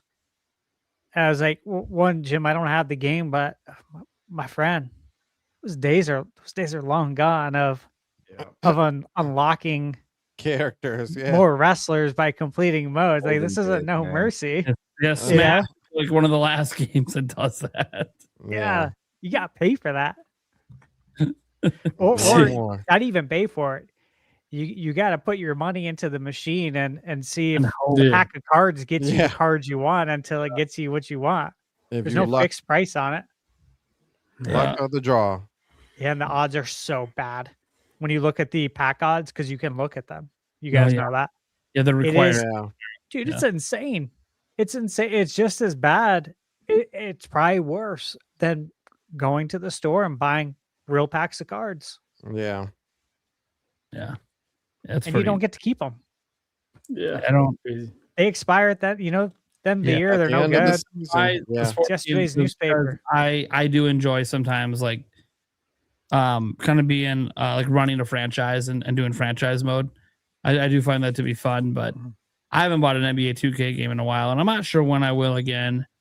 I mean, I probably would if one finally comes to Switch 2 at 60 FPS. That'll probably be the next time I buy one. Yeah. Until then, I'm just kind of waiting because like the same game every year. I'm good playing it once in a while. Obviously, I can wait till my Bucks are good again if that ever happens. But sometimes it's good to be a shit team and then rebuild them. That's fun. Mm-hmm. Yeah, it is. Anyways, got Milk Gamer. Every day. The irony is that he hates milk, but it's so great. This joke has to run forever. The Minor Brawler gifted a membership as well. The gamer, he did it to Stash as well. In fact, he likes Stash so much he did it twice. Whoa! Damn. Nice. Hey, thank you. Dusty. Don't worry, he didn't forget me. He threw me in there too. There you go. There you go. At first, I thought, wait, did he not do me and did Stash twice? Well, damn, twice is nice. Okay, if you did, no one has to do anything. But Roger said, "Whoa, really? Time flies." Yeah. Yeah. Demona Brawler, Thunderstash gets 2 memberships because his are cheaper. There it is. Ooh. So He's got the digital pricing. Is it $1? Yeah. Yeah. So here's the thing, guys. I can't set mine to $1. So their system is really weird. So when they originally launched gifted members, you could only do $5 or more. Okay. There was no way to go lower than 5. So I did 5. But once you locked into that, you can't edit it. Now that because they didn't have the ability to do $1. Now they do. I can't edit it to go down to $1. There's no way. I cannot change it. So it is 5 forever because that's what it launched as, and I had them on day one. So it is what it is. That's why if you guys ever wonder why I don't have dollar memberships, it's not because I wouldn't be willing to offer them. Just I can't. So it is what it is. Interesting. But I do appreciate you, Demar Brawler. Thank you so much. Roger, just hyping up. There's lots of hype today. We had some good topics today. I'm sure you guys really enjoyed the combo. I wasn't reading too much of the chat, but I'm sure you guys had a good time. Jimzo just dropped $1 just to drop it. And then Demar Brawler comes back with the classic. NFL. No microtransactions there. Let's get some wild arms in there too. Here's the problem. If they did come back, wild arms. They probably would put microtransactions came back because EA owns like all the franchises. So there probably would be microtransactions, but look, I just gotta be honest. If they came back, the microtransactions would put me off. But if the gameplay is really good, but just because it's been so long, if the gameplay is really good, I still might get it. Yeah, they'd put a MUT team in the damn thing. Well, there'd be MUT for sure, but I wouldn't even care about that. So, this is arcade sports, baby. I just want to play online. Yeah, beat people's ass, dude. Podcast competition. Although technically the Thunderstash probably wins all of it. Although maybe I don't know. Did you play a lot of NHL hits back in the day? I played a ton of that game back in the day. Hits? No, I didn't play a ton. I played more Wayne Gretzky's 3D hockey on 64. Sure. Yeah, that was a great good game. Blades of Steel back on the NES. Got it up there. Love Blades of Steel. Love Blades of Steel, dude. The victory music every time. That fighting. The fighting, badass. And the Galaga mini game. Yeah, the Galaga mini game. Yeah. One of the original Easter eggs in a video game. What is this doing in here? It's just here for fun, guys. Yeah. We own the IP. It's a Konami game. Why not? Yeah. Good times. We had Tina's Cozy Life did $1 just for fun. Apparently, it's okay. Thank you so much for the support. Karkun in Europe, Mario Kart World was €80 digital and €90 physical. Just as an example, again, Europe has had this whole difference between the prices. I've also seen Mario Kart World in Europe. I've been watching it. It's been as low as like €70. It's kind of all over the place with the prices. It's almost like no one's buying it for 90. Who knew? What? People don't want to spend over 100 USD on Mario Kart? Who knew? Crazy prices over it. We think our prices are crazy. Dude, I think I saw it was Kiwi Talks in the chat. He's in New Zealand. He was saying like video games over there are like $140 for Nintendo games. It's like, what the fuck?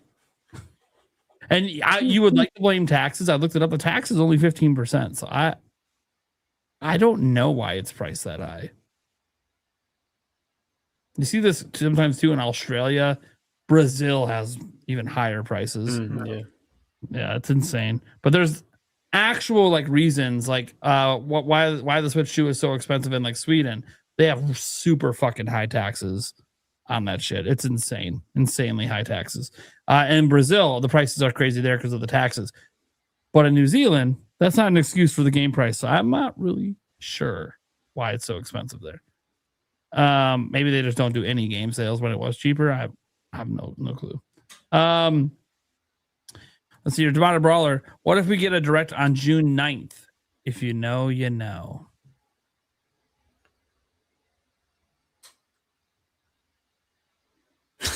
I don't know. So does anyone know? I don't know. I was like, to be honest, I don't know. Silence from the crowd. Nobody knows. June 9th. It's familiar. What happens on June 9th? Yeah. I don't know. Everyone's Googling right now. I have no clue. What happens on June 9th? I know what happens on June 19th, but not June 9th. Right. Yeah. Okay. Well, Demonic Brother, as you see, they do not know. It's a shame. Oh, mystery. Okay. They're gonna. I'm not even gonna reveal it because I want you guys to go to bed dreaming of being bothered by the fact you don't know what he was referencing. I don't give a shit. Well, I know you don't give a shit. You weren't over there Googling it. The other people were. I'm not Googling it either. Oh, okay. I'm working on something as well at the same time. But no, I don't care. I already said, like, when the direct happens. You hear that? Yeah, no offense, Demonic. I love you, bro. Yeah. But you know, like, I'm just staying true, man. Like, I don't care.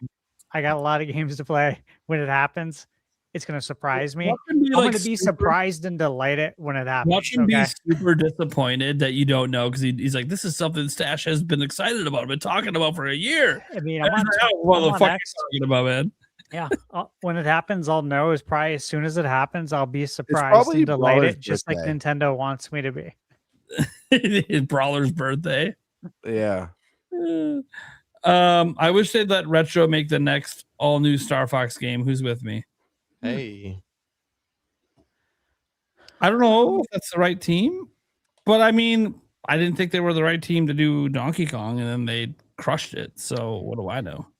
Retro could do it. It just depends on what we're going for. I'm still saying Platinum, but you know, We flying or we on the ground? I mean, Ubisoft's team that did Starlink, Battle for Atlas. I know they're an option too, for sure. No, I don't. Bandai Namco, I think, is an option too. I'd rather if we're Bandai flying Namco do Ace it. Combat, baby. you know, like I said, I think Platinum did a decent job with Bayonetta 2. So No, they did. Yeah, it's a good call. I mean, look, I'm fine if Retro did Star Fox. I hope they're going more like a Star Fox Adventure route and doing something fresh. I hope so too. Yeah, I really like that game. Yeah, get away from they 64. make it a space opera. Like, you can Epic still have some of your space storytelling. levels and stuff, but like let's level up Star Fox a bit and prove that it's more than just what was set up with Star Fox 64. It's a great game. I love it. But it's like, okay, but we were kind of living on that this whole time. Let's right. Let's do something fresh. We've been milking it. There's more you can do with Star Fox. Divine Brawler says it's going to be funny when it comes out that the reason why Nintendo dropped how many Switch 2s are being produced is because they're about to start production of Switch 2s with replaceable batteries. There we go. That's the reason. That's what Stash was saying. That's what I said. I know. Yeah. I don't think sense, doesn't it? I don't think they're producing those this year, guys. To be completely honest, but I do think by 2027. Here's the thing. I think Nintendo's very calculated with their revision rollouts. So I am convinced this revision rolls out with the Switch 2 Lite. How soon did they have to do it? Was there a deadline given? If there is, it's private. There's no public deadline for it. Like, they warn companies, and then I don't know how much after that warning they get. They're usually try to be somewhat understanding, because it's billions and billions of dollars to retool everything and remake stuff. So they try to give a little leeway, but push does come to shove eventually, and they will say, "Sorry, you can't ship your products here anymore." So you fix it. So a lot of people presume 2027. I think it's whenever Switch 2 Lite comes out. The Switch 2 Lite from the very beginning will be built with this in mind, and then they'll just launch a full revision at that time. Whenever they decide that's going to come. 2027 with Pokemon Wind and Wave. Sure. Oh wow. First bundle. Makes sense. Bundle And Switch Lite with it. I imagine, guys, that not only do we get easier access to the battery, but we get better battery life. That would be sick. But we'll see. We'll see. Ron Brawler again, just coming hard. Maybe Prime 4 would have sold better if they Tiger Time, get out of the gutter. Dude, you're the guy with the map behind you on the wall. You're supposed to be the mature one of the bunch. Is that what that means? Okay. I was supposed to say pause, and I completely missed it. Yeah. The map is not. Prime 4 would have sold better if they didn't lock background music behind the paywall. You love the game. Yeah, the background music thing was kind of weird in the desert area that they locked that. But I don't think that had anything to do with why it didn't sell well. That was just You ridiculous. shouldn't need this to listen to the music. I don't have it either. I refuse. I know. I'm like, The nope. music's so good too, though. It is. I know. It's stupid. It's like, bro, really? The music Yeah, it's crazy. of all things. Of all the things Music is so important to me in video games that Yeah, really important to me. You, a lot of us. It's like, really? Yeah. Dane Gonzalez. How can you say digital is cheaper? We only have Yoshi to look at. If physicals of the big first party games cap out at 70 to 80 then I agree. But if they're 80 to 90 physical, that's an increase. Well, two things. The One, digital will still be cheaper. Yeah, we had the additional update from Nintendo saying that this does not mean physical prices are getting more expensive at all. So they said that. And again, that's just more from Nintendo. And if you want to think they're lying, okay. Well, the only game that we know for sure is Yoshi. And so if we just base it off what we know, yeah, it's cheaper. Because they were charging 70 for all their games, including things like Mario Tennis. They obviously were going to charge 70 for Yoshi. It's the new standard price for them. But you can get it digitally for 60. So when you say digital is cheaper, we just have to go off what we currently know. There's only one game with a price we know, and it's cheaper. The only way it's not guys, it's very simple. The only way it's not cheaper is if they announce a game and the digital version is more than the physical version. Then it's not cheaper. Well, I think what they're inferring is that this change could make them increase the price of games overall. Like instead of charging 70, now they're charging 80 for 70 for digital kind of thing. That's what a lot of people were upset about on the internet. They were inferring that possibility of that happening. The fear of something that doesn't currently exist. Yeah. Like if you look at that comment again, if yeah, if ifs were fifths, we'd all be drunk, my friend. There's a lot of ifs there. Who's to say any of this is going to happen? Yeah. So, like, when you say, how can you say digital cheaper? We only have Yoshi to look at. Exactly. It's the only one we have to look at. So it's the only thing we can draw conclusions from. We can from. go off of, yeah. Yeah, Everything the conclusion is based off of the only fact. The only known quantity and Nintendo's own comments. Like, until everything else is speculation. Obviously, if 3D Mario comes out and it's 90 physically and 80 digitally, we're going to look at that and go, okay, yeah. I mean, at that point, the conversation has to happen that they jack the price up. That's even above Mario Kart World, just because they're offering a discount on digital. Okay, yeah, but it hasn't happened, and they might never launch another Switch 2 exclusive at $80. We don't even know. So in the U.S., I know Europe and individual countries and all, like, I understand price points kind of all over the place at times. Obviously when we talk prices around here, we're U.S. based show, so we're talking usually U.S. prices unless otherwise specified, like when we said Metroid Prime 4 was 52% discounted in Japan. Okay, Tomato Roller. Nintendo haters act like they're on crack area. Jeez. Dude, that reminds me back in the day, like, I'm not the only one, right? Like, I'd procrastinate the study for a test till like right before the test is gonna happen. Pull a fucking all-nighter and just cram like crazy because I didn't want to waste any of the rest of the time that week to study. Am I the only one here that did that? Because I did it all the fucking time. Nope, same. Oh yeah. What, cram for a test? Yeah, I wouldn't even touch studying for it until literally the night before, and then I pull an all-nighter knowing I'm not going to sleep. I didn't study at all. There you go. I skipped the cramming. Well, to be fair, you got a kind of a unique memory over there. Yeah, I just did a lot of educated logical methods, and it worked. Yeah, I didn't study. So I studied for I think it was only English class that I ever really studied for.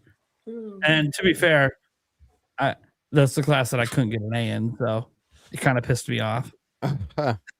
Like, really? English? And look, it's the most useful class considering what I do. And what am I really bad at, guys? Spelling things, pronouncing things, grammar, proper word use. All the things that I should be good at to do my job, I'm not. What am I great at? Public speaking. that just happens to be good at this. That's the one thing in English. I was excellent at speech giving and public speaking. Now, don't listen too close because I might be making up a word in my speech. But I'm going to sound like I know what I'm talking about. So basically, I became an expert at bullshitting. Act baby. Most of those speeches were complete bullshit. But it didn't matter. I got A's on them. So as long as it sounded like I knew what I was talking about, it's all that mattered. Jorge, Mike Odyssey states that Nintendo should always launch a system with a new Zelda and 3D Mario within the first year. Is that reasonable for future consoles? I mean, look, to me, the best case scenario in a perfect world would be to do that. Mm-hmm. Is it feasible? Is it reasonable? I mean, who am I to say? Who are any of us to say? We don't work at Nintendo. It's all about dev cycles and if it lines up. Yeah. This would be the best case scenario, though, because look, when did we not get a Mario or Zelda at launch? GameCube. And look, people look back fondly on Luigi's Mansion. Let me tell you, if I recall, IGN gave it a 7 out of 10, and this is when they were still highly respected. Okay? Dude, that shot him in the foot was Luigi's Mansion not getting great reviews and it not being Mario. Mm-hmm. Because prior to that, we always had Mario at launch. We had it on Nintendo, Super Nintendo, Game Boy, Nintendo 64. This was the first time Mario wasn't there, and that shit hurt bad for Nintendo. And there was no Zelda either. No. So, yeah, this is the best scenario. But this is... When did Adventures come out for? This is very logical assessment that, yeah, this is the best scenario. Yeah, but, it's the best we all know scenario, that. But I also don't think it's necessary. Like, I don't think they have to. I mean, the fact of the matter is that Switch 2 is the fastest selling Nintendo console of all time without a Mario, Zelda, or a holiday game for that matter. There was no holiday game, and it's still the fastest selling one. So there are other great games that could fill in those slates. Like, guys, if we had gotten, can you imagine if the November game for Switch 2 was a brand new from the ground up Smash Brothers? Like how huge that would have been for Christmas. So yeah, it's, listen, I Stash, you and Prime, you guys nailed it. It's the most ideal scenario. It's not the most necessary, and I think it really comes down to if that's how the stars align with development. And you know, you don't want to sit on a new console that's ready for too long when you have your previous console kind of phasing out. And I mean, there's been no shortage of games. This isn't a Wii U scenario. You know, we're not having the droughts. We just haven't had the juggernauts yet. That's all. Okay, so look, I don't think it's necessary. I mean, look, the question is it reasonable? No. It's not reasonable. We've only gotten Zelda and Mario within the first year of launch, like one time ever. Okay. And it said, if Mike said new Zelda and 3D Mario in the first year, like that's just not reasonable. It's only ever happened once. It might happen again. The stars might align again, but it's not reasonable at all. Both games clearly have long development cycles these days. So it's all about, does the timing line up? The timing didn't line up for this one. Shockingly, because 3D Mario feels like the timing should have lined up, but it didn't. So unless 3D Mario is coming out in June or May, it's not going to be in the first year. And Zelda, obviously, we feel like is years off still. So they got here fastest selling system ever with Mario Kart, Donkey Kong, and a prayer. And they're still here. So clearly they don't need it to be successful. I think for internet conversations, it helps. Yes. If they had both, people wouldn't be bitching about Switch 2 probably at all, to be honest. The vibes would be very, very strong, as the youth say, with Switch 2 right now. The vibes are actually kind of Wacopia. But have we ever truly had both in the first year? Switch. So yeah, but Breath of the Wild was a port. It was a Wii U game. Sure.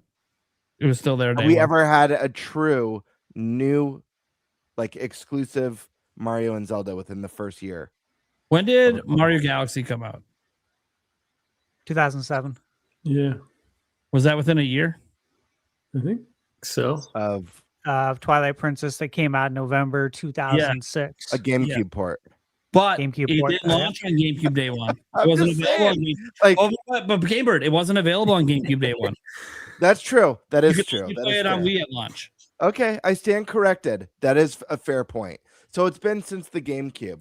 Everyone loves to use, and I get it. Not every It's been most 20 people didn't years. have a Wii U, but when people talk about how stellar the Switch One's launching with Breath of the Wild was compared to launching with Mario Kart World, people are ignoring the fact that it doesn't matter if you didn't have a Wii U. It was a Wii U game. It legit is a Wii U game. Well, I counted as a Wii U. It Well, launched I with the counted port. as a port in a Wii U game. I will say you couldn't even buy a Wii U when it came out.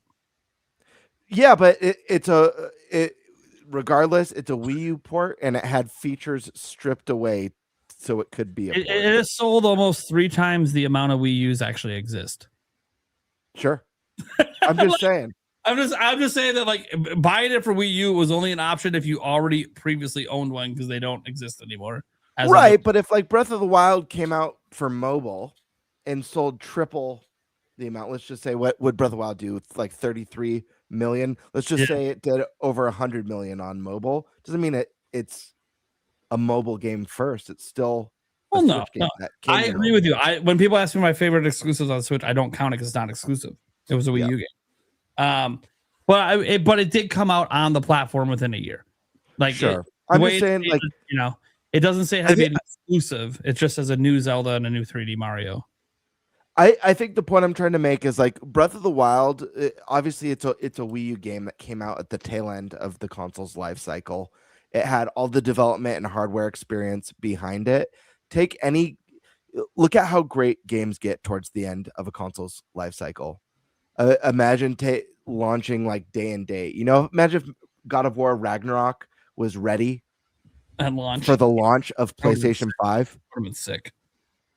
It's a PS4 game that was ported to PS5, but if it was ready at launch, to me than the people would Demon's champion it as like the greatest launch game of all time. But it is a PS4 game. That's just the point that I'm making. Yeah. People. Yeah. Well, the bottom line is 3D Mario and 3D Zelda have never, outside of a couple times, lined up in the first year. And both of those times required the game to be delayed to put on a new system. Otherwise, they would not have released within a year of each other. So it's very rare that it even happens that they release within a year of each other, let alone at the beginning, barring delays. So to me, I don't really think that it needs to happen. It hasn't usually happened. If you want to say one or the other, then yes, that is a very common occurrence. One or the other usually within the first year. Not always.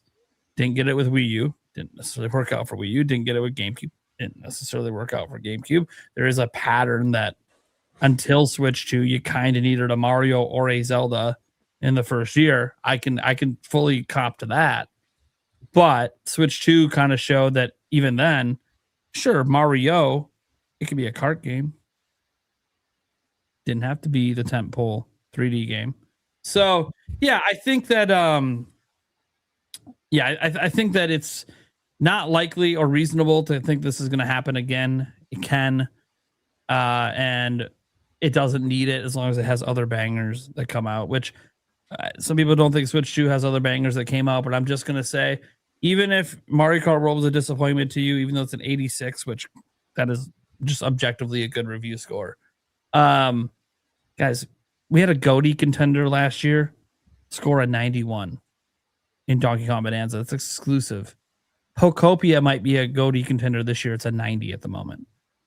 Like, we're talking in less than a year, 2 exclusive games dropped that are 90 or above on Switch 2. At some point, we just have to recognize that, yeah, maybe they're not going the traditional route, but they got some bangers this first year.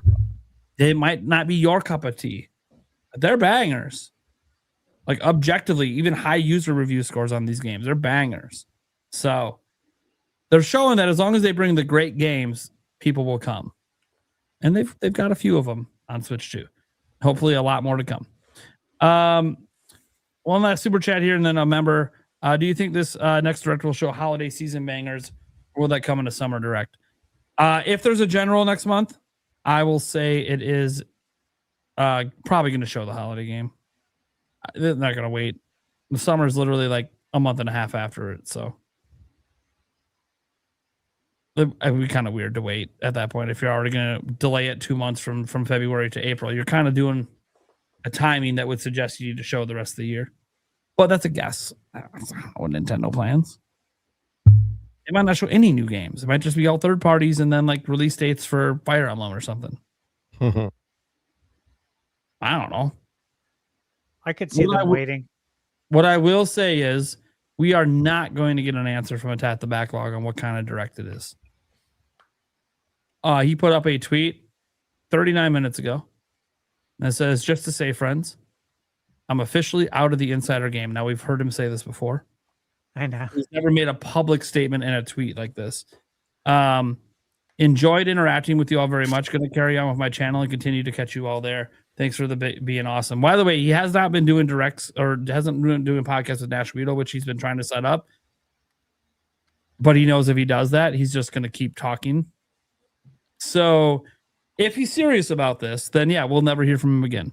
I'll keep it in the back of my mind that he heard about a direct. Here's the thing. I think people like Attack the Backlog, just knowing him, they get very nervous when they put something out there and they don't know 100%. Like in this case, he put those direct coming out there, which he told me about this like 3 weeks ago. And he said he wasn't going to say anything publicly. So I was so shocked that he even said anything publicly. And I asked him, like, what happened? He's like, oh, I couldn't help myself. I'm like, well, then how are you ever going to stop if you couldn't help yourself with something like this? Like, you don't know what type it is. You don't know what day it is. You don't even know what game is in it. Like, this is the most obvious don't say anything because you don't know enough information, but you did anyways. And I know that he did it because he is confident. And he's heard it enough times that it's going to happen. But I just to the battle. I hope with the podcast here that add any extra pressure. But besides that, man, dude, do your thing. Just don't be surprised if every single live stream and podcast you pop up over here, my chat doesn't leave you alone because they know you know things and now you're just not saying it. You know, I'm sure he'll have a lot more peace and enjoyment doing this in the long run. If he gets away from it, he doesn't do any more shows with Nash and kind of finally separates himself. Like, guys, bottom line is if he's having mental anguish, he should stop doing shows with Nash Weedle and he should stop talking about this kind of stuff publicly ever. And I think it's hard for him to get away from it because he's been doing it now for like 6 months. And it's like, yeah, but if it's too much stress, you know, go back to what you love doing on your channel. Because if this isn't something you love, then just get out. That doesn't change, folks, that he said that it is a direct coming. It just means he's not going to update us. Or at least he shouldn't if he's truly going to be done. So just thought I'd throw that out there. Shout out to Tat the Backlog. We have nothing but love for you, man. Yeah, love him. We'll see you on a future episode. I know you're on the schedule, so. And who knows? Even then, we could just ask him directly why he retired from leaks. If he actually sticks to it, doesn't do anything, I'll be like, all right, man. What if he's not talking about directs? How can we ask him directly? I mean, he said he's out of the insider game, so I would suggest he's not talking about anything that he knows. Yeah, but you said directly. So how can we talk to him about directs? Well, see, people get this confused. I'm Nintendo Prime. I don't actually work for Nintendo directly. So this is like a third-party outlet. I think he can get away with a direct conversation. Well, yeah, but you said direct. I know what I said. GameBird got gifted a membership by Stake. Shout legendary, dude. Absolute legends. All right, guys. That's going to do it for this week's episode. Let's go around the room, let people know what we got going on, where they can find us. Let's start with Tiger Time. And I'm telling you guys, by the time this guy comes on again, he better be ready to 1,000 subscribers. Wow. That's, hey, that'd be awesome. Yeah. Like 100 something. Dude, come on. What are we doing? I love that. Yeah. I had my first 10,000 view video. So that was pretty crazy. Yeah. Congrats. That was awesome. Thanks. Yeah. Big moment, awesome. Viral moment, man. Yeah, no, it was insane. I went to bed and then woke up and it had 7,000 and I was like, whoa, this is crazy. But yeah, so that was sweet. Yeah, no, 1,000 would be awesome. But yeah, keep an eye out for my next video. It's gonna be titled something like "Why" or "Playing Games is More Fun Without the Internet," basically. Ooh, I love that. It's a So good take. keep an eye out for that one. Yeah, it's been a lot of fun to record, so I'm editing that now. But yeah, guys, I just talk about pretty much everything and just kind of like conversational style videos, Nintendo, everything. So yeah, always glad to be on here. It's a blast chatting with you guys. Tiger, do you ever do collabs? I've done one with N64 Josh. We did a little like a collab video, but yeah, he's a great guy. Yeah, as you guys know. Dude, if you're ever down, I love the conversation. $50. So Yeah, not to pitch myself. Great guy, but don't let him refer Yep, pizza places to you. Yeah. I mean, I'm gonna refer any places. I wasn't even a fan of the ramen place, but Stash and I were doing shots, so that just the sake bombers. If we're doing sake bombs, I can have fun anywhere. It doesn't matter if I like the food or not. There is that one character flaw with him. Yeah, that's a good point. But no, but yeah, Game Bird. I'd love to do one though, man. That'd be a blast. Oh yeah. Yeah. There we go. Sandstorm. All right. I am Sandstorm McDowell, as you guys all well know. Deacon in the front. So channel is the Sandstorm Show, as you can see in the back. Rebirth. Get him to 500, guys. Come on, 500. Yeah, 500, please. Appreciate it. We, talk get a little with the Christian stuff, but mostly gaming. Talk about gaming with the whole crew. Shout outs to the whole crew. My co-host Trey Vito, Geronimo, Nintendo Cisco, Action Jack, who has also been on the channel as well. Yep. And then the Winging It Podcast, Shadow Fox, the rest of them. Yeah. This Saturday we do podcasts every Saturday at 7:00, unless I got life, because life sometimes, so you got to move it to 9:00. But we'll have Angry Vigilante on after. I want to say the last time he was on was when we did the debate. Now that I think about it, so we watched that. Michaela and I. We watched it on the big screen. She's like, "What are we watching?" All right, just watch. Like, it's gonna be good. She was entertained. And she's seen you on the podcast before. We're having a really good time watching that shit. That was entertaining. Might be my favorite episode. Yeah, it took a while for him to finally get back on. I'm like, dude, you got to get on. Which ironic, we talk all the time. Like, me and Vigilante actually talk behind the scenes all the time. So he's in my DMs a few times a month. Yeah, overall, he's a good guy. We talk about this and I that. don't think he's a bad person. Yeah. Either. Disagree with content. Oh yeah. Yeah, absolutely. 1,000%. But if he's from video games in your channel, man. All right, I could have a beer with you. We're all right. Yeah. So he'll be on this Saturday. I have no clue what we're going to talk about as of yet, but make sure you guys come on through. I'm sure it's going to be hilarious because Nintendo Cisco and him have. I'm just waiting for the punches to come out. Dude. Oh, man. Yes. Am I putting this on the projector? Oh shit. Dude. I'm about to tune into this shit. So yeah, you can shit on demand last time, and I'm like, dude, if this happens again, I got to see it live. Yeah, that's funny because I didn't even realize. I want to drop a comment at the most awkward time. I know it'll be read, and people are like, "Oh, Prime is here," and I'm like, "No, I'm not coming on." Nope. Yeah. Just here for the show. Send Prime an invite. Hurry, send him an invite. I know. That happened on one show or whatever that I came on, and then Vigilante left at 2 minutes later. I was like, well, this is no fun. So yeah, it's just it's all really good. I think, as a matter of fact, I think you were on, and then people in OJ's comment section were like, "Yo, they're about to battle." He's like, "I don't want to watch this." And then he gets on 5 minutes later. He's like, "See, blah blah blah." And I'm like, "Oh, this is crazy." Yep. That's what happened. I came on and everyone left. I'm like, well. And then the people that were there, they made fun of me over an old tweet of mine, and I'm like, cool. And thanks. So yeah, you guys can find me on the. They were challenging my PC knowledge, and I was like, "Well, what do you even have in your computer?" I don't even know. I'm like, "Well, I can tell you every spec of mine because I literally am a PC gamer." So just like, do you even know the cost of components when I made those comments? No, okay, all right, cool.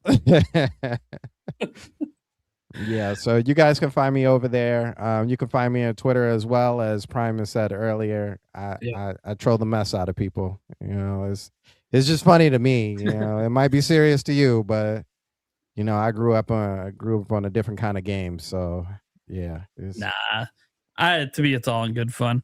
People, I was like, why do you respond to Tripster or this person? I mean, because it's hilarious. Yeah, it's funny. This is pure entertainment. Yeah. I'm just waiting for them to crash out at this point. Like, this is the thing. Like when we talk about the mental illnesses and all that, at least you guys, I don't talk about it, but when you guys talk about it, I just gotta say, it makes me feel a little guilty that I might be having some entertainment at the expense of other people's issues. I wouldn't feel guilty about that. But here's the thing: I never say anything mean about them. It's just about the statement on video games they made. That's true. Oh yeah, you never do. Good job on that. I don't believe in insulting the person if I don't know the person. Oh yeah, absolutely. Yeah. I will say that too. Thank you for bringing that up. Fuck off all day. I mean, Stash, when he makes a comeback and wins the Fantasy Critic League, and I totally failed, not just got last place, but Stash won. Yeah, I'm gonna tell Stash to fuck off too. That's what it is. Yep. Yeah, I forgot the strangers that I don't know. I forgot to mention, like Prime said, we do take care of our subscribers and check in on people's mental health, because that's really, really important. It's cool that we have subscribers and stuff like that, but we just on the Stormcast, we really want to make sure that everybody's in good health, and if things are going on, you know, we pray over you, make sure, just check in on you from week to week basis, make sure everything is good. Yeah. I know there were a lot of people back in December that were doing that for my son, and I was like, I tried watching a couple shows doing it, and I'm like, dude, I can't. This is too much for me, man. Yeah. I just really appreciate that everyone was doing that. It's always nice when that happens. Yeah, guys, you go check out his channel. Obviously, you can tell. You couldn't tell by his username. Religious. Nothing wrong with that. Just because we don't do that here, don't mean you can't do that over there. So go have your fun. Go check out his channel. It sounds like I'll be watching an episode live this weekend, so that'll be sounds like you'll be checking out. Entertaining. I gotta wait for it to get real dicey before I say something in the chat, because every time I talk in the chat on people's shows, shit goes wild. Even in player essence, like it doesn't matter where I am. My username pops up, shit hits the fan. I was like a basketball channel the other day that I said something in there that I disagreed with what the guy said. And he's like, oh, well, you're a Nintendo guy. What do you know? And I'm like, cool, man. You're a basketball guy. What do you know about my basketball team that you never talk about, but now decided to open your mouth and don't even know? Dude. And he's like, oh, you want to come on and debate about my team? Sure. He never sent me the invite. I'm like, yeah, of course not. I'm like, dude. It's fine that you cover the entire NBA, but like, look, I'm a Milwaukee Bucks fan. Nobody fucking talks about the Bucks besides Giannis. That is it. Literally, it's all just Giannis. You couldn't. I can tell you every player on the roster. I can tell you their contracts, for crying out loud. Like, don't debate with me on my own team. Yeah, unless you're a fan of the team as well. So it's cool you're a Pistons fan too, man. I'll have to shoot you a message during the playoffs. We'll chat a little bit about it. Absolutely. Hopefully you guys get out of round one. I hope so. Well, it's Orlando. They'll probably play Orlando, and I'm thinking that's probably going to be the W. So I think so. Yeah. Yeah. Even without Cade, but anything could happen. I don't want to get too confident either. Yeah. Because the East is kind of wide open, and like there's other teams too. Like what if what is it? What if Charlotte ends up there and they've been playing? They could be sneaky. Yeah. Scary. They're scary if you face them. I don't think anyone wants to play them round one. Yeah. No, I'd rather play Orlando for sure. Yeah, Orlando feels like more of a shoe-in to probably move on. I mean, the Hawks are scary too. Yeah, and we got to play them. What was that today? They beat us in OT 130 to 129. They won. Oh wow. Yep. Yeah. Stash, if anything, this Saturday is going to be like a a show of some NWO, man. Something's gonna hell get yeah. said, and out of nowhere, Shadow's gonna pop in. We're like, oh, snaps and Shadow. Oh my god, That sounds entertaining. I'll be this is- working on reviews all weekend. Yeah, Like I'll have it on one of the TVs. I'll probably For put it sure. on the tablet if I'm in the room, and Yulia's gonna be like, "Why are you watching this?" I'm like, It was "Just so watch. entertaining last time. Just keep watching." Like This I had a is smile on my idiots face going most at of it. the I'm time. like, "Baby, just watch. It's fun. Just trust me, it's fun." You're gonna find out why I like video game conversation. Is this what your podcast is like? No, no, not usually. This is what their show is like sometimes. It was really good. Like seriously, the fact that Michaela enjoyed it too made it better. I was like, yeah, this is great. So I'm glad you told us about that. Oh, Because I'll be at home working. I'm gonna put that on the other TV and it'll be nice while I'm working. Like having the background noise. It's fun. Yeah. All right, guys, let's get to the core here. Eric, what you got going on? Where can they find you? I got nothing going on, but they can find me here and the Clips channel and the audio version. Yes, and just a reminder, I saw somebody on Twitter today was like, hey, man, you should timestamp. One, it's a live show. That's why there's no timestamps. Two, literally the next day, there's always timestamps. Check the comments. Three, we have a Clips channel where it's all clipped up anyways. Just go check out the Clips channel and you'll only see the segments you want. So just maybe I should mention it at the beginning of the show next time. Yeah, but we really should. Throw it out there to be like, yeah, there's ways to consume the show where you don't have to watch the full It's thing. also in, I believe, in the description. It is in the description. Yep. Gamebird. Yeah, you guys can find me here on YouTube at GameBird Classic or on Twitter at _Birdmaster. I've got a collab coming up pretty soon. That should be pretty fun. I also will be starting either Monday or Tuesday, most likely Tuesday, weekly live streams. And then this is my last week of my side job. So I'll have a month of no extra work from the side job. Things have been really crazy. I've mentioned a couple, like over the last couple weeks, that I started some videos. I got to finish them up. Some of them I probably have to redo by now, but I will have a nice steady flow of content coming out soon. There's been a lot of schedule rearranging, so I'm able to nurture the channel a little bit better than I've been able to in the past, but good things to come. But definitely keep an eye out for the live stream. That one will be interesting because I know getting started out with that, I did one. That was a little while ago now, where I built the Game Boy Lego. But you know how it is when you first start doing the live streams. There's not many people show up, so it's a little bit. That's the challenge. But I remember hanging out in that hell one. yeah, That was a good yeah, time. I remember that as well. So hopefully it'll be a good time. I don't have a theme planned out yet, but it will be a weekly thing. Probably an hour and a half to 2 hours every evening Tuesday. Oh. Nice. Stash Man. All right. So since I last saw you last week, it's been very busy. I have my YouTube pulled up. So I did mini shoot adventures review on the 21st. Prime, brother, you need to play this game because I know how much you love Zelda 1. I cannot even, it's hard for me to quantify as someone who knows Zelda 1 inside and out, and I know you do too, how much this game reminds me of it. Yet I don't know how they did it because it's not a Zelda game, but it feels like Zelda. It looks like it. Like some of the map is like Zelda. It is so weird. I was like, this is just running around with the ship shooting shit. Yeah, exactly. But even people in the comments who have played it, they're like, yeah, this is accurate. Like, or your review, like I bought it after watching your review and I played it, and yes, it does feel like Zelda. It's crazy. So by the way, I did think of you when I was playing that. I'm like, dude, you got to play this game. So I know how much you love Zelda 1. But backlog. Okay. Yep. Great game. So I did that. Then I reviewed this game called Machine Gun Fury. It's $5.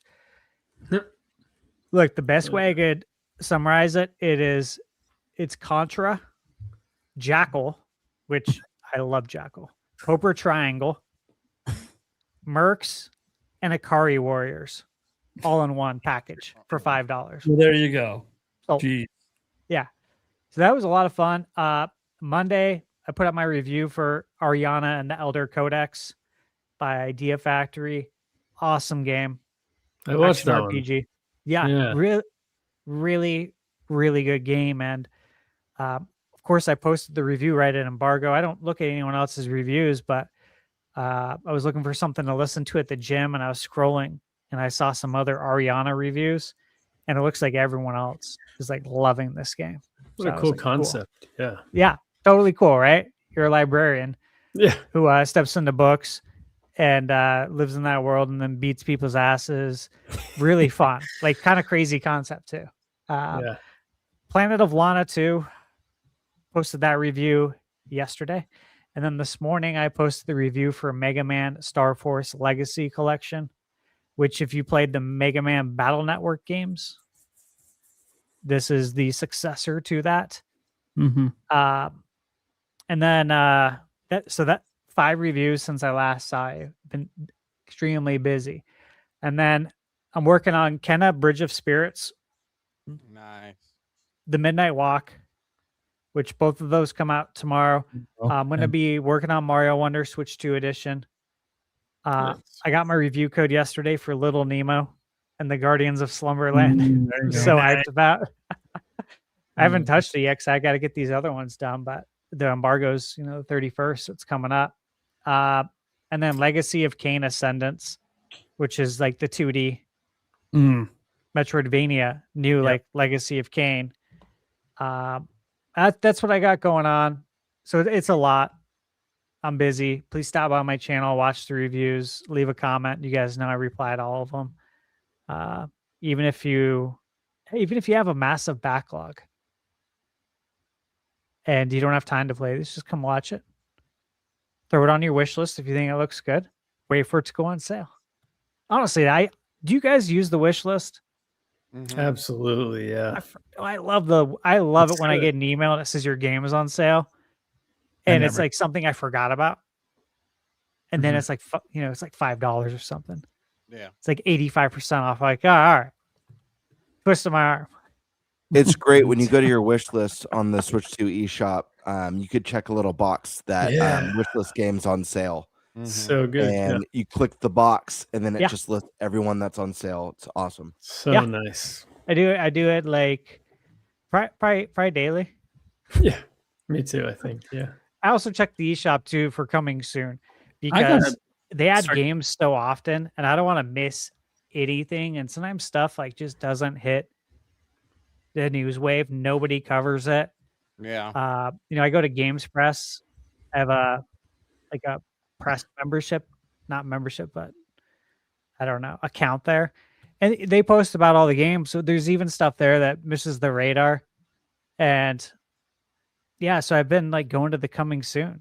I used to do this on Best Buy. Did you guys ever do this? Did you go to like bestbuy.com and go to the games and then go filter it for what's coming soon and like thumb through it? Mm-hmm. I can't do that anymore. You want to know why?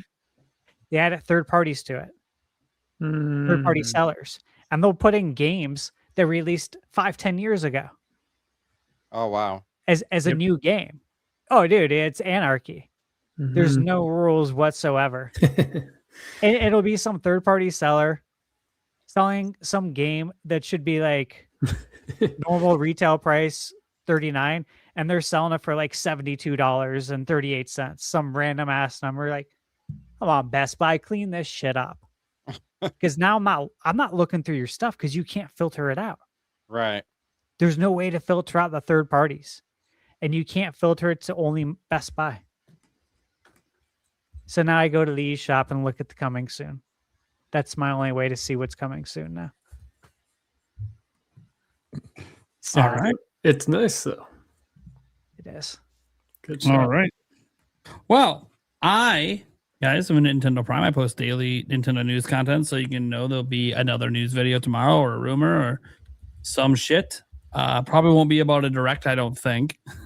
I don't control when those rumors come, but cover them when they do happen. Obviously, Nate the Hate's got his podcast Friday, so probably assume there'll probably be at least a game or something he mentions in there that I might put in a video. We'll see. Otherwise, I do my live streams as well, usually around 8 p.m. at night. I do Q&As a lot of nights. And if Gamebird does consistently do that one stream a week, we'll be sending everyone over to his channel before I dip out. I know his stream doesn't last too much longer after I do that, but at least lets you know, hey, if that night you'd rather watch him, now you know. Because the Birdman is fine. He's awesome. Deserves the support. Yeah. Otherwise, just subscribe to the channel if you like what I do. If you don't like what I do and you just like the podcast, cool. I'm glad that you're here. I hope you enjoy it. Check out our audio podcast as well. Everywhere audio podcasts are heard. Eric's done an excellent job keeping that up to date and keeping that going out the next day. He's been doing great with the clips as well. I know the clips channel has been doing pretty decent since we started doing the sharing it with all the channels as like a collab. So I know the clips channel has been doing better. I'm really excited about this show, guys.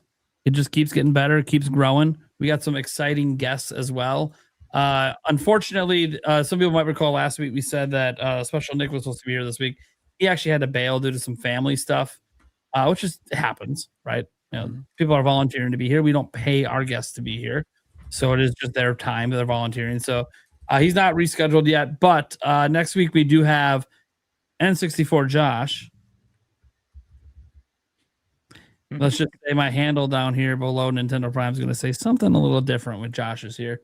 Make his little subtext under his name next week, Prime. Change it to the Pizza Man. And then X-Tix and Leeches, who's a newcomer, a first timer. So he's walking into a show with Josh and the boys. I hope he's ready, because when it's a show with Josh and the boys, That's been fun. It's a fun, wild show. I'll just say that. That was my first show. Was with Josh. It only gets better if we happen to have Jake Randall sneak in as well on that episode. Then it'd be like, oh shit, this is not the episode a newcomer should be on with those two here. But it's all right. It'll be fun. It'll be good. It's always fun to have him on. Josh is like the long lost member of the crew. Like he should have been a co-host of the show, but he's not. Yeah. That's kind of what it is, like a long lost member. He's an awesome dude. Yeah. Yeah, he's awesome. He runs his own podcast as well. So it's going to be fun, guys. After that, we have another new person with Tubular Johnson coming on the following week. Someone that Stash has met. And then Say Iran and Sky Sort of List coming back on. And then we have an episode with nobody, just the core four. It's going to be fun. It also might not be till 1 a.m. Who are we kidding? Who are we kidding? We say it every time, and then it happens. I know. All right, guys. Thanks for tuning in. We'll catch you same time next week. Peace out, everyone. Good night, friends. Peace.